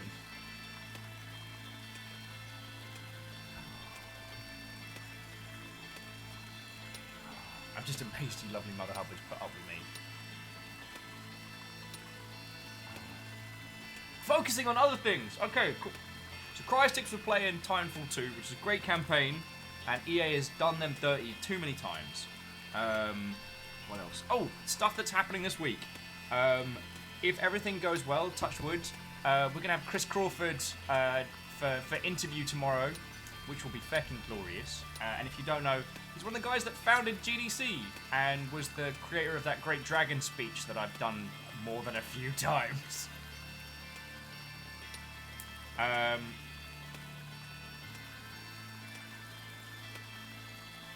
Friday Blackout Club. Saturday, we're going to start Resident Evil 3.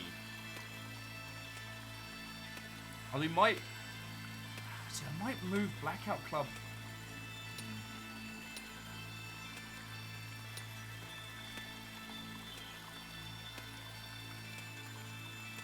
Giat says they have the exact same misshapen bone thing. 10 years now, it's still super weird when you touch it. Yeah, because you get so used to just it being there, and then... Ugh.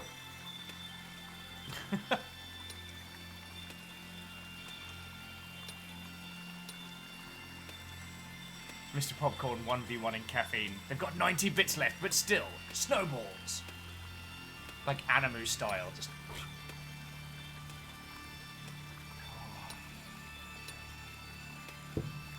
It's suddenly very warm in here. Is anyone else very warm? I'm super warm.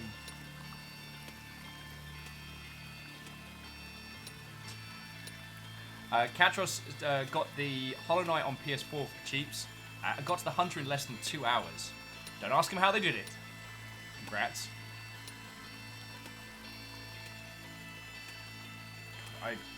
I could have happily stayed hunting and done all of the Hunter stuff. Maybe I should go back with my main game and just like do all of the Hunter.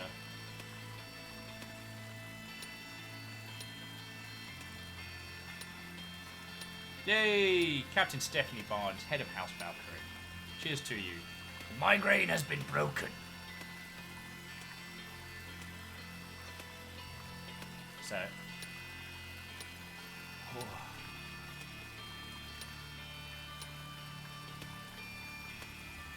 God. Wrecked.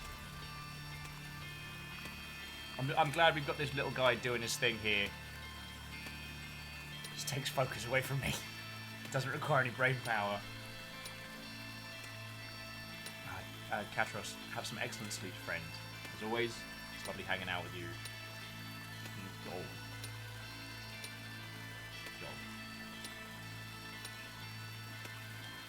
I don't know why I keep looking over the giant robot. I just do.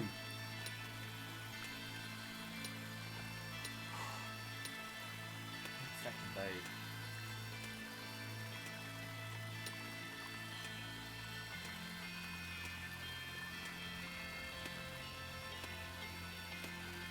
Okay. Coming back from space. Hello. Actually, that's a good point. Have we had any more... Dear games industry, have you done anything while I've been emotionally unraveled? Stadia's free for 2 months and we talked about that.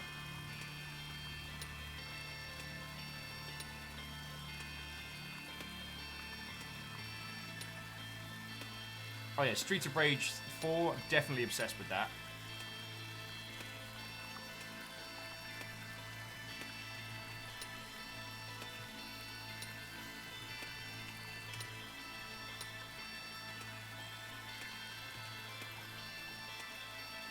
Dash says, I want you to know the music here is making my architecture meeting very epic. Oh yeah.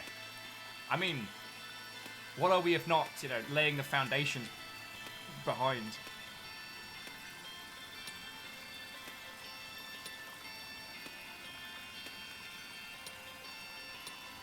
Good news for those of you looking forward to Cyberpunk.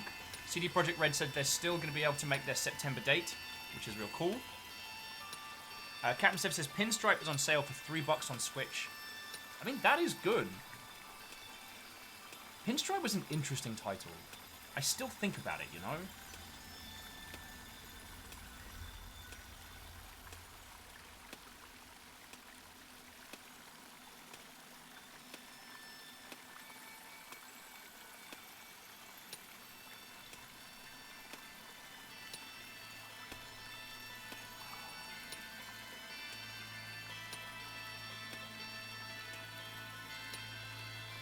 Hey, Baron Sheep, how are you doing, friend? Also, by my calculation, we are once again at 69 viewers. Nice. How are you doing, Baron? There was a train, stuff happened. I'm trying to regain something that resembles composure, and I'm not doing a good job of it. How's your day?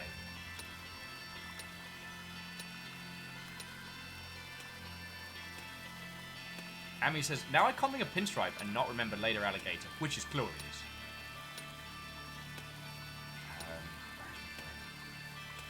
It's gone. Ooh, gem's done.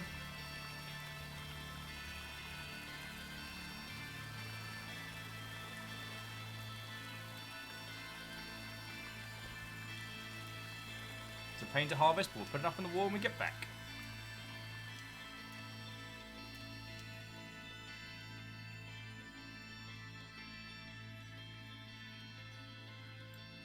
Hey, Mecha Noel, what ho, friend.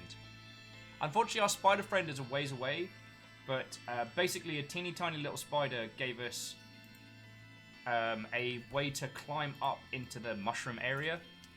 So we're doing good. Amy says, by the way, did the little fellow read any of the books he's collected yet? I don't think so. But...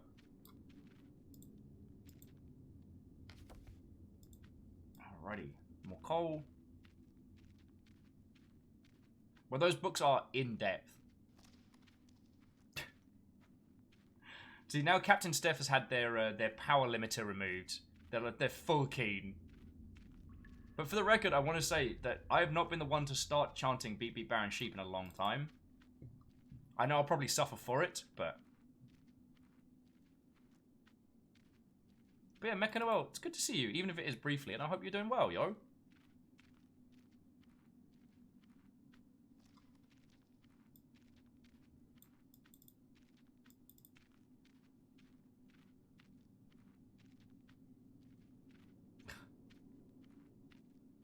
Oh, popcorn, sincerely thank you. So we've got this thing... God, I'm trying to rack my brain as to when it started. But... over here in the Longship we have what we call the different houses. And most of the houses started because of something. So, Captain Steph, head of House Valkyrie, that's the official house of lurkers, of raid defense.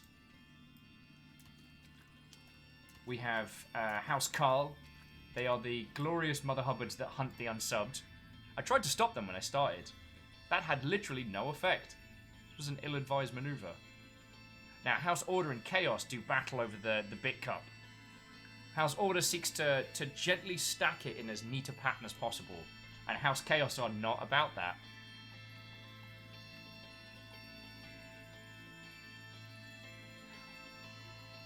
I mean, House Valkyrie are very much in human maintenance, but I always, with that, I always felt like that was you and the rest of the crew kind of going above and beyond. Like, does that make sense?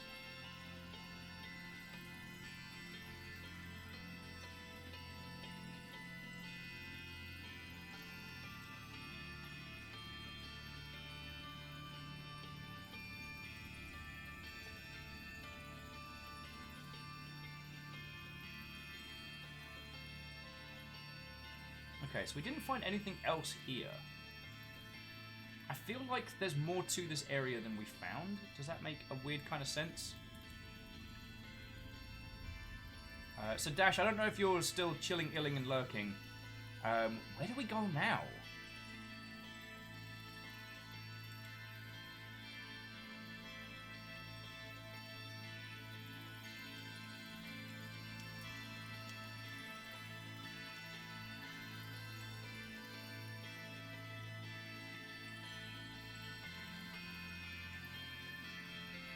We've got all the information from the Facey guy. I mean, let's head back. Let's head back to our little home. Pop that crystal up. I'm making well. That's real nice to hear. They say they're doing good, working on commission, feeling good. I should really finish this and get paid. And their partners have been nerding out in the next Magic the Gathering set. Is that the one that's got Godzilla in it? Because that's fucking awesome. Like, no joke.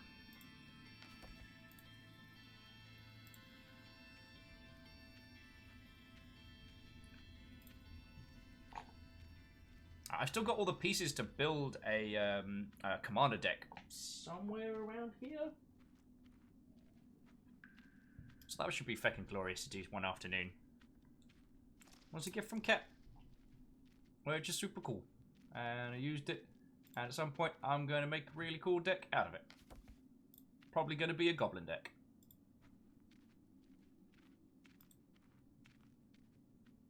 Like my Magic the Gathering kind of collecting days are very behind me. I just don't have the same amount of disposable income I used to. But there was a time, friends, when I had almost every From the Vault set. I fucking love those.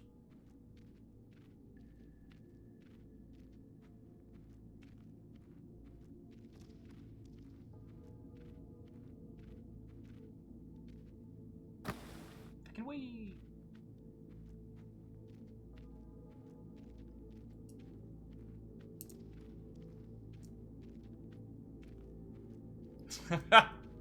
Sorry, Sickly Robin was saying, congratulations, you've just said the one single phrase that unites literally every Commander player of the... I've still got the parts for a Commander deck around here somewhere.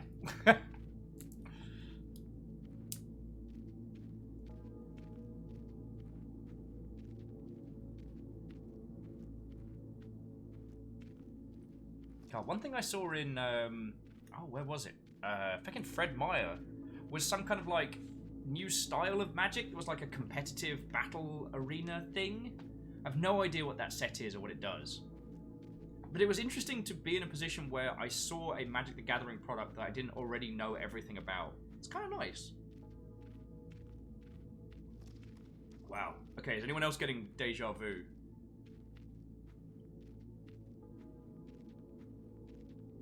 Maybe just me? Eerie. Oh my god. I've managed to stave off Magic the Gathering Arena, but...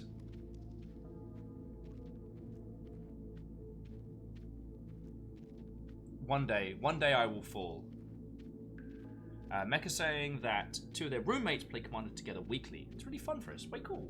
I do miss my little kind of Commander group that we used to have a group where we'd play like once a week, once every other week.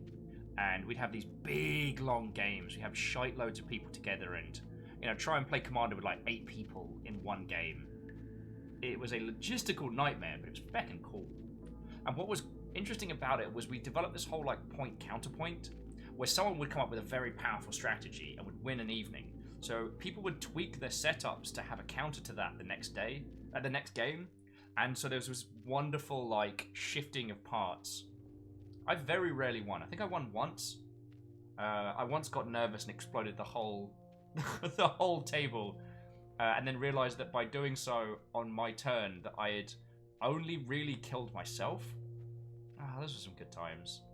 But I also had a bounce back card and Seedborn Muse, so I was that ass.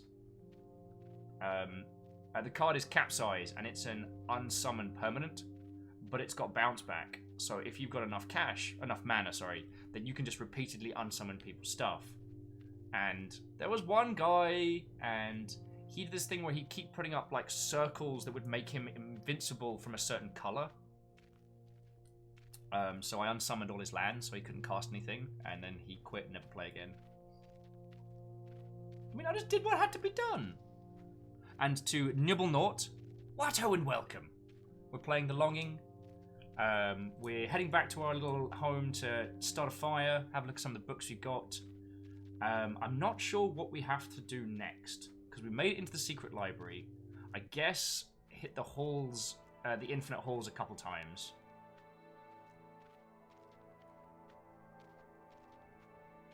Like, we can't get into this yet, so...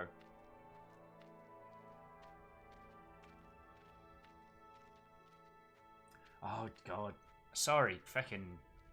I don't know why I was thinking about Total Annihilation recently, but... Oh, it's because there was a 0k update. God, I feckin' love it. Oh, no, it was because we were watching Picard, and we were discussing... transfer of consciousness. Fiona and I were discussing transfer of consciousness in sci-fi, and I was referencing Total Annihilation, where the war upon which it's based was an argument about whether or not human consciousness should be put into non-human bodies, and once that is done, is what should happen with that consciousness. But both sides, despite having very, very different views of it, end up using the same technology to fight each other anyway. Which is this idea of, now each of the units in Total Annihilation is a copy of a conscious human. So, there's that. So to Nibblenaught, this is a wonderfully slow-paced game. This is called The Longing, and the goal is very simple. The king under the mountain needs to sleep for 400 days to conserve their power. Now, we as the Shade have been tasked with waking them up in 400 days. As a player, our job is to make this little goblin's life better. So we explore the caves, find them paintings, chalk to draw with, books to read, fuel for the fire, anything to make their little life better, and that's what we're working on, and it's real cool. If we wanted to, we could start this game up, close it, and then just come back in 400 days, but we've become genuinely attached to this adorable little shade monster, and we've done a lot of work to make their little life better. So, yo. I've seen Altered Carbon, I haven't read it. I am told that the second season is very good, and so I know I should give that a run at some point. There's actually something we were talking about earlier in the day, is that I'm not actually watching a lot of new shows, even during Operation Lockdown. I'm mostly rewatching like old 80s films or like shows that I know real well.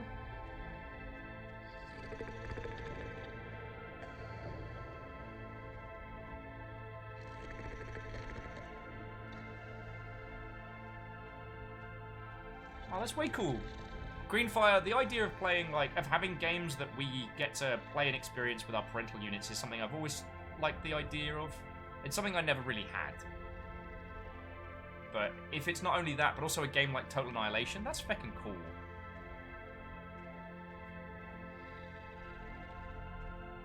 Oh yeah, there's the King Under the Mountain. We're gonna wake his ass up in 325 days and 16 hours.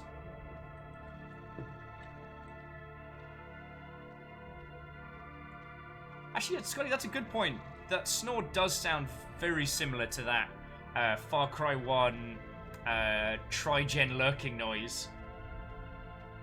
It's a little unsettling. It's a little unsettling.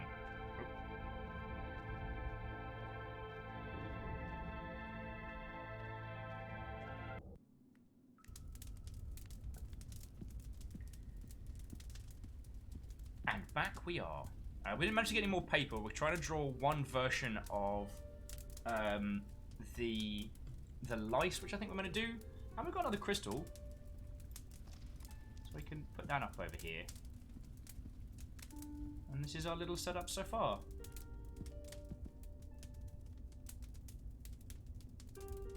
Dash says, I probably should have muted the stream for that meeting, but it worked out wonderfully. It was very dry. Well, so Dash, I'm trying to work out, what do we...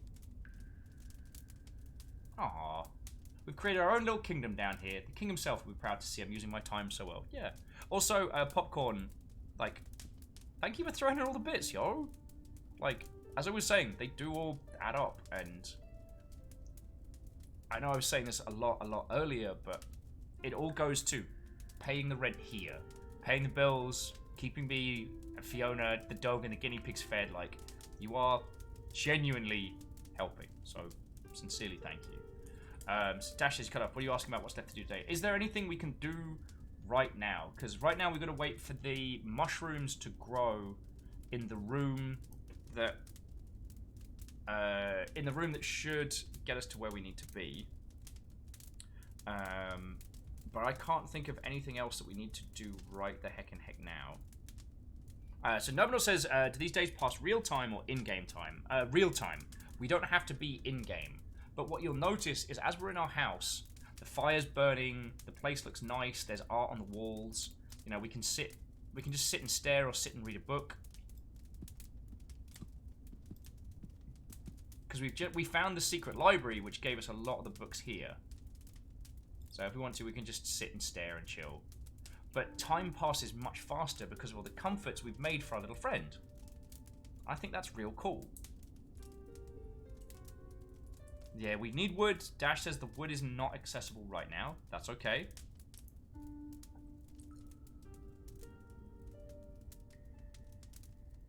Oh, good on you, Greenfire. Good on you. Dash says, well, now your multiplier's up to 9. You can just, at this point, just wait out the mushrooms. Cool. And as Chiet says, time flies when you're drinking rum. Oh. Austin Spafford would not be comforted by the horse head. No, but what our little shade wanted was another pair of eyes to look at. And now he's okay. Because now we're starting to get into the puzzles of this game. Now, don't try and make me think the horse blinked. Staring contest, engage!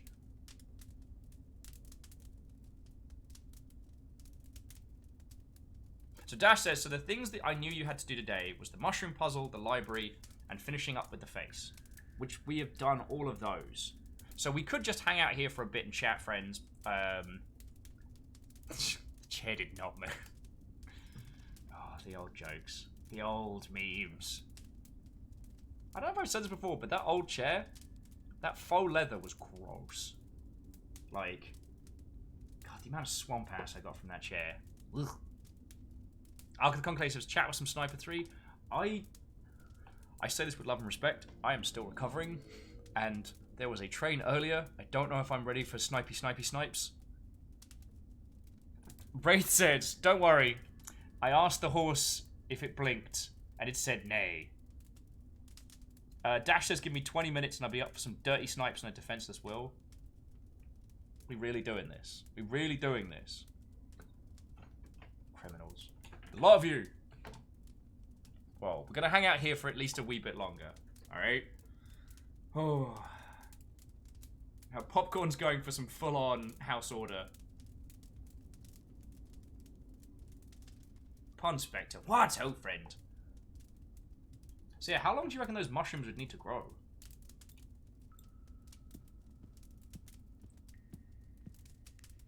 And Dash, thank you for your concern. You know, I won't push myself too far. We don't have any paper. Like cliff ladder end. Grave mutant wound. Weeping moon death. The poem, the fall, the throne. So I'm guessing we need to like eat a bunch more mushrooms to get more information, right?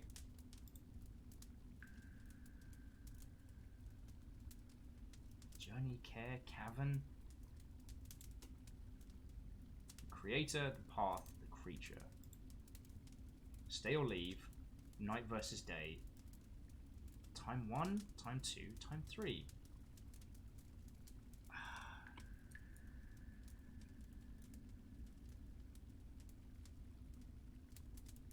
Oh, Dash says, make sure you planted as many mushrooms downstairs as you can.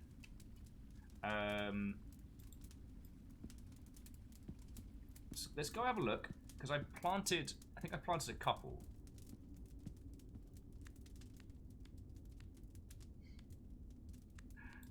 And, yeah.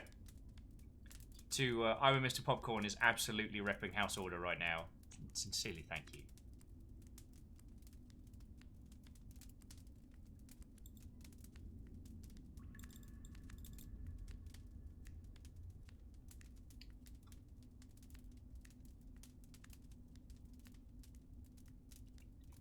But I don't know if there's a way we could bring the mushrooms back from up top, right? Oh, Caffeine just named the next shield the Shattered Numpty by the 9. Actually, I will... Let's have a look at the mushrooms. And then I will look in towards... just updating that name now while I remember. Because we wanted to call one of the shields the Feckin' Wee, and it wouldn't let us, which is mean.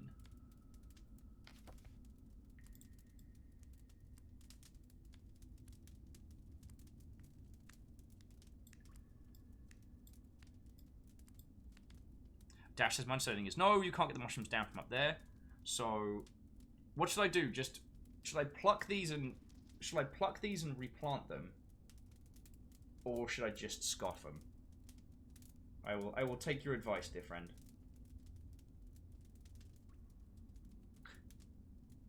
Well, Mr. Popcorn, I'm very grateful for the support. So long as you are spending within your means, then I will graciously accept anything that you can send across. And like I said, it does all total up at the end of a month, and it goes towards rent, keeping my sorry ass alive, looking after some tiny guinea pig nuggets, and Dag, and Fiona. So you are helping a lot.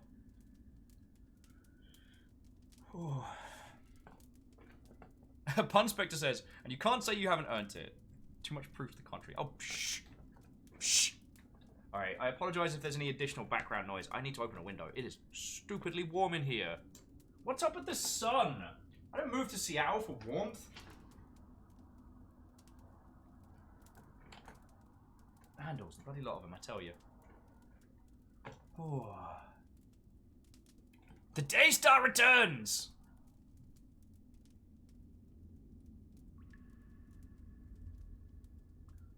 Okay, so whilst we are deciding whether or not to just scoff all the mushrooms or replant them, let's quickly do Caffeine's shield. Oh, and speaking of caffeine, thank you kindly, friend. If you do want to pick up a copy of this game, we're not even through the first 100 days of it. There is probably an inordinate amount to this to unfurl and unravel and understand, and I think we're going to have a banging time doing it. If you'd like to pick up a copy for yourself and you don't mind using the Humble Bundle link, that gives us a little bit of cash as well. So that's cool too.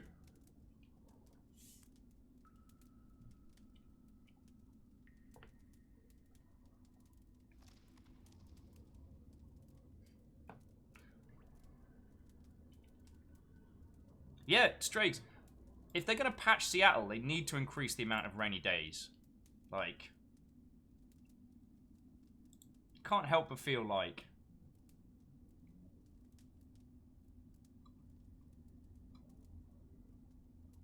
Yeah. Sorry, I'm just having a look at... Yeah, Caffeine got to that shield first. What did you want to call it again? It was the Shattered Numpty, right?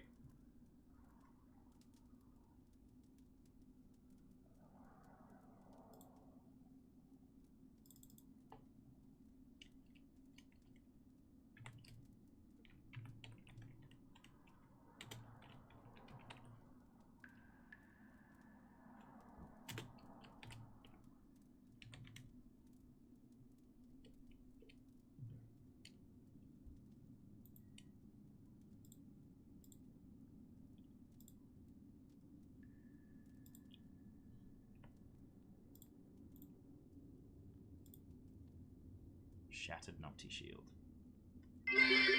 Yo! Corgo butt bomb. Caffeine determined to throw in for House Chaos. Feckin' ledge. Thank you.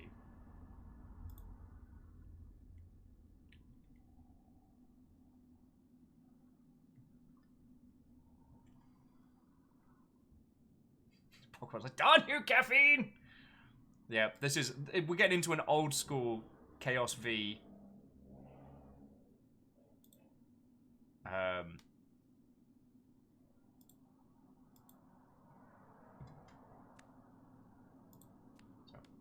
harvest a mushroom.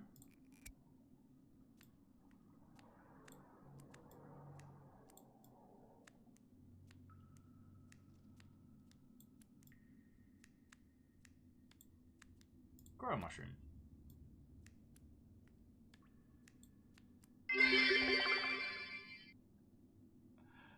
The Prolo repping for House Order with a cavalcade of pride flags. Thank you kindly, friends.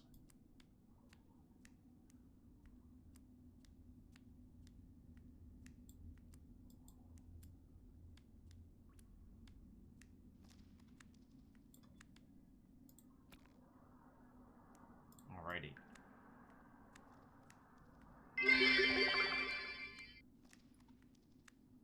Dash, fucking legend. Order and Chaos, back at it again. Fucking thank you, yo. Fucking thank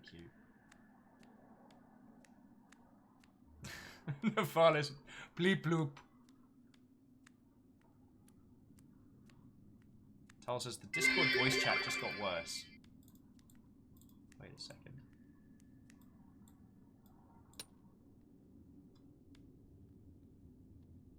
It's always getting hard on the left to start chipping on the right. Oh, okay, we did that. Thank you all. I don't know how words work anymore. Dashes, there are a bunch of mods hiding the voice channel, I'm afraid. Oh, good.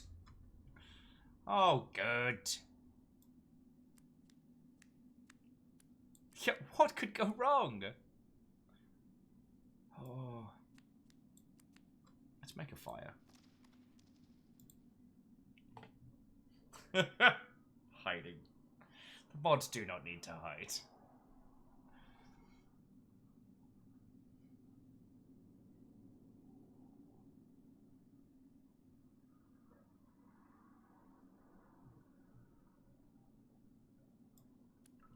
Oh, lordy, lordy.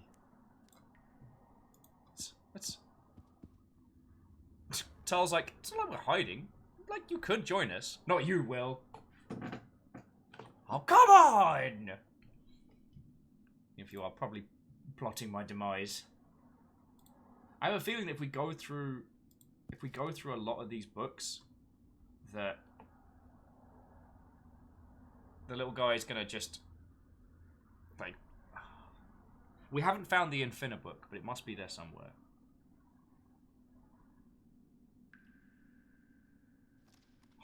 I am unraveled. Friends, I am unraveled.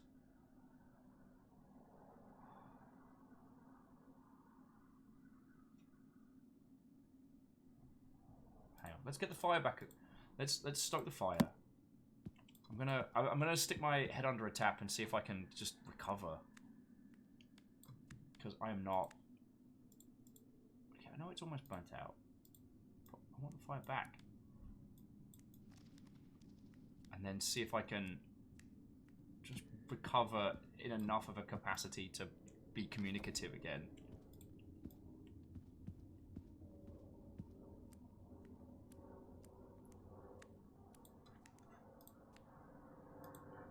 Okay, regular fire.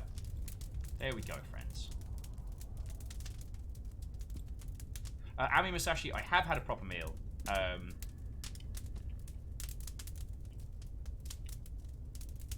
Where was that big old chunky book? Yeah.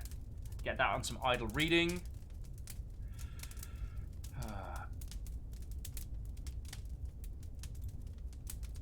Okay. Okay, dear friends.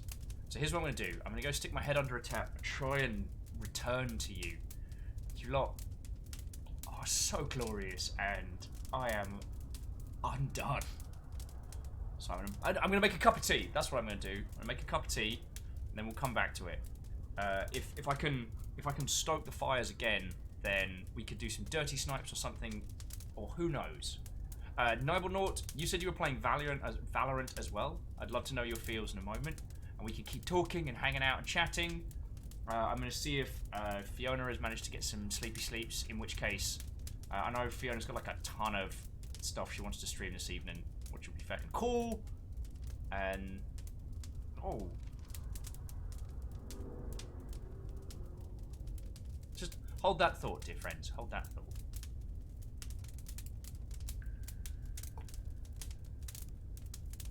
Now, if we close this, does the book keep going? No. Alright, just letting our little dude have a little read and a breathe. I will be back with you in just a second, friends.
What's that smell? It's a fresh cuppa. Cheers all. Cheers all. Oh. How's our matey boy doing? Wow, he is zooming through speed. He's reading a book. He's got some warm stuff. He's got like the fire on. It's actually starting to, you know, when you think about how we started this, when he had just like a small, miserable, cold, dark little spot underground, it's actually kind of warm and cozy.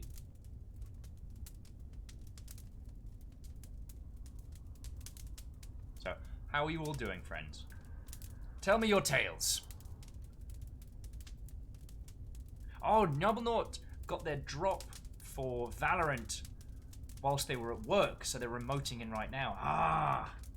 I mean, I don't think it's a game that I will stream in this space, but I am very interested to see, because I was talking about this earlier in the day. Oh, popcorn. House Order salutes you. I believe Vanderbeest is usually the head of House Order. So if they were there, I'm sure they would raise a formal salute as well. Oh, to Hock and Boom just made their account. Oh, lovely to have you with us. What and welcome. But yeah, with Valorant, I at least want to understand it. As I was saying earlier, I dismissed whatchamacallit, Rainbow Six Siege, because I felt that it was another big publisher trying to make an esport, and I said a lot of bad stuff about it, and it has not only maintained a community but it's done very, very well thusly. It's still a very, very popular title, and I don't understand why. I mean, I understand mechanically why, but I don't understand shamanistically why. And yeah, Scotty, like, Valorant at first glance is CSGO with a twist of Overwatch. That sounds rad.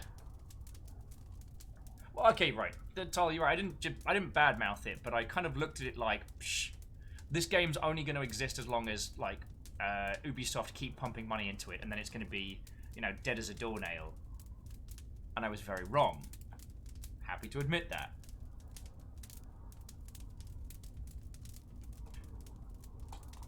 And like, as a games industry professional, I try to understand why some games are glorious, why some games do well, even if it's not particularly a game type that I enjoy. So that's one of the reasons why I'm interested to have a crack at it.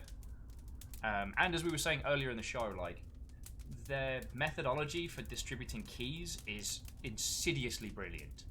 That you must link your Twitch account to your Valorant account, and then by watching other people's streams, you will get a chance at getting a key that will drop whilst you're watching. And I'm like, yo! Oh, Captain Steph says, when's a good time to sacrifice your body in Blackout Club? Wait till you get to level 20, and ideally 80k EXP. Because I believe it's a Light of Rebellion per 20. But also, when you do that, you're going to get lots of Lights of Rebellion all at once. Make sure that that once you have picked up one Light of Rebellion, don't open another box until you've used that light, because they'll stay fresh in those boxes for as long as you need them to. But if you try and pick up a second light, it turns into a humble rock, which is useless.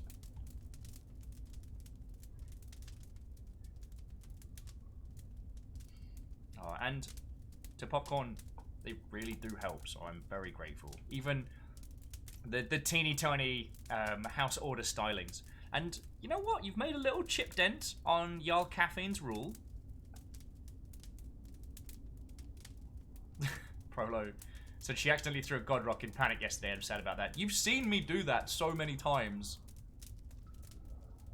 I've just realized now that God Rocks are perfect for saving friendos. So if one of your friends has been taken by the shape, throw a God Rock, because they'll also kneel, and then you can just run on in and pick them up.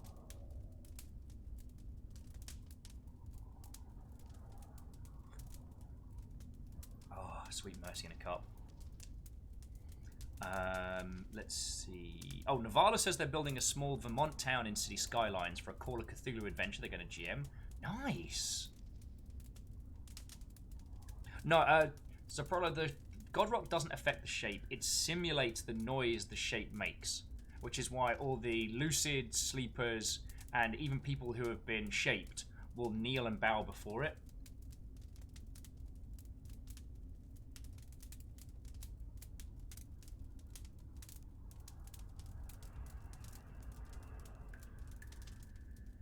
So yeah, we blitzed through several hours.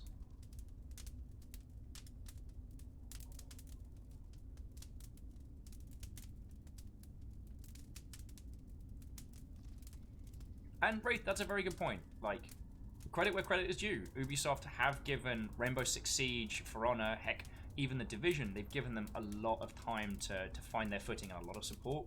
In a place where, especially publishers like EA, were just left it to die.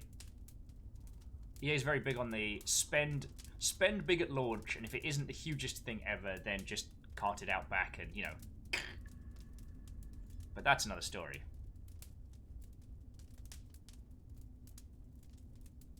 And to Mr. Popcorn, one of the things that we're very big on here when it comes to games is that we're not in the habit of tearing games down. If Ubisoft titles are very important to you and there's something you care about, we're not going to diss on that. We might discuss Ubisoft's business practices or the weird first couple of hours of The Division 2, which are this bizarre, like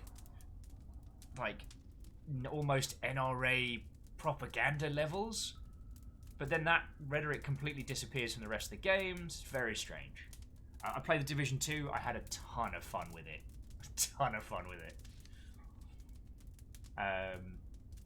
So yeah,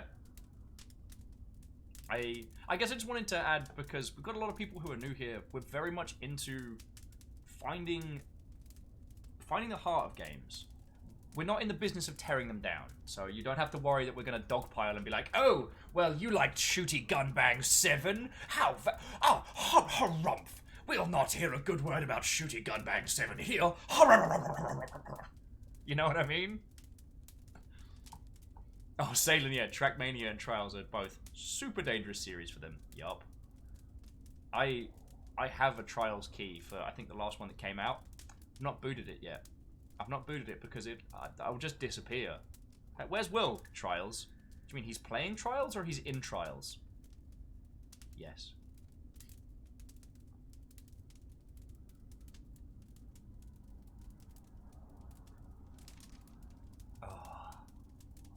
And yeah, but not yet. Activision have not been handling their properties as well as they should have. I will put, again, credit where credit's due. Their take on the Battle Royale formula with the new Call of Duty one looks very, very interesting and does a lot of things that I would actually like to see used in different games. Like the instancing within a single Battle Royale has a potential for really interesting storytelling. But they won't do it, because Activision don't like doing interesting storytelling anymore. Wow, sorry, that was really bitter. I apologize. Oh.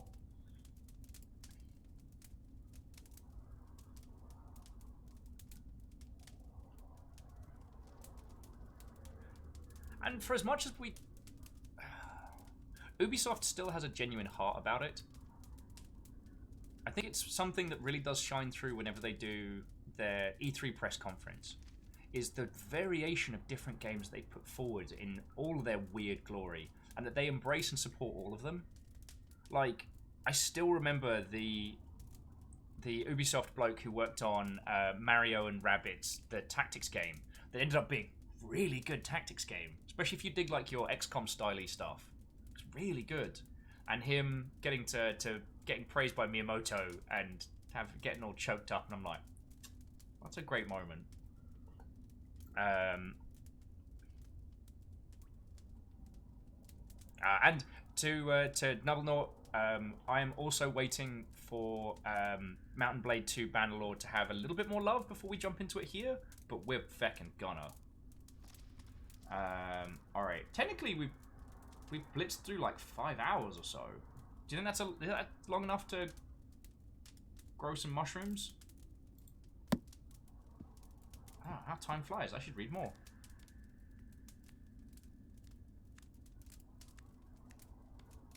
We'll check the mushrooms down here, but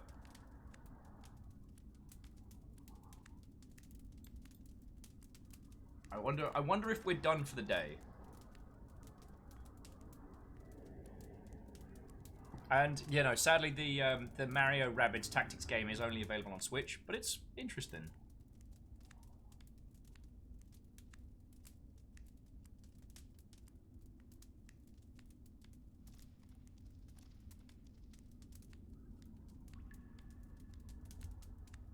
Hey, would you look at that?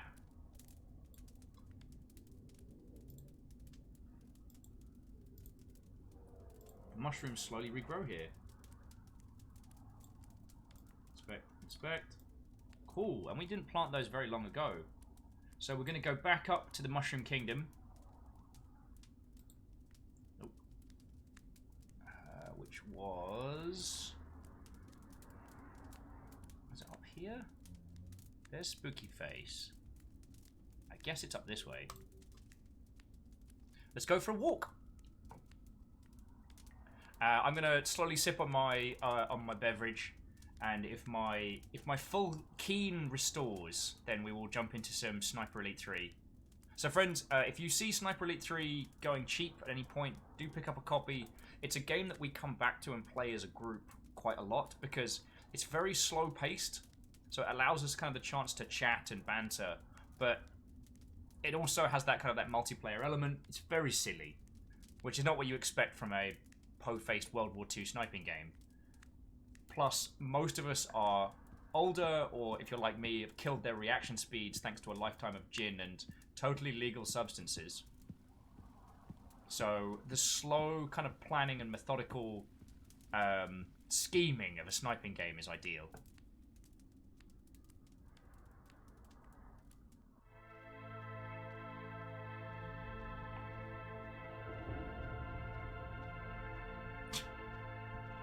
Sigma Robin. We should get you some cyber neurons. Hack your reflexes. I'd fucking do it. Yeah, more human than human, that's the goal.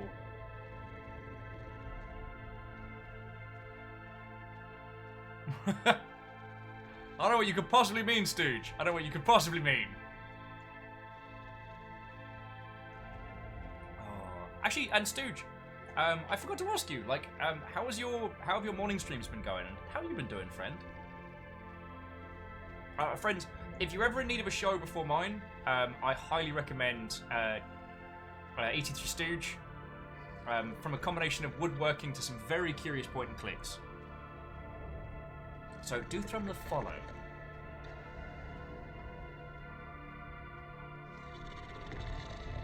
Dash says we, as in the longship, should absolutely not be allowed to hack Will's reflexes.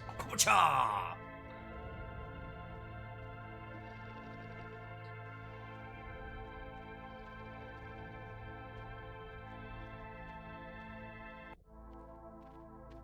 Oh, and Arden, it's no worry.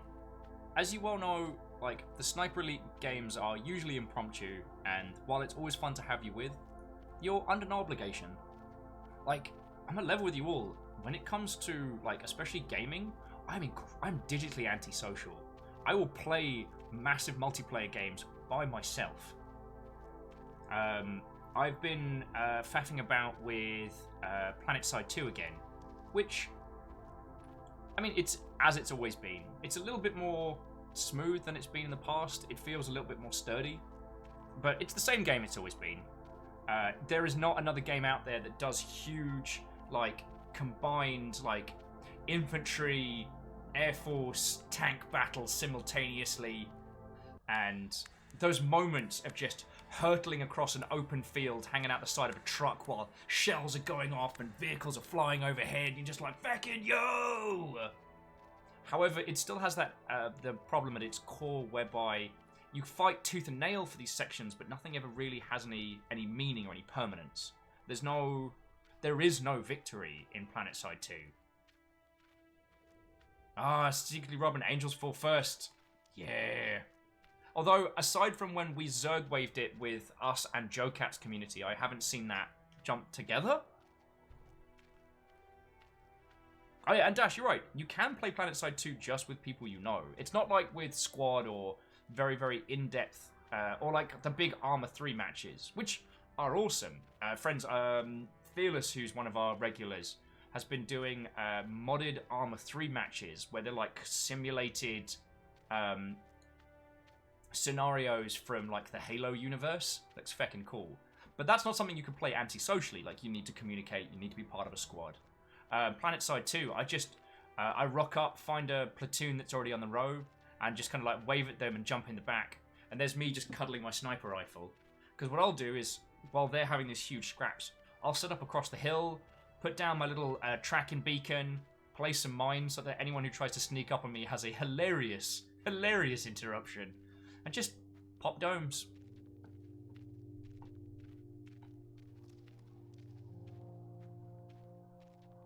As a student, excuse me. So Punspector was saying they played Guild Wars and Guild Wars 2 as a solo player almost the entire 10 years. That's way cool. God, I played Eve solo more than I did anything else. Stu just saying the biggest complaint with Final Fantasy XI they had was forcing the players to be in parties and not being able to solo to go beyond like level 8. Yeah. I mean, I'm a big proponent in if it's a large multiplayer experience, let the player experience it as best as they want to.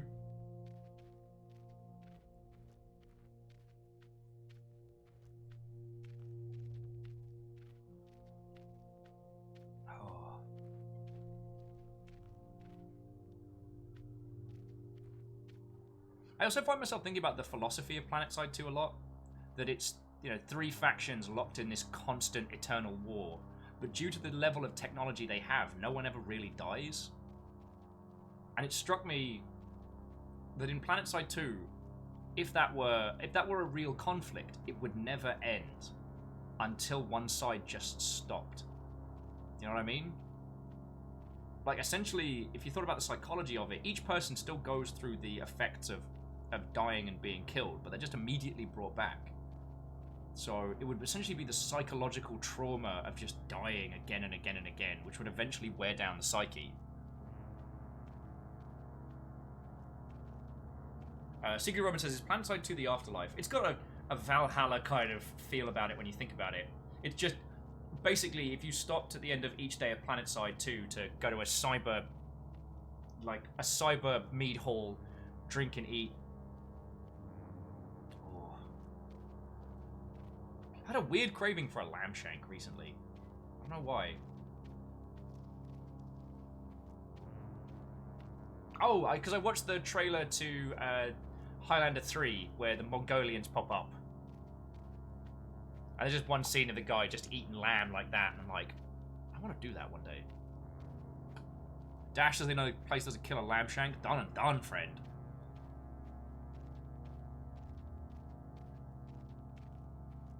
Austin was saying for Guild Wars 1 there was a high importance placed on being able to play solo, at least for the initial playthrough. Okay. I've not played as much Guild Wars as I should have. I had done Ultima Online. I reluctantly went into World of Warcraft because my partner at the time wanted to play it, and they wanted me to play a character for them, and I knew what it was going to do to me, so I said no. They then made a character of their own, and they still play that game to this day, which is real cool. So I said that was in large part due to different gaming cultures and how, at least at the time, it was expected that players in South Korea would generally not want to feel embarrassed in co-op, and it was important for it to be possible to play through the content solo first to gain familiarity. Interesting. I mean, that tracks. It's easy to forget them because they were... A lot of the projects were very much fire and forget, but before World of Warcraft basically dominated the MMO scene, there were lots and lots of projects that tried to step to the MMO beat. South Korea produced a ton of short-lived but very interesting MMO projects. There was one that did like Ultima Online's like top-down isometric, but it was a kung fu game. God, my crew was very into that at the time. I mean, we all know about stuff like MapleStory and things like that. And I guess much like how a large proportion of decisions were made in the MOBA genre to try and cater to sounds very callous, but trying to to court the Russian demographic. God, Russia's a fascinating territory, which is they are both one of the higher piracy regions of the world, but also one of the big spenders.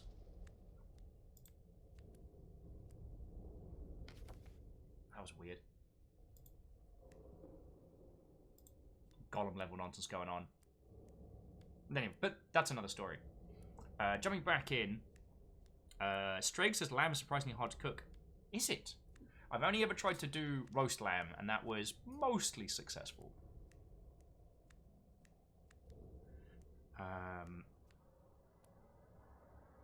Oh, yes. Sasiki Robin, that is a very good point. We do have the PC release of Phantasy Star Online 2. Years in the releasing. I heard a rumor that I can neither confirm nor deny, but supposedly the initial announcement of Phantasy Star Online being released in English language territories was not something that was meant to happen. Hang on. Just go over here real quick, just in case there's more mushrooms.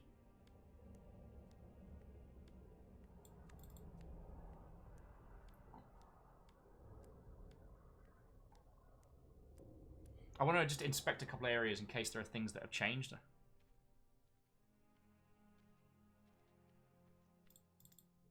But yeah, I'm glad it's coming. Currently, I think the beta is only on Xbox Classic, which is understandable. I'm just waiting for it on PC.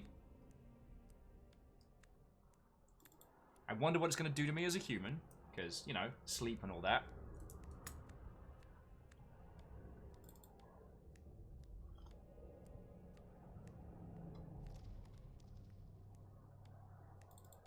And the things we've discussed a lot of, friends, have been, especially with Phantasy Star Online 2, is how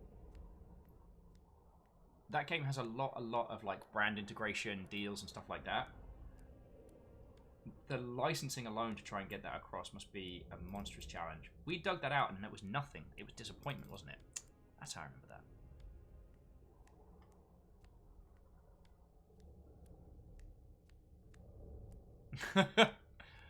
See, Reflective. That is where you're wrong, friend. Because one of the playable races in Phantasy Star Online are, in fact, sentient robots. And if you choose the femme-presenting robots, they have that very kind of like Fighting Vipers, early Sega, like Animu pretty person look. But if you choose the mask robots, they're mechs. They're just 6-foot mechs instead of 16-foot, and so on and so forth. Like, the design, they are chunky, they are bulky, they are ready to break face. They are mechs in all but height.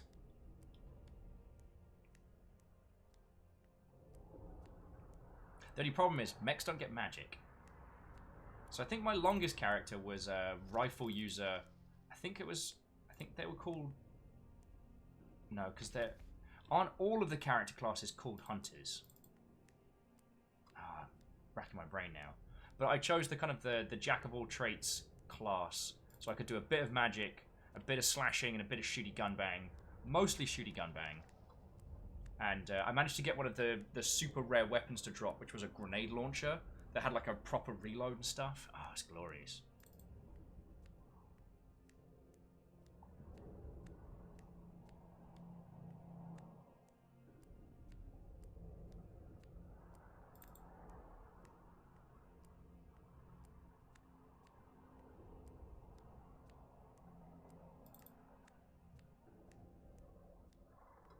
Actually, let's check up around here, because this was one of the spider areas. So we're going to go over this way and check out what's going on over there. But let's see what's going here. Robin says, mechs get guns, which is sort of like magic. It's like a super long-range magic missile. Called Cast Lead. Spider friend, spider friend. Hey, check it out, it's a spider friend.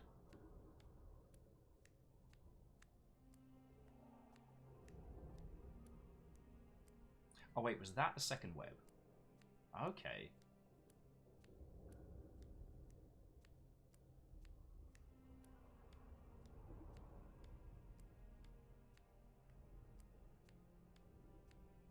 We're just doing some exploring right now, friends.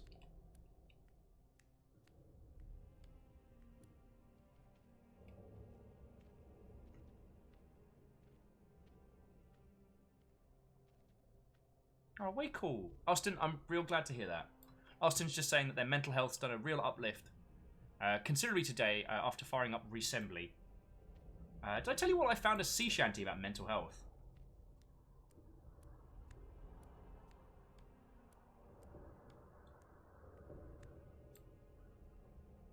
Wait.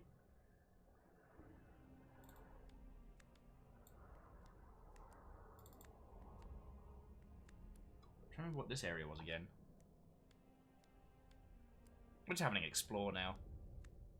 Caffeine with the 57-point mead warning. Caffeine, you've already unraveled me wholeheartedly.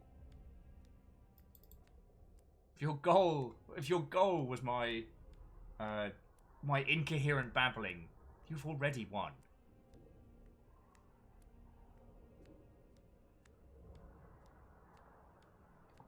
Austin's adding, is there something meditative about building a fleet of underwater-ish spaceships out of Penrose tiles and rampaging across the galaxy? That does sound relaxing.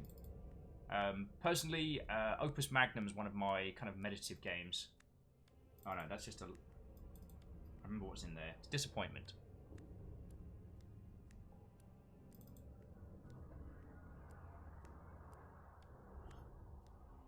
What are some of your meditation games, dear friends?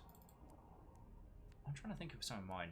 I mean, obviously, Euro Truck Simulator goes without saying. Oh, and Prolo, have some excellent sleeps, friend.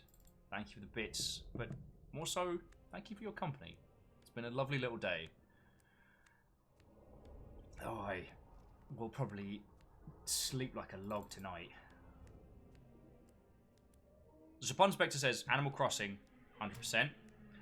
Captain Steph's is Minecraft. Oh, I don't know if anyone saw this. Sky was showing some details on a one-to-one recreation of Hogwarts in Minecraft. Looked real interesting. Salen's is Diablo 3. Yeah, I can see that. Just falling into that rhythm of combos and numbers and just that smooth, like, enough to keep you in, yeah. Ami's is Animal Crossing, Stardew Valley, Miitopia. Okay.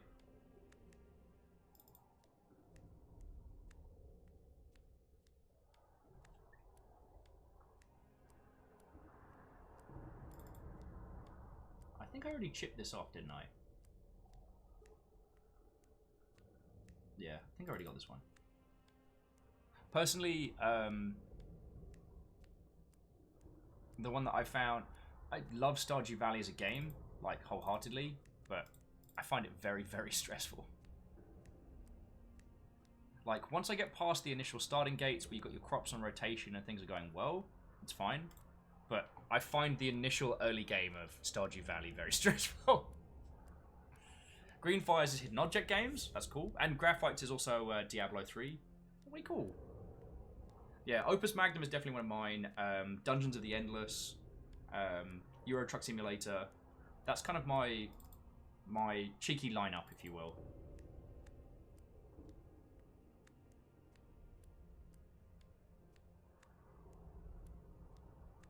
Strake says that the game that they like as meditative titles is super old and barely works, and they've genuinely considered coding up a replacement every once in a while. Salen says they love Opus Magnum but get way too into optimizing. What?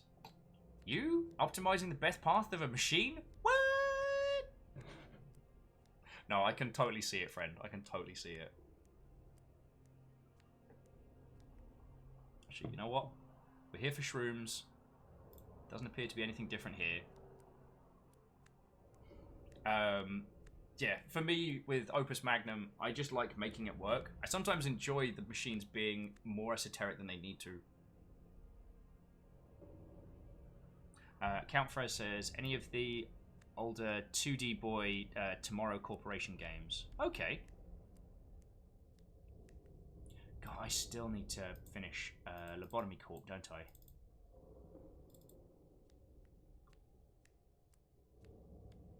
Oh, Satisfactory. That's another good one. God, I really need to go back to Factorio as well at some point. Whew.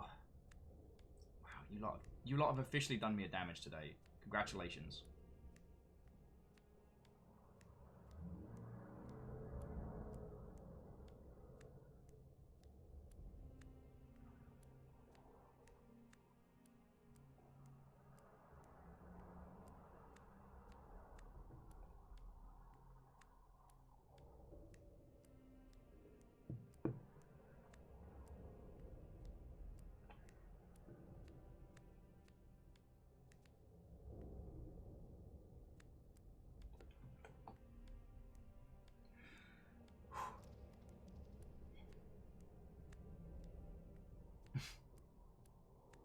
That sounds adorable. Sorry, I was just showing that the cat is apparently doing some fly chasing. We've got the nuggets, and they've now worked out that fridge sound equals more salad, and the screams from those two when I go to the fridge for anything, then I was like, breep, breep, breep, breep, breep, breep. It's like, you fuckers have just had some salad. During Longship, was it Longship Day or was it the day before? They got drunk on carrots. That's the only way I can describe it, friends. It's just Perun, just his face stained orange, being like, hey, I'm living my best life. Like the Corgi on spaghetti levels of best life, you know what I'm saying?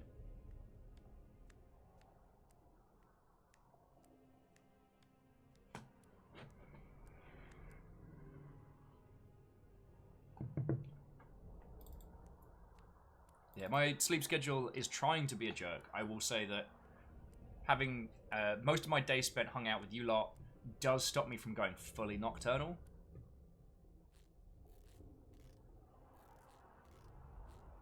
Sailing with was the day before. Longship Day was the choo-choo train. Yup. But we had to stop bringing the guinea pigs in for the hype trains because they were too full. Little Perun trying to sleep off what was essentially like...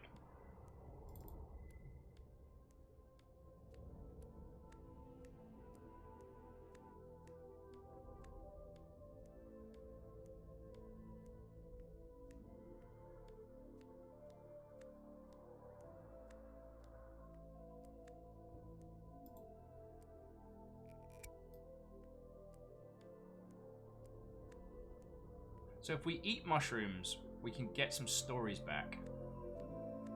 We can get some story. There's a lot here. So feck it.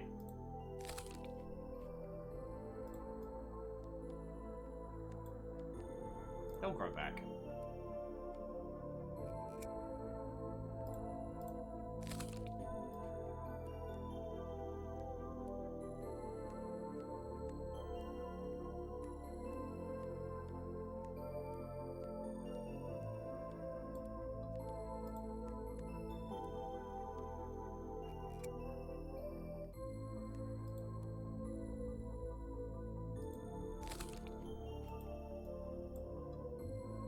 Story time!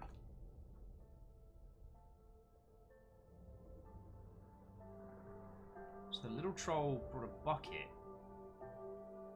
to the well?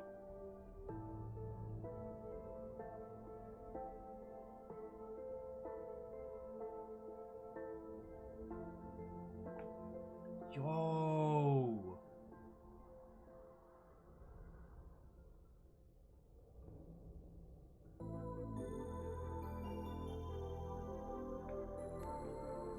So I think we know where we are.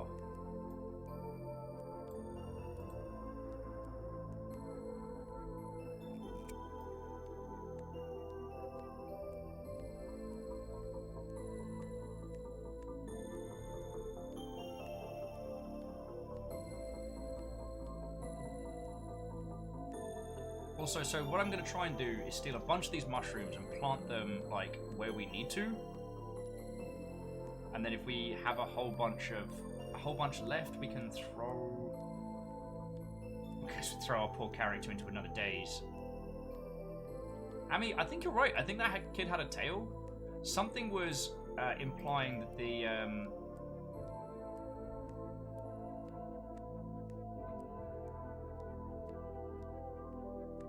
that the little shade, sorry, not the little shade, that the other creature was a troll, not a human, but I don't know that. I don't know that for sure.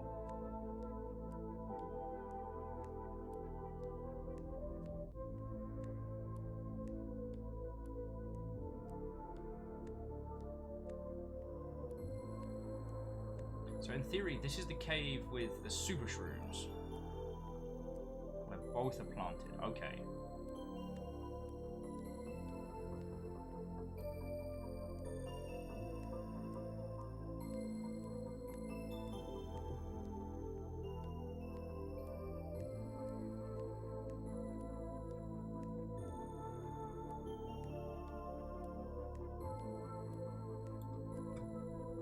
So we'll grow a mushroom here. Go steal another one. Take that up. Okay.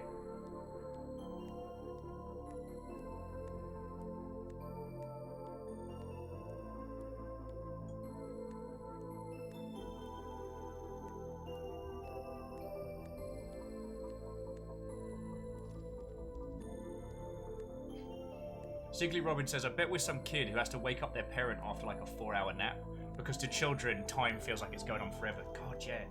What was the point and click game we had about the stay-at-home parent? Oh, feck. Got a really difficult to pronounce name. Darn it.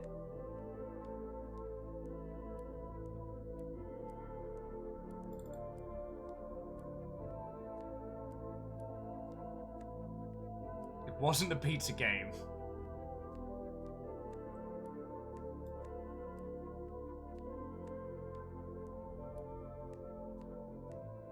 Ooh, that's cool. Some of the green shrooms have grown back. That's handy. So we'll take one of the green shrooms and we'll plant that up by the area as well, if we can.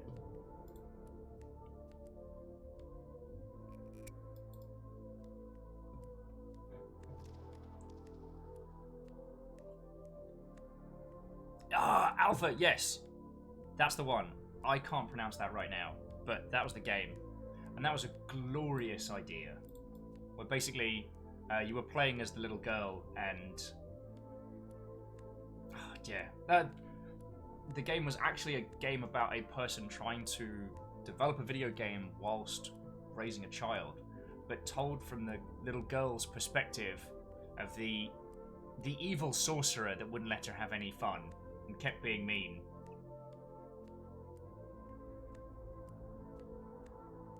And sorry, you are correct, that pizza game did us all the damage. And the great thing is, we never have to go back. Nobody can make us.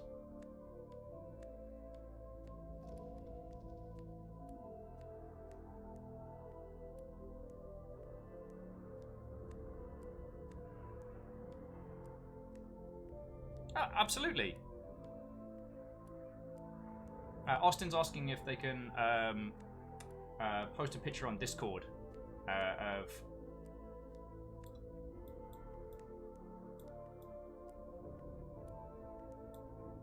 Okay.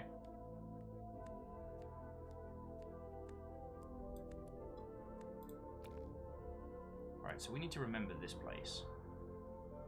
So I tell you what, we're going to overwrite the...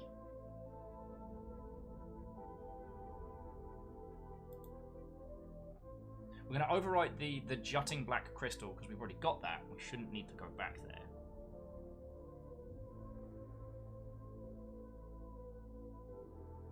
Okay, so overwrite, yes please. Cool. Alright.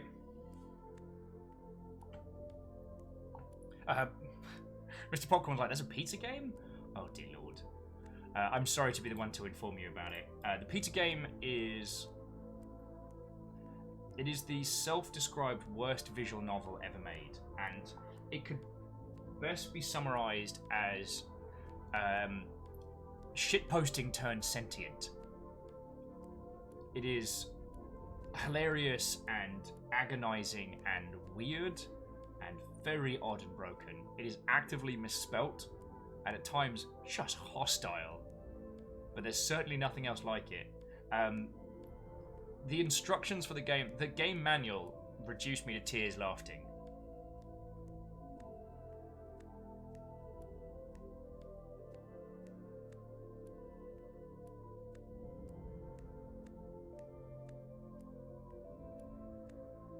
And while I haven't gone back and tried to experience it as a game in full, I will say its super duper awkwardness was certainly a thing.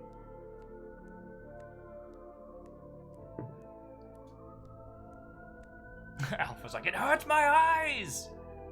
Bismarck, spiders are cuter than cats.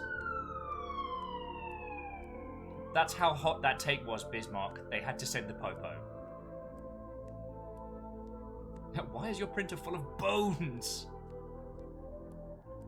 I know how printers work. Pizza Game was a special kind of madness that did us a damage.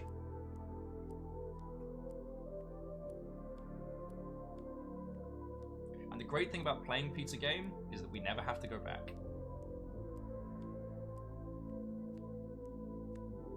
And that's okay. I mean, I'm just glad that we're not playing games like Pizza Game. We're playing, you know, high-speed, high-adrenaline, high-action contact games. Like this.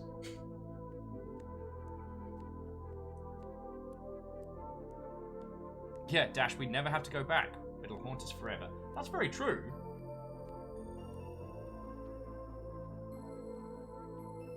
We'll never truly be free of it.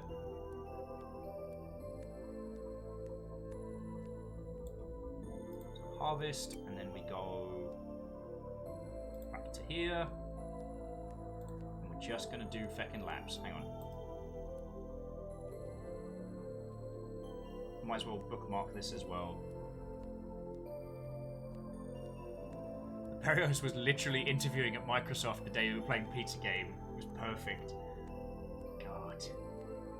There's some serendipity right there.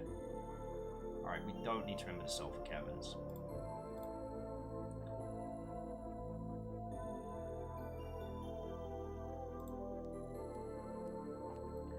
Amy was saying, out of curiosity, did you ever play the Grandia game? Yes. They were my favourite as a kid, and the remake is out and I had a chance to play it. I've not had hands-on with the remake either. And Grandia was the Zelda but not Zelda, right? The one that came with that glorious fold-out map on the PS1. Because I will admit, Amy, after everything that happened on Monday, and feckin' today, I am a little bit brain-destroyed.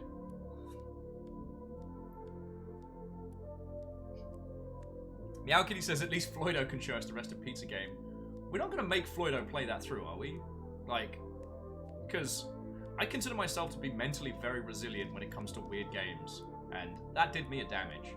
It wasn't quite... The cyber poetry was a very different form of pain, because that was delivered so genuinely by a voice actor who was paid to do that it will haunt me for the rest of my days.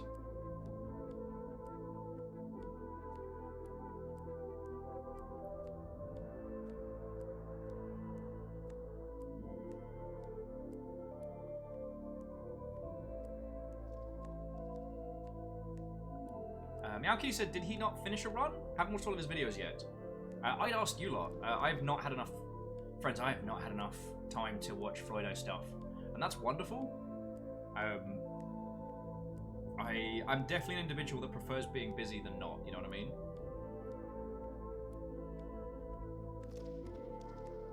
And Tiggy Robin, I don't know if that's something I should be proud of or I should apologize for, like, honestly on the internet. But Secretly Robin said that they've recommended Pizza Game to several people since we started playing it. To all of those people, I'm sorry. It was never meant to be this way. And Kisa, I have played Hatterful Boyfriend. And anyone who doesn't play it with the pigeon graphics on is a coward. There, I said it.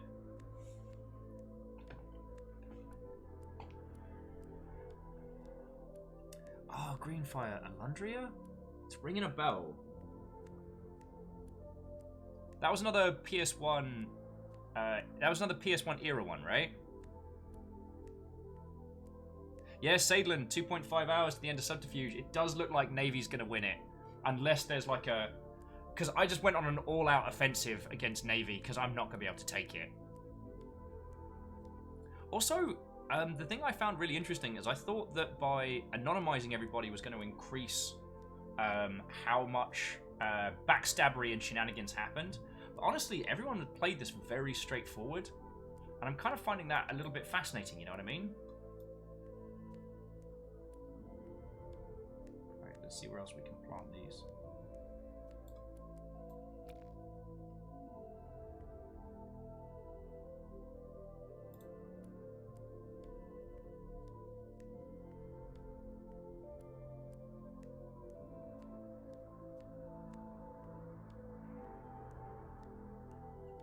So we're going to plant a bunch of green mushrooms up here with the purple mushrooms, with the idea being that we're going to turn this whole area into a...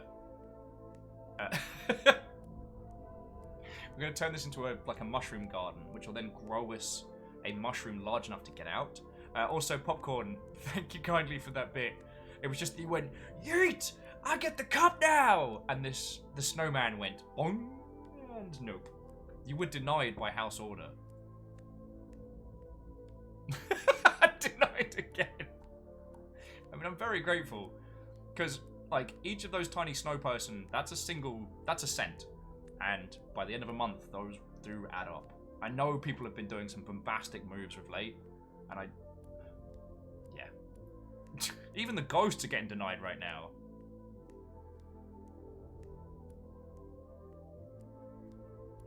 I'm just. Caffeine says no. Shake up the cup. Caffeine, holy crud, dude. It's another 500 on top of everything else from today. Aaron's like, oh, Caffeine beat me to it. I mean, Aaron, there's still space. I do also want to take a little moment just to... So even after Caffeine made space, the little snowman kind of just did the scoop and jump. Oh. I completely lost my train of thought. I think what I wanted to say was while I have been saying a lot of thank yous to people who have been throwing in massive amounts of support right now, to all of you that chill and ill, that just lurk, or come here for like a conversation and a coffee, or what have you, to all of you, I just want you to know I'm super grateful, right? It's easy to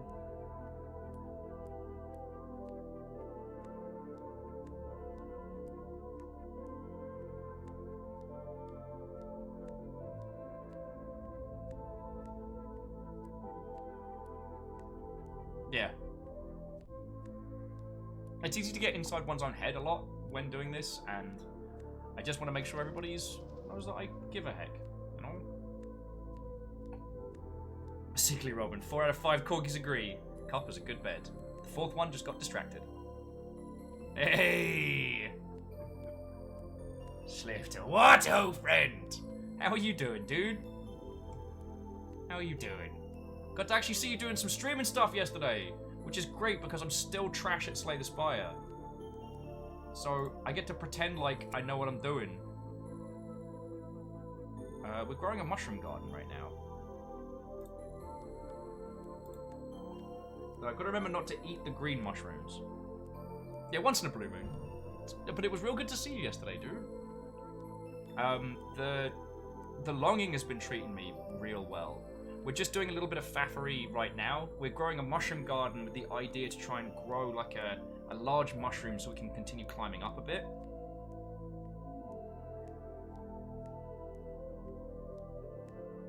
So we're just mixing in some purple mushrooms and some green mushrooms, making a little garden. We've also worked out that if you eat enough of the purple mushrooms, you trip balls and get like some story elements that we didn't even know about. So you better believe we're going to be scoffing those.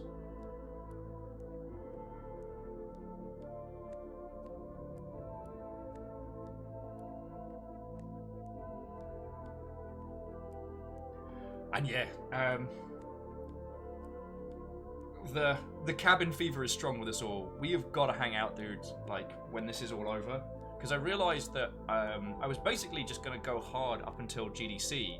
And then, you know, we were going to do the BAFTA breakfast and hang out at GDC, and that was going to be cool. And then, well, that's not happening. So yeah, once lockdown is over, we are hanging out, we're going to eat some good food. It's going to be rad. And what I'm doing with the longing is I'm actually playing it like every week or so, every other week, and just doing a bunch of stuff at once. And it's been treating us real well. Are you playing this as well? Sorry, friends, here's me being a terrible host. So, Slifter, who's just joined us in chat, that's Ket. You will know him from the front of the Longship poster, the Longship key art, and having the best of all the wanted posters. Ket and his family are an exceptional bunch of humans, and when everything kind of imploded, they gave me a sofa to sleep on, and Ket let me use his rig during the day while he was at work to do the Longship to... It is thanks to Ket that we're all here, so if you don't know him, throw him a follow. If you do know him, raise a glass. Even though this is a mug and it's not alcoholic. You know what I mean. It's not water, so it's fine.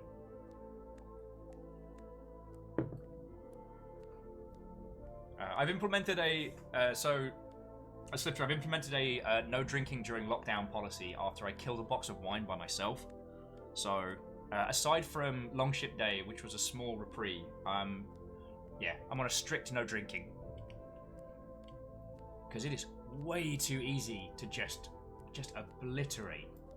Actually, I want to put a green shroom over here. Alright, so this is going well. We probably could use one more green, if there is one.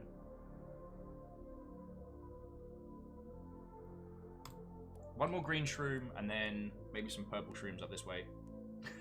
Mr. Popcorn, I have 69 bits. Nice.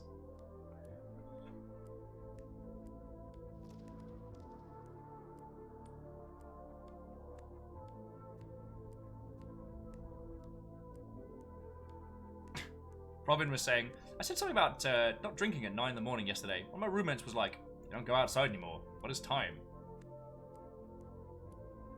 Well, the other reason why I'm definitely not drinking during lockdown is I can't day drink anymore, friends. I just can't do it. If I start drinking before 4 or maybe 5, I just want to go for a sleep. Like 6, 7 o'clock rolls around and I'm like, cool, that's great. I'm just out for the count. And I don't need anything that's going to affect my sleep pattern any worse than it already is, you know what I'm saying?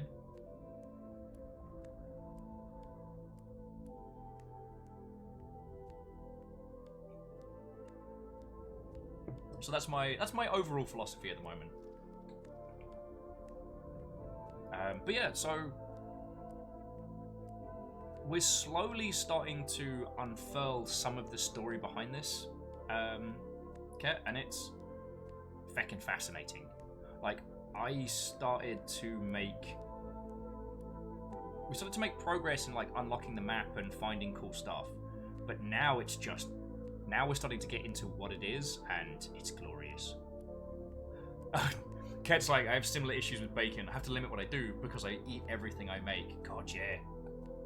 Oh, friend. Like, on the saying nice things about Ketometer, staying with Ket meant occasionally he'd just dead-eye ask me, do you want some cookies? And he'd just bake up an entire batch of fresh cookies at like midnight. It's feckin' glorious. And negative breakfast, that became a feckin' treat and a half. Oh yeah, I'm gonna descend upon Beth's with a fury. It's gonna be glorious.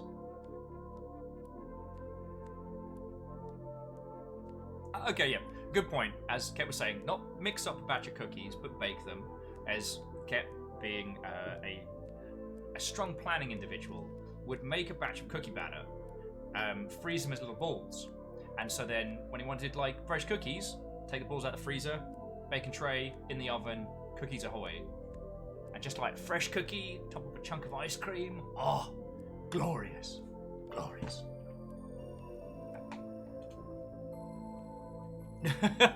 Oh no! Slifter, what have we done? We've just set Aaron off on a bacon spree. Secretly Robin says, can there be negative breakfast in the absence of positive breakfast? If time is an illusion, does all breakfast become negative breakfast?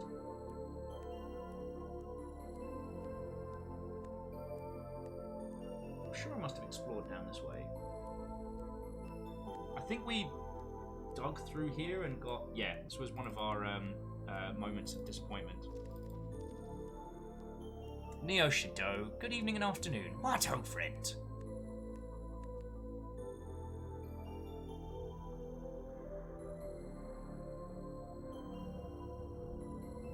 And Shackle's like, feck, I want a proper diner breakfast now. Scrambled eggs, bacon, buttered toast. Oh, yeah.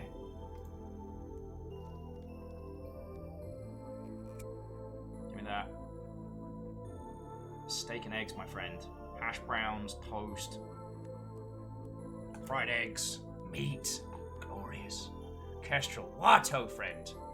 I'm afraid you've joined us during the inappropriate conversation hour where we talk about breakfast foods that we can't have.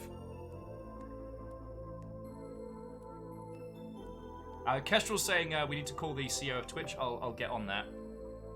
Get on that. It's ringing. Yes, hello. Is that Mr. Twitch? Yes. Yes, it is, Will. Oh, I'm so glad you remembered me with you owning all of Twitch. Yeah, I need you to stop. Oh, Kestrel, you're already on it. Oh, I'm so sorry. I shouldn't have bothered you. Yeah, no, and thank you for the unmarked envelope. I was expecting money. Turned out it was just a packet of tiny plastic cans. That was weird. Don't know where I'm going with this joke. I'm sorry. This is what happens when you lot make me feel things. I can't even do dumb humor. I have been defeated.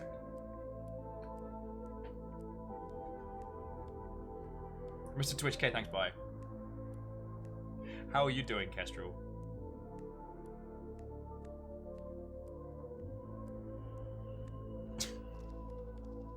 Dash, with you accomplish dumb humor? I'll take it. What's this about feeling things? Eternal Jarl caffeine. Cheers to you, friend. Another 500 bits in, you fucking hero. Lordy, lordy. Planting more mushrooms.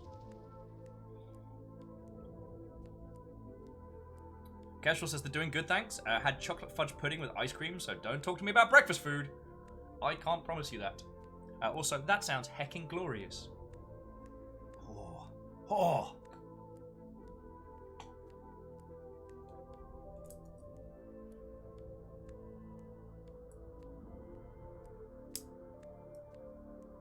But yeah, we're doing great for food over here. Like, we are not going hungry, and we are not in want for supplies. So, please don't think that Fiona's underfeeding me or anything like that.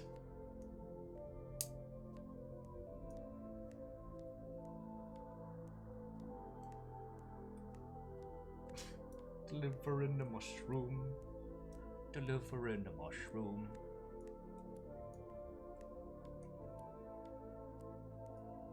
Shackle, we are checking on the mushrooms. We're also planting a lot more of the green mushrooms because I accidentally ate most of them around this area. So the idea is to kind of plant them all in this area, hopefully get it to the point where it's like densely packed. Because ideally, the purple mushrooms should start getting better. Kestrel, the purple ones are magic. And we've actually had some story narrative beats from eating them. Like, no joke.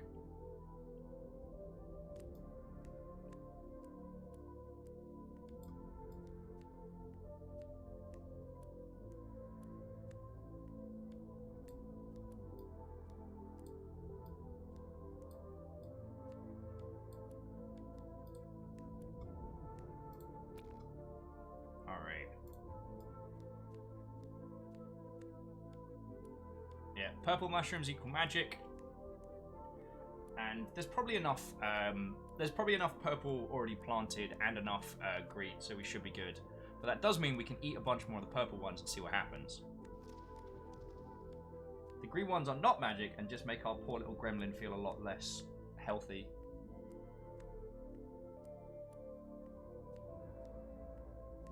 Shackle, that's not a bad shout. We could just go back, doot the flute a bit, and see how it's doing. Kestrel says, I'd be playing more Animal Crossing, but Little Bear's cousin got it now. So now she's going to want to play it more. They also had to childproof their island. Oh, dear lord. Oh, yeah, because it's one island per console, isn't it? That is fascinating. But again, we were touching upon this earlier, and I've got to admit, I have more than a tinge of jealousy. Because I never had that... My parental unit were never really part of my gaming life, and it wasn't something that I ever had, so it wasn't something that I ever knew I was missing, but looking at especially families playing games like Animal Crossing or Minecraft or things they do together as a group, you know what? I'm jelly. I'm happy for them.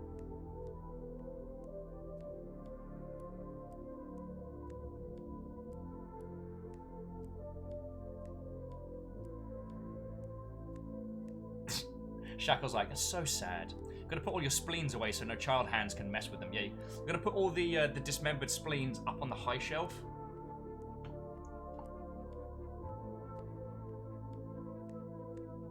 Oh, that's way cool. So Harmonia says their parents helped them with their first games. It was a great experience. Stooge says their family used to play Perfect Dark PvP. That's way cool. Aww. And Saylin's saying there was a father-son duo in their WoW guild that later added the grandfather. That's feckin' cool. Now, who wants to eat some weird mushrooms and trip balls?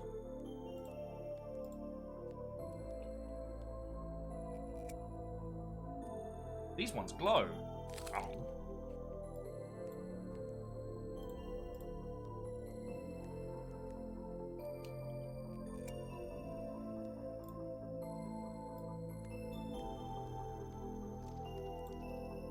Nom nom nom nom nom.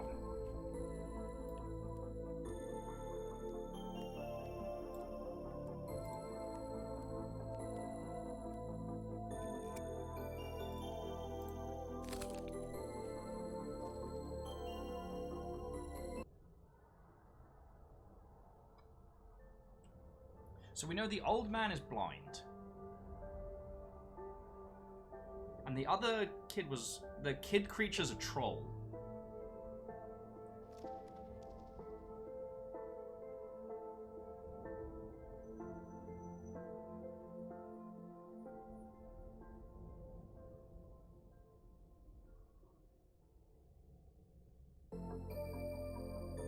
What a strange and beautiful dream. Trip the old man, take his bucket!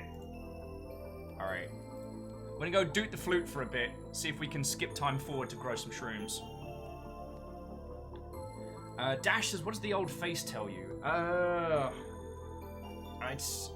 We'll check again when we get back to our book, because the old face told us something. Doot the flute. TOS! It's doable. Get it? It's doable. It's dootable. Siv's like, wait, you can time skip. Whoa! See, Slifter, before we found out that there was story plot to this, the way this game was pitched to me is that what we do in the game speeds up time for this little guy. So the more we do to build our little his little house, the quicker time passes for him when he's there. So we like build a fire, we get him some new books, draw some art, get some crystals up on the wall, you know, occasionally go to the Eternal Halls and walk for a small eternity, find a new carpet, that kind of thing.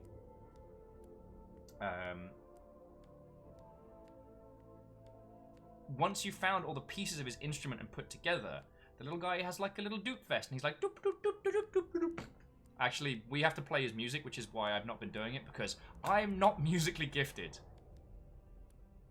To describe my abilities towards music is to remove other people's ability in nearby vicinity. It's like a black hole of musical ability.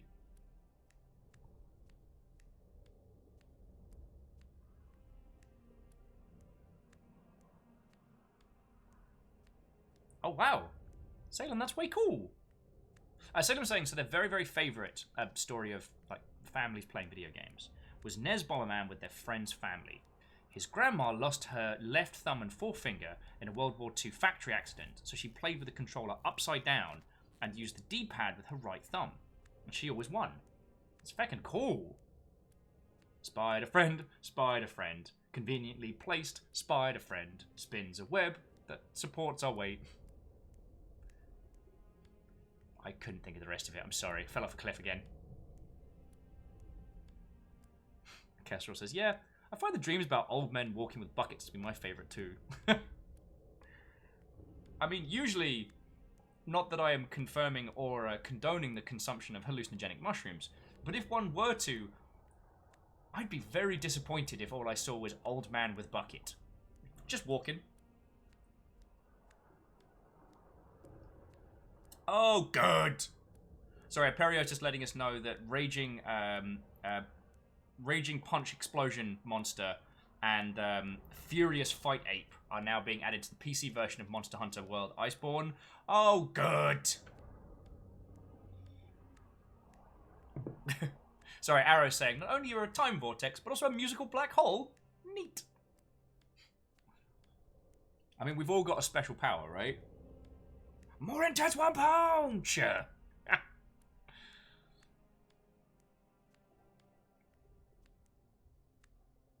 Oh, that's super cool. And friends, thank you for sharing all these stories. Strags was saying that one of their most prized possessions is the original floppy disk that her and her dad played the original King's Quest on. That's feckin' cool.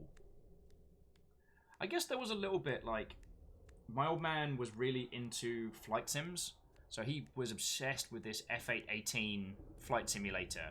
Had like the full like dual joystick and like speed buttons set up, the whole shebang. Fucking loved it. And I did not.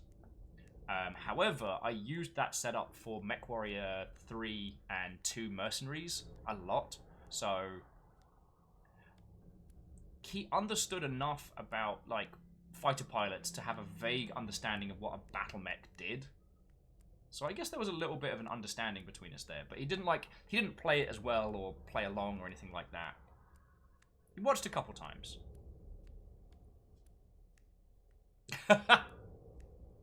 Kestrel saying one of their favourite gaming memories was when Kestrel and their sister beat the first Leisure Suit Larry at the tender ages of 10 and 9. Wow.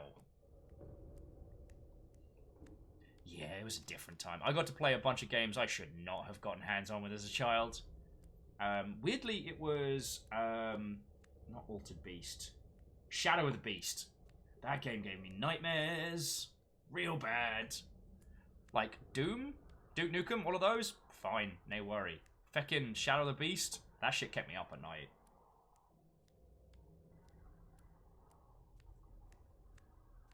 But it's fine. Like, we all turned out fine, right? Right? Sorry, I'm playing with my nuts. Kisa just saying Bloody Roar was their honest to goodness favourite fighter back in the day. Nice.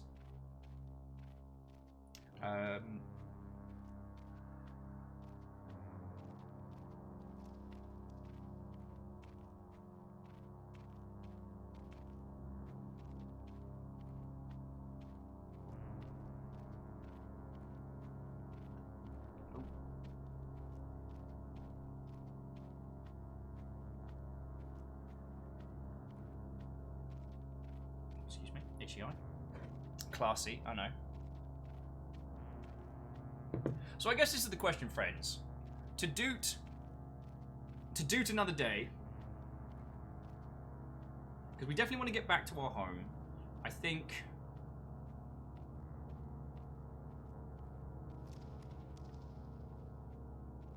well, Mr. Popcorn, I wouldn't tell you how to handle your family unit, and I certainly wouldn't presume to know your family dynamic. I will say that my family was very disappointed that I played so much video games, and I will admit a certain amount of satisfaction when the last time I saw them all in the real, I was working as a director of a company. Well, I was working at a director level position at a company in New Zealand where they had taken a lot of effort to fly my dumb ass over there.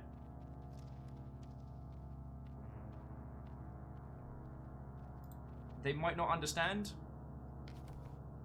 but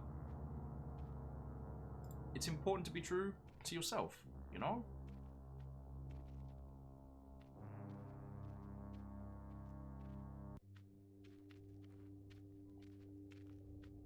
Sorry, that's not even vaguely useful information. I do apologize. I guess what we're saying is that a lot of us understand where you're coming from. And personally, like, time spent in focus on an art medium is never truly time wasted. Everything is relevant, and relevance is everything, certainly, but yeah. Games are an experience medium, and a large amount of what has helped me professionally came from the times when I was just absolutely obsessed with video games, just absorbing everything and anything I could.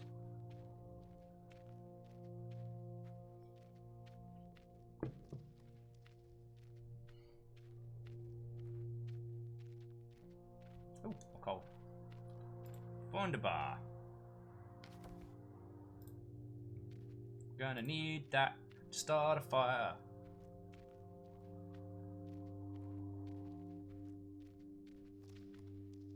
Oh, Kestrel got Sim Farm and Sim Ant. God, yeah. My sister was very into Creatures. I don't know if any of you remember that, where you had to have a floppy disk to put more eggs into the game or something. God.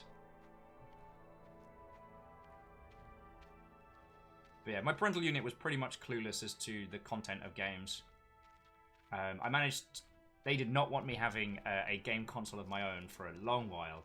And I managed to get a classic GBA snuck past it. Caffeine wields the potential power to drop a dab at any point now. Oh, good!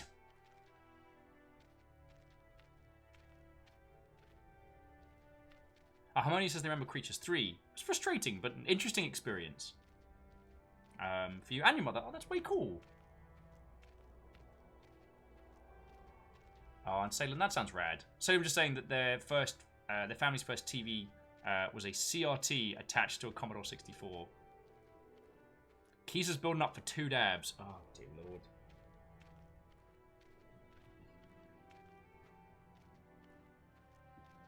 Ragnarok, more like Dabnarok, am I right? More like Dabnarok. Arrow, don't you join in on this.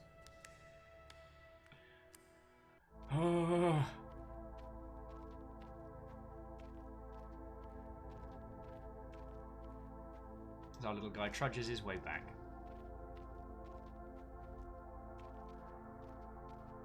Catmean says their first console was a $2 Sega Genesis they got at a local church flea market. Nice!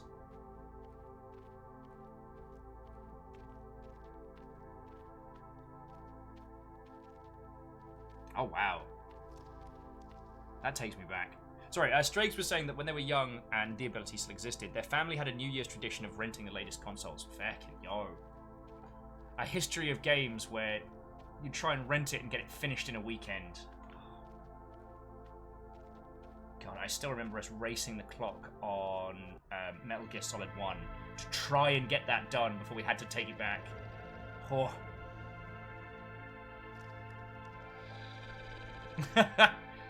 I mean, Nash fan, I'm happy for you. They had a NES when it came out. Like, good shout.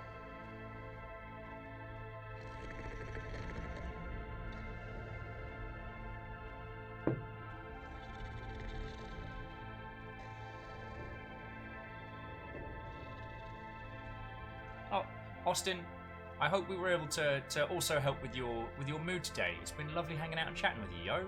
Thank you for sharing your stuff. And I hope the rest of your evening, afternoon, or day goes swimmingly. Alright? So cheers to you, friend. I mean, the second console was a PS1 Micro, then a jump to the OG Xbox. Wow, yeah. God, I fucking loved my... I got given a PS1. The PlayStation 1 Micro, essentially. That thing kept me sane during some very, very weird times.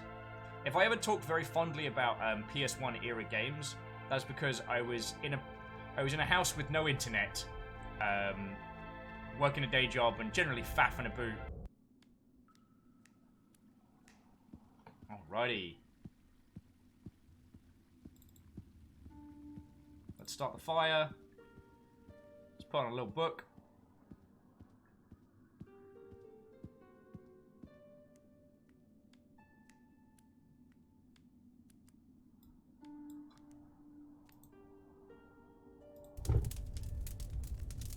Check down here. I'll play a little of the saxophone.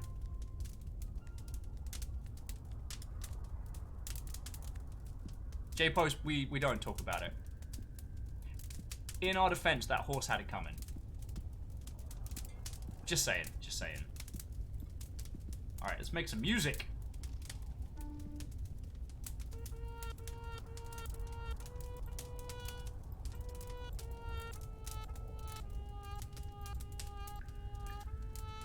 Oh, we got an achievement with the wah wah wah. The way it works is where we put the musical note on screen changes the tone. So if we click there, we get standard wah. Up here, higher wah. Up here, lower wah. So.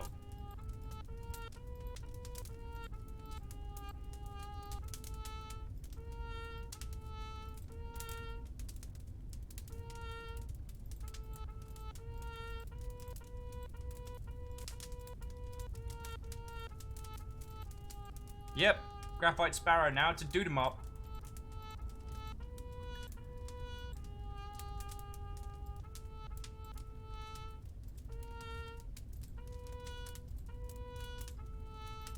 Miyaki Sakura, I am sure people have worked out how to play complex things. I don't know if you've seen some of the videos doing the rounds of people playing full tunes on the piano inside Half-Life Alyx. Like, that still blows my tiny mind. Another symphony for the ages. I'm told that was a triumph. Let's give him a big old long book to read. And that way we can chat and hang out, as I have no idea how long mushrooms take to grow.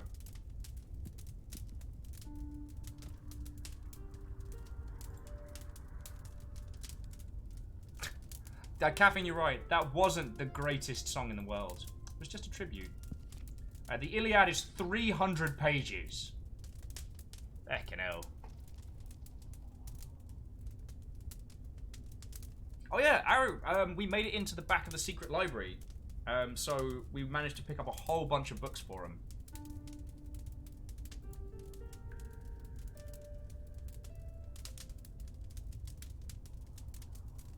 So I guess that's the question, friends. I think we have reached the point where there's not too much we can do today. Aside from growing more mushrooms and tripping balls, but I don't know how long the mushrooms take to grow. And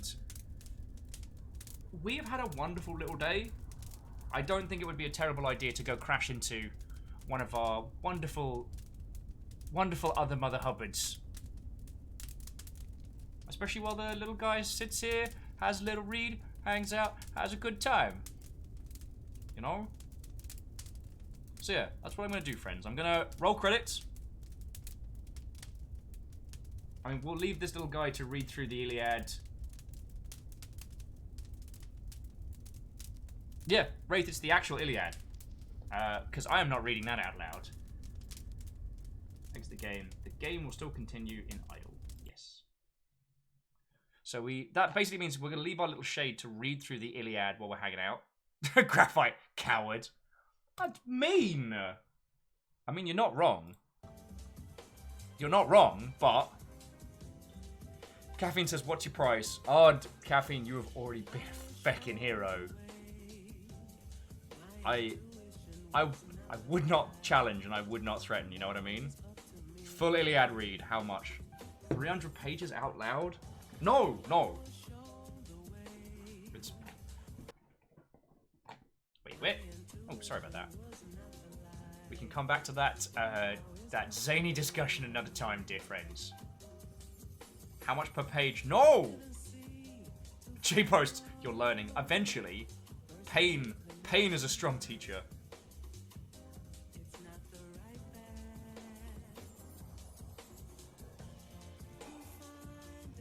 Friends, today has been a glorious day, and I'm glad I got to share it all with you all. Alright? So I'm going to roll credits in a second, and then we're going to find some lovely Mother Hubbards to crash on into. Alright? After Longship Day, I honestly expected today was going to be very, very quiet, and I have been proven entirely wrong.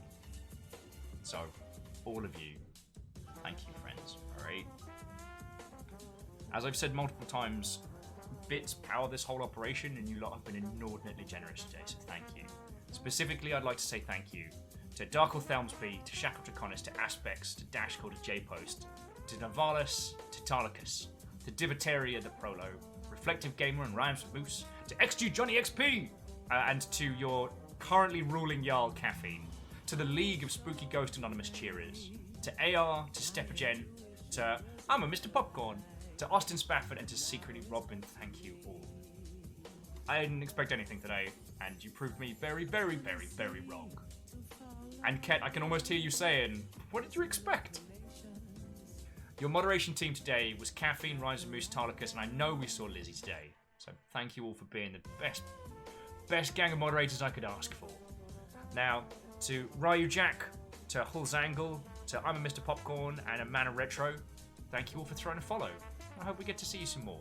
And those that subbed, resubbed, or the recipients of House Cast Hunts, I'd like to thank the Dismook, Dark Thelmsby, Secretly Robin, Hero and the Bird, it's DX Man, Hull's Angel, Handy Mouse, I'm a Mr. Popcorn, Pinnacle, Serial Ghost X. I almost said something very, very mischievous there. Rosebud or whatever. Pan Lorenzo, Arstic Siren, and Arctive TV. Lovely bunch of Mother Hubbards to a person. Whether you were marked by House Carl, or whether you were celebrating a 18-month sub like some of you glorious Mother Hubbards, just thank you all. Yeah, J-Post, the sneaky train. I was not ready for it. I was not ready for it. And it still does me.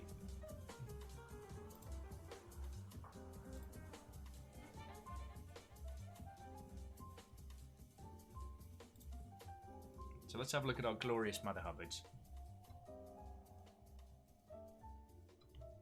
Oh, I tell you what, friends.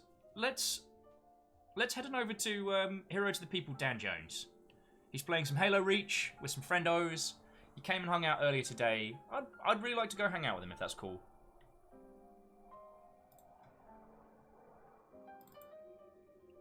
So yeah, let's head on over there. Divitaria said it would be sneaky if you were ready. I mean, Divitaria, I'm never going to be ready. I never expect. And I am always grateful, you know?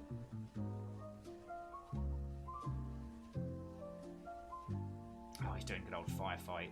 God, the flashbacks of eternal runs of Firefight. God. I'm immediately 20 years old again. I was about to say immediately a teenager and then realised this actually came out. Halo Reach was a big part of my life at a time when I did not have a job.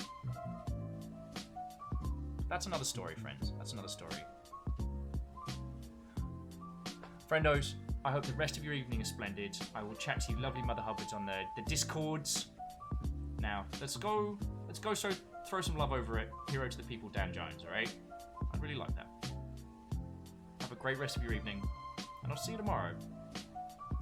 I've got a cool guest tomorrow. Oh yeah, by the way, tomorrow, before I go, Chris Crawford is my guest tomorrow, and he kind of started GDC, so assuming I get everything working and don't feck it up, it should be a glorious day. To be continued, friends. To be continued.